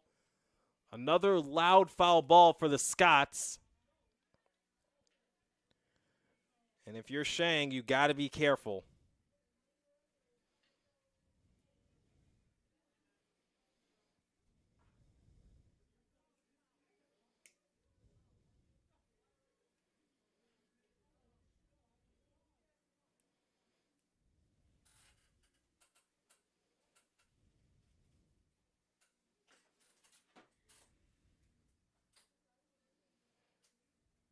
So Griffin looking to set back into the box. Umpires just gathering some extra softballs.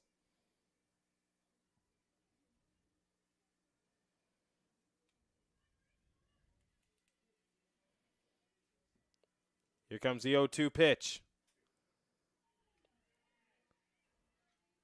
And you can see Shang, the frustration right there, saying, where did that miss? It's 1-2.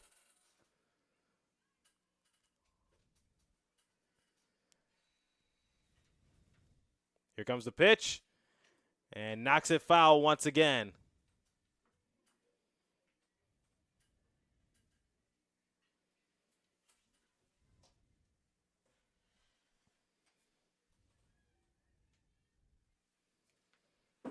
So Griffin sets back into the box. The pitch on its way. Goes chasing and hits it foul once again. Long at bat for Griffin as she is extending the pitch count for Shang.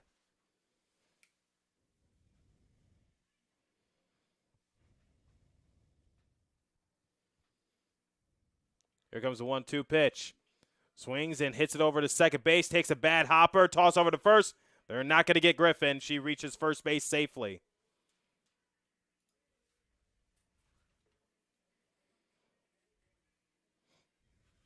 Score that an error for Adrian College as it was hit to the chalk. And once again, bobbled it at the last second. And now here comes Emma Frazier up to the box. First pitch on its way, showing bunt. Hits it down the third base side. That's going to squirt on foul.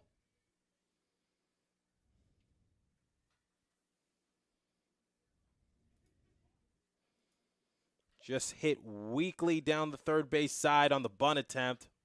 I thought it was going to stay fair.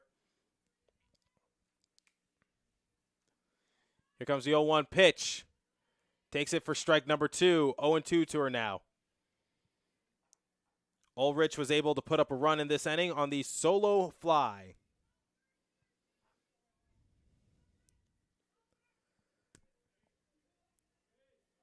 Here comes the 0-2 pitch. Takes it outside for ball number 1. 1-2 to her now.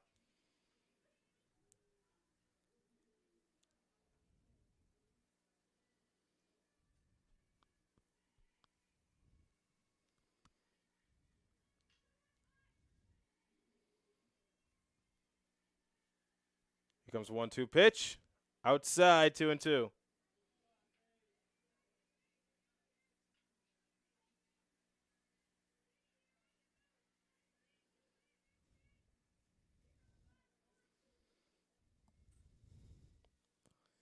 Here comes the 2-2 pitch. Swing and a miss. So there's the first out of this inning for Shang as she's able to get the strikeout.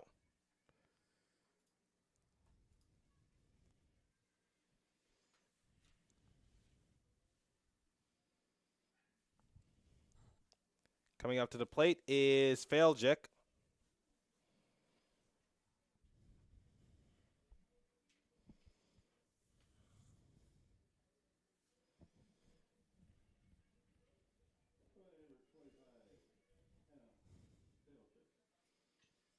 So Faljic steps up to the box.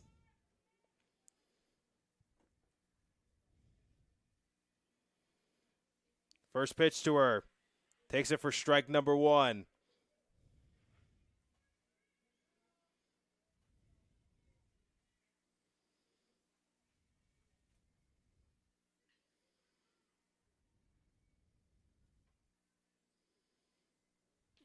The 0-1 pitch. Swings and hits it down the third base side.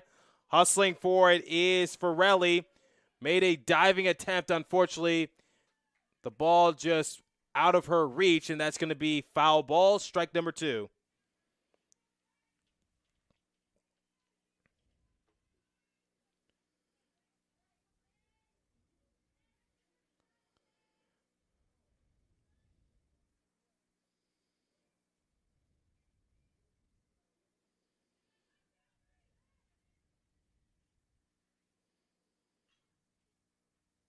Here comes the 0-2 pitch. Takes it high and inside for ball number 1. 1-2 to her now.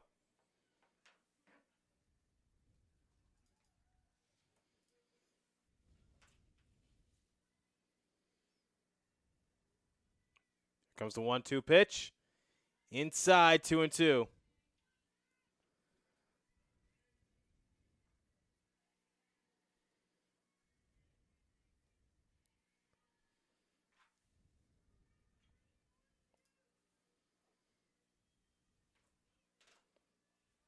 Here comes the 2-2 pitch. Checked her swing. Did she go?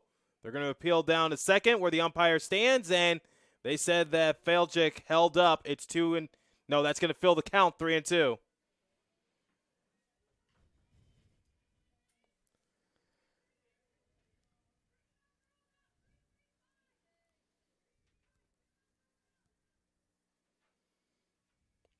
Full count pitch on its way. Falchuk is able to hit it into shallow center, and that's going to drop for a single.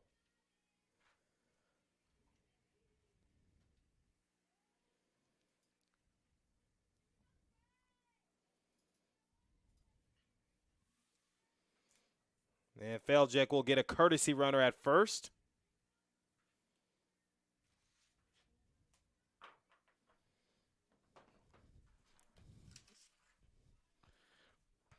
Pinch running for her is Halverson.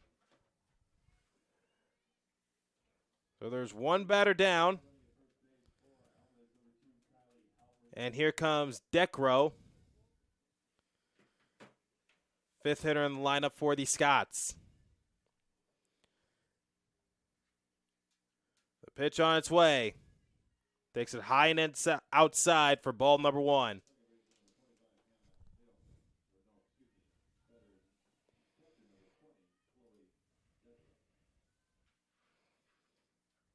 Pitch to Decro, high and outside, and that's going to get on by Levier as it went in and out of her glove behind the backstop. So now there's ducks on the pond for the Scots. Runners at third and second, still one batter away. It's 2-0 to Decro currently.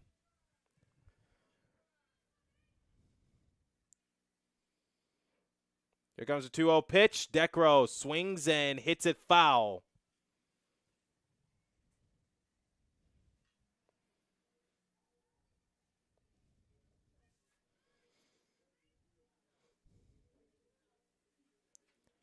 The 2-1 pitch, high and outside, 3-1.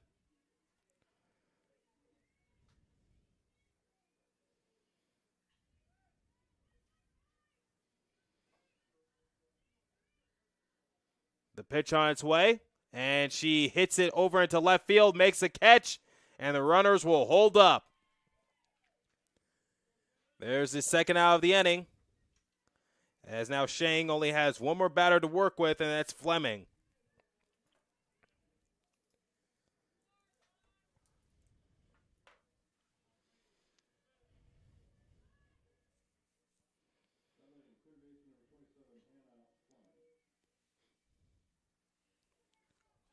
And the first pitch reaches the backstop, and a run will score. Griffin horsing on in, and that's going to make it an 8-4 game. Getting late here in Adrian, Michigan, as dusk has started to settle. Comes a 1-0 pitch. Takes it for strike number 1. Evens the count 1-1.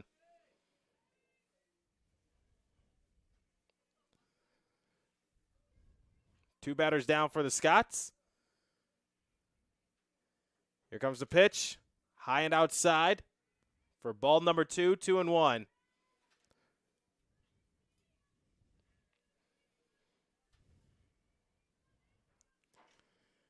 Here comes the pitch. Outside once again. So Fleming ahead of the count.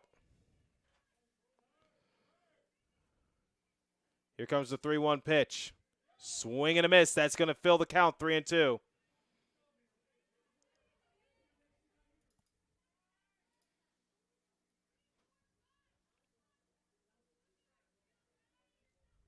The 3-2 pitch.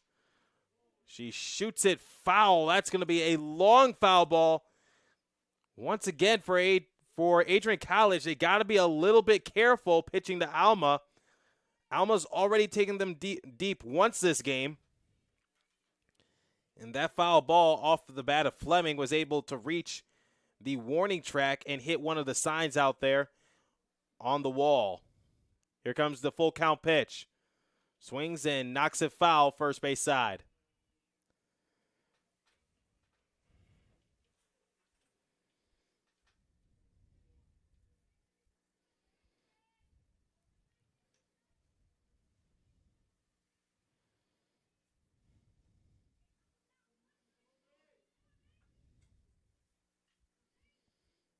Here comes the full count pitch.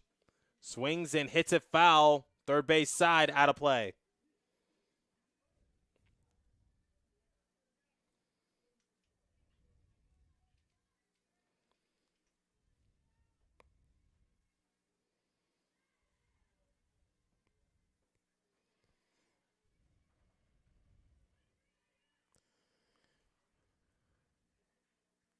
Here comes the full count pitch.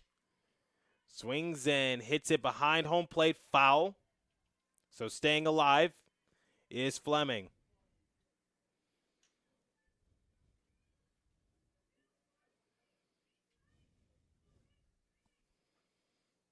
The full count pitch.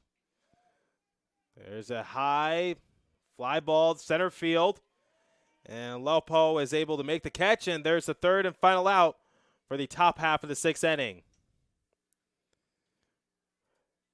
So the Scots are able to get 2 runs, and now they've extended their lead to 8-4. Bulldogs will grab their bats as we head to the top half of the sixth. Do not go anywhere.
Welcome back to Adrian College softball field as McKay swings and knocks it foul.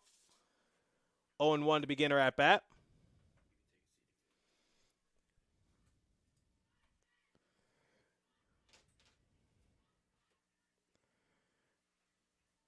Here comes the 0-1 pitch. Outside for ball number 1, 1-1.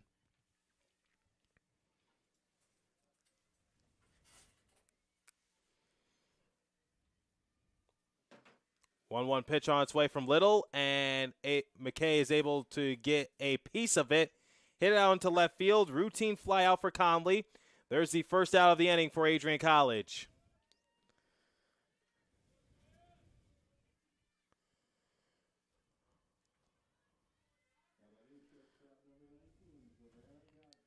Now here comes Godfrey, the shortstop for Adrian College. Be Godfrey, Marisco, Lopo, if they're able to extend this inning. Godfrey knocks it foul, 0-1 to begin her at bat.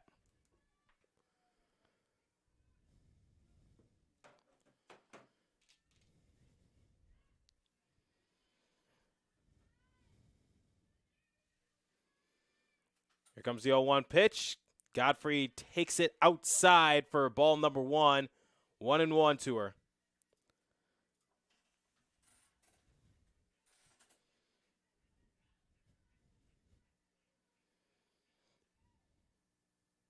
Comes a 1-1 pitch, high and inside for ball number 2, 2-1.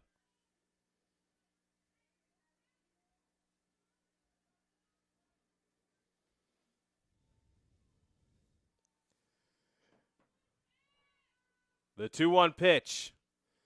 Godfrey's able to get a piece of that one. Over to second base, able to make the catch is Faljic. 2 up, 2 down for the Bulldogs in the top half of the 6th inning. As here comes Marisco.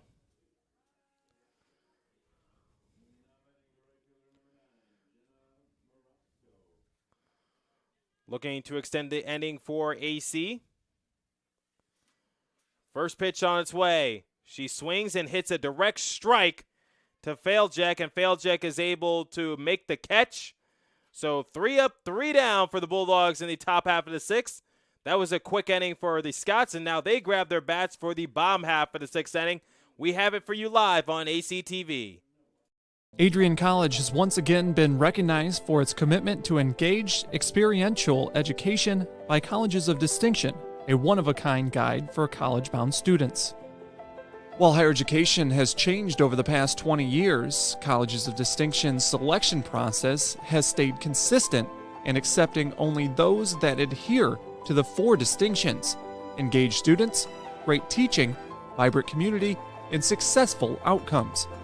Overlaid in the last few years have been a look into high-impact practices. They believe most critical to the student experience were the kinds of engaging experience that are found at Adrian College. To learn more, please visit adrian.edu.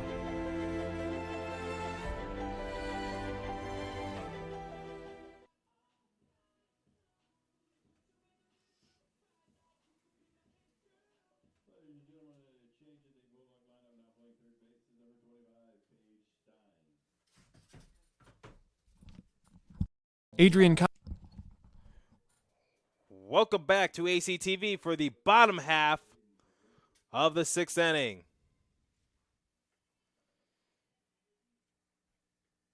First pitch on its way. And Terwilliger will take it for ball number 1, 1-0 to begin her at bat.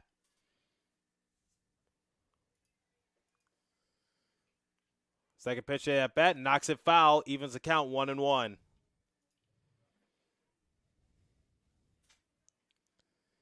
Now, hypothetically, if the Scots are able to put 14 on the board this half of the inning, the game is over because 10 after 5 is a mercy. Knocks it foul. 1-2 to her now.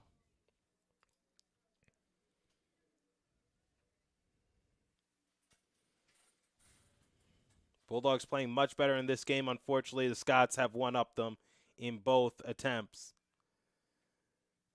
Takes it high and inside. That'll even the count 2-2. Here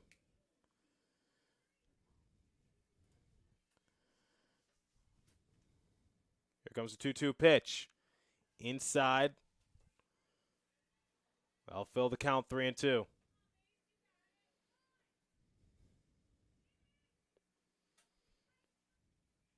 comes the full count pitch. And Terwilliger will reach first base on the leadoff walk. Bulldogs have made that mistake multiple times this game by losing the leadoff hitter of any inning to a walk.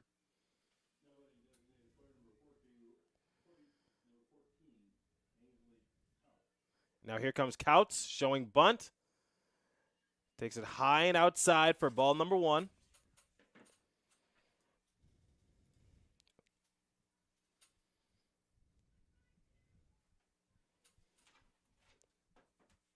Here comes a 1-0 pitch, showing bunt once again. Pops it up foul behind home plate.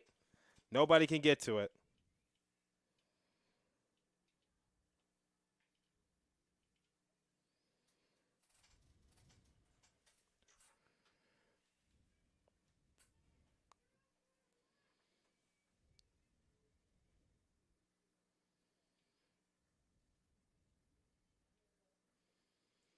Here comes a 1-1.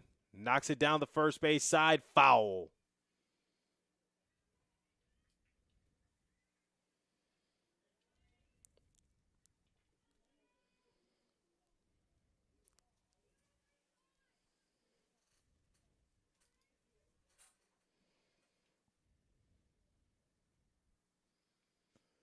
Here comes the 1-2 pitch with a runner at first, and she swings and hits it down the third base side. Foul.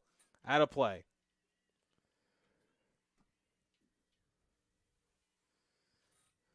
I'm no meteorologist, but I would suggest getting your sunglasses out as it's going to be really hot for Saturday afternoon, as we're going to have a couple baseball games over at Nicolay Field. It's going to be club baseball playing a doubleheader to Xavier. Right now they're playing games 1 as we speak, and they're going to play the final 2 games tomorrow.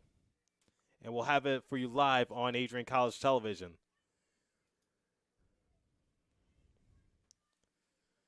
Here comes the 2-2 pitch. Inside, fills the count once again. Bulldogs trying to get a quick inning. Unfortunately, the Scots have been working the count, and they are relentless at the plate.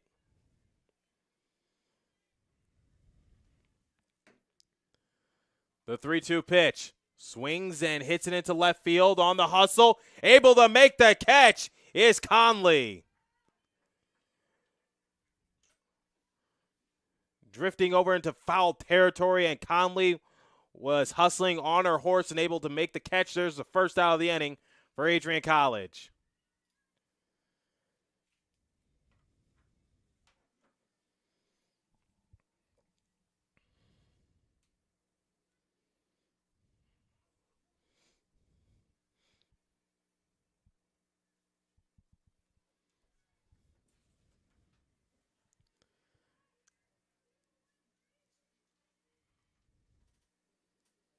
So Bulldogs have 1 out in the top half of bottom half of the 6th, excuse me. Still not getting used to the fact that they're the road team despite being on their home field. As Holtzinger will now be pinch hitting for Eva. Holtzinger takes it for ball number 1, evens the count 1-1.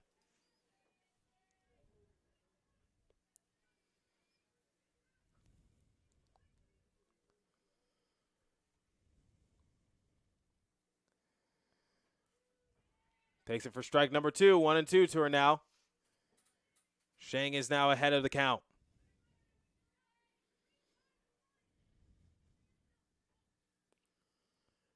Here comes the 1-2 pitch. Outside and high, 2-2, evens the count.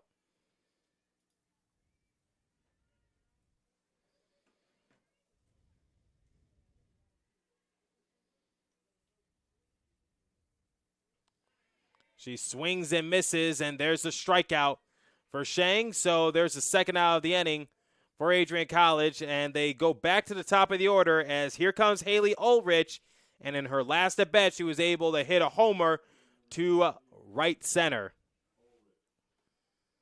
So the Bulldogs are going to have to be extra careful when pitching to her. As looks like we're going to get a courtesy runner at first base. So going in to run is going to be Mia Thorne.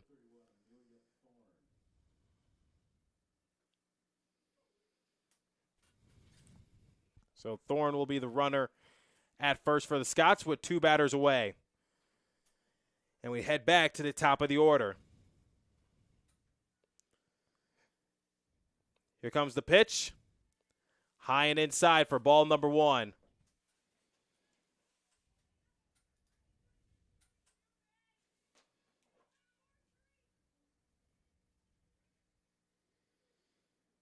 Pitch on its way. She'll take it for strike number 1. 1-1 to her now.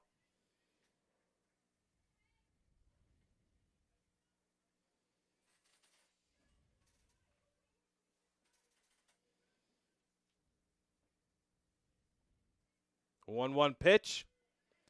Takes it for strike number 2. 1-2 to her now.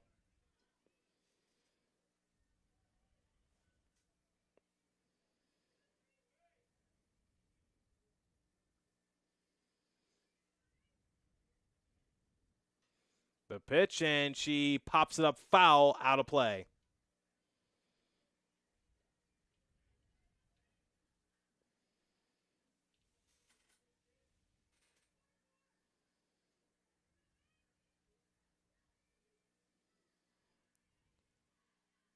Here comes a 1-2 pitch. She swings and hits it up the middle. Diving stop, and she taps over to second for the out. What a play by Godfrey right there. able to prevent the ball from going into center, and out of desperation, reaches out, touches the bag, and gets the force out.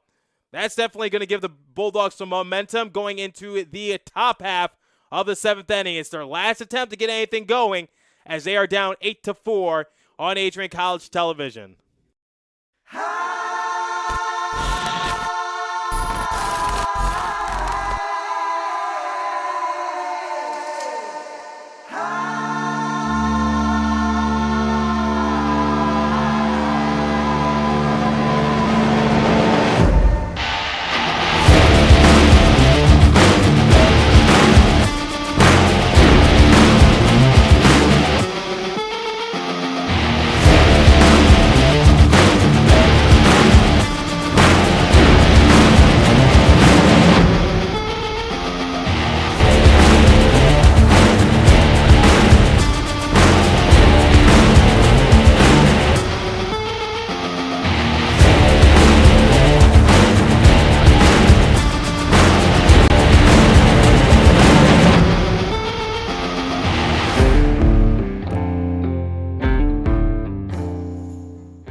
Welcome back to Adrian College Television as we are in the top of the 7th inning and the Bulldogs are down to their final 3 outs.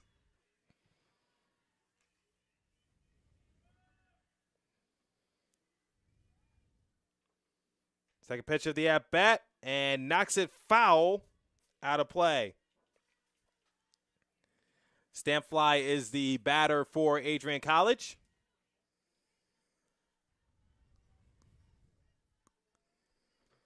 Here comes the 1-1 pitch. Stampfly knocks it foul once again. 1-2 to her now.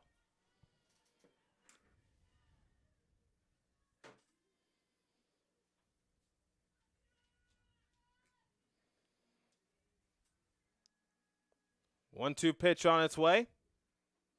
Takes it outside for ball number 2. 2-2 to her now.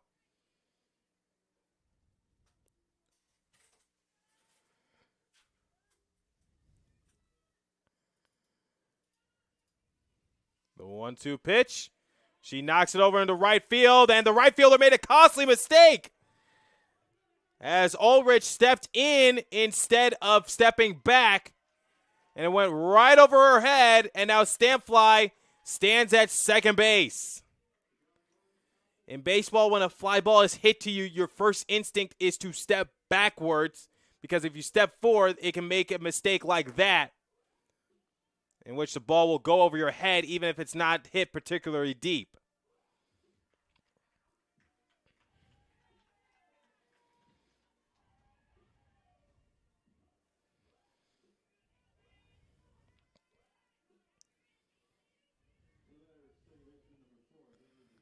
And now here comes DeChalk, the leadoff hitter for Adrian College, as we're back to the top of the order.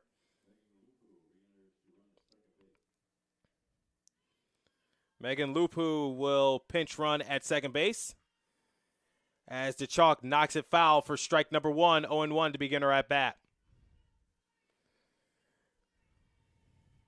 It's been a high-scoring game in game number 2. Bulldogs putting up a much better fight compared to what they did in game number 1. DeChalk shoots it fair into left field, and Lupu is able to score all the way from second base. And the Bulldogs have cut it to 3. It's now 8-5.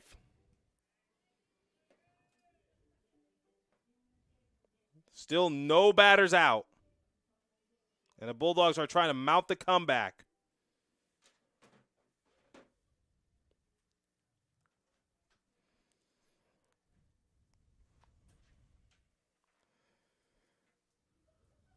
And we're going to get a pitching change.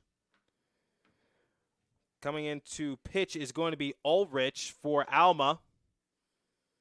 Ulrich was originally the right fielder, so while she takes her warm-up pitches, we're going to step aside on ACTV. We will see you momentarily.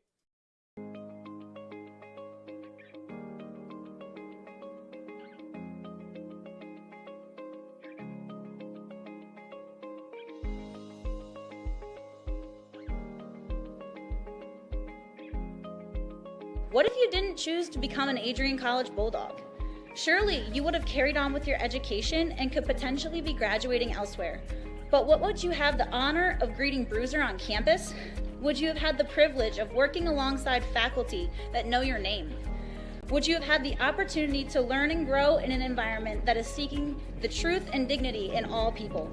Would you have had a creative learning environment that is supportive of challenging you and achieving excellence in your academics, but also your personal and professional lives? This has been Adrian College's promise to us. Just as our families have promised to love us unconditionally and support us through the many peaks and valleys of our lives, Adrian offered a similar promise to us when they realized our potential by asking us to join them. While we have been busy navigating.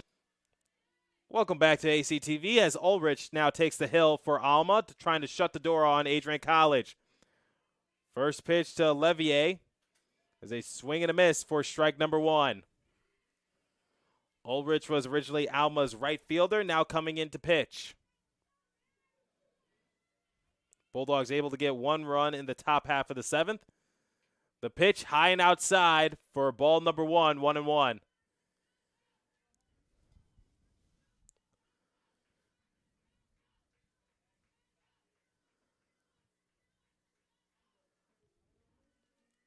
Here comes the 1-1 pitch. Outside, 2-1.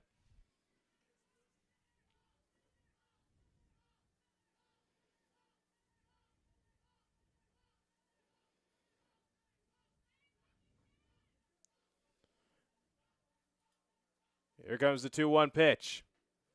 Takes it for strike number two. That'll even the count, 2-2. Runner at first. No batters out for Adrian College. Trying to mount the comeback.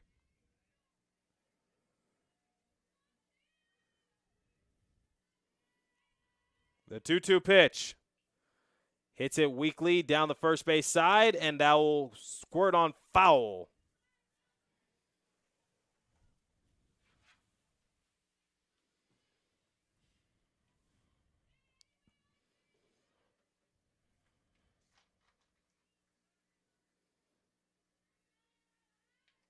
Now here comes the 2-2.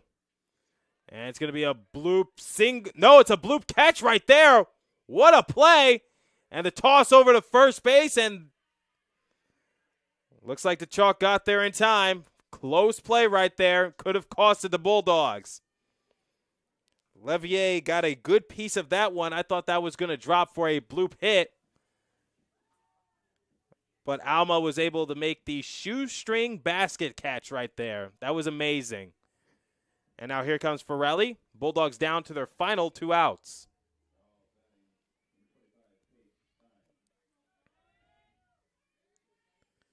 Now here comes Stein up to the box. First pitch to her, high and outside for ball number 1.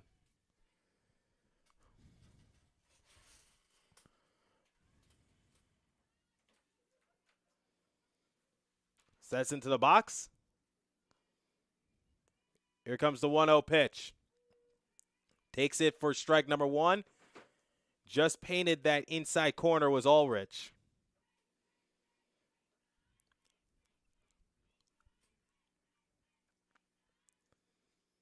The 1-1 pitch. And she knocks it over to Aldrich. Toss over to second for 1, and they're going to only get 1 on that play. So 2 batters down for Adrian College, as Alma was able to get the force out at second. And now here comes McCullough, the final hope for Adrian College.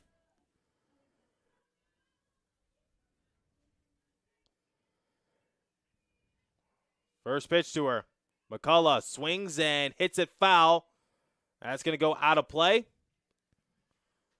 Over near the hill here at Adrian College softball field.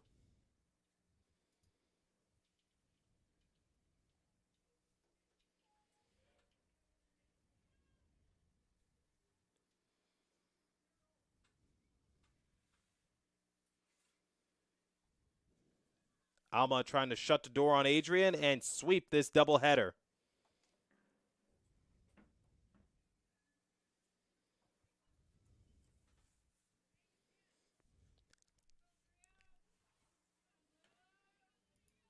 Now they're setting up.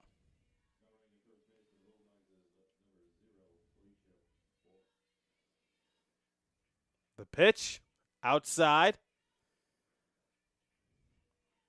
Bulldogs are getting a pinch runner as Felicia Bork is now the runner at first.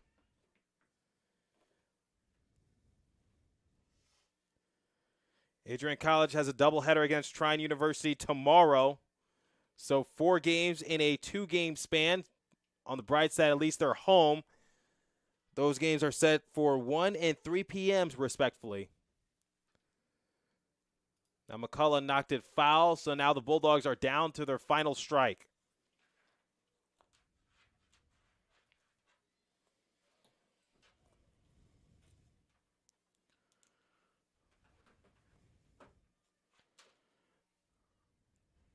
Sets. Here comes the 1-2 pitch. Inside, 2-2. That'll even the count.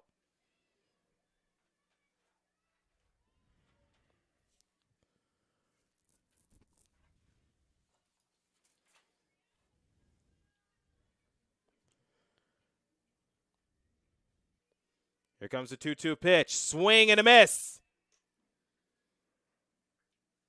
So there's the third and final out.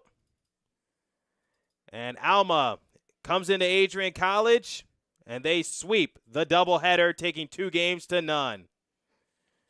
So the Scots are able to improve their record to 23-9 after these 2 games, and they have improved to MIAA to 10-2. As for Adrian College, they now fall to 10-20, and their MIAA record is at 4-6. So the Bulldogs will look to rebound tomorrow against Trine University. Once again, that game is set to begin at 1 and 3 p.m., another doubleheader for them. So they definitely have their work cut out for them, a chance at redemption. So for Matt Kibbe, the play-by-play announcer in game number 1, for my awesome crew on hand, I'm Trey Matthews, your play-by-play announcer. Once again, the Bulldogs come out on the losing end against the Scots, and they get swept in this doubleheader, and they'll look to try to bounce back tomorrow. And we have it for you live on ACTV, and we hope to see you back here at Adrian College Softball Field. Have a great evening, everybody.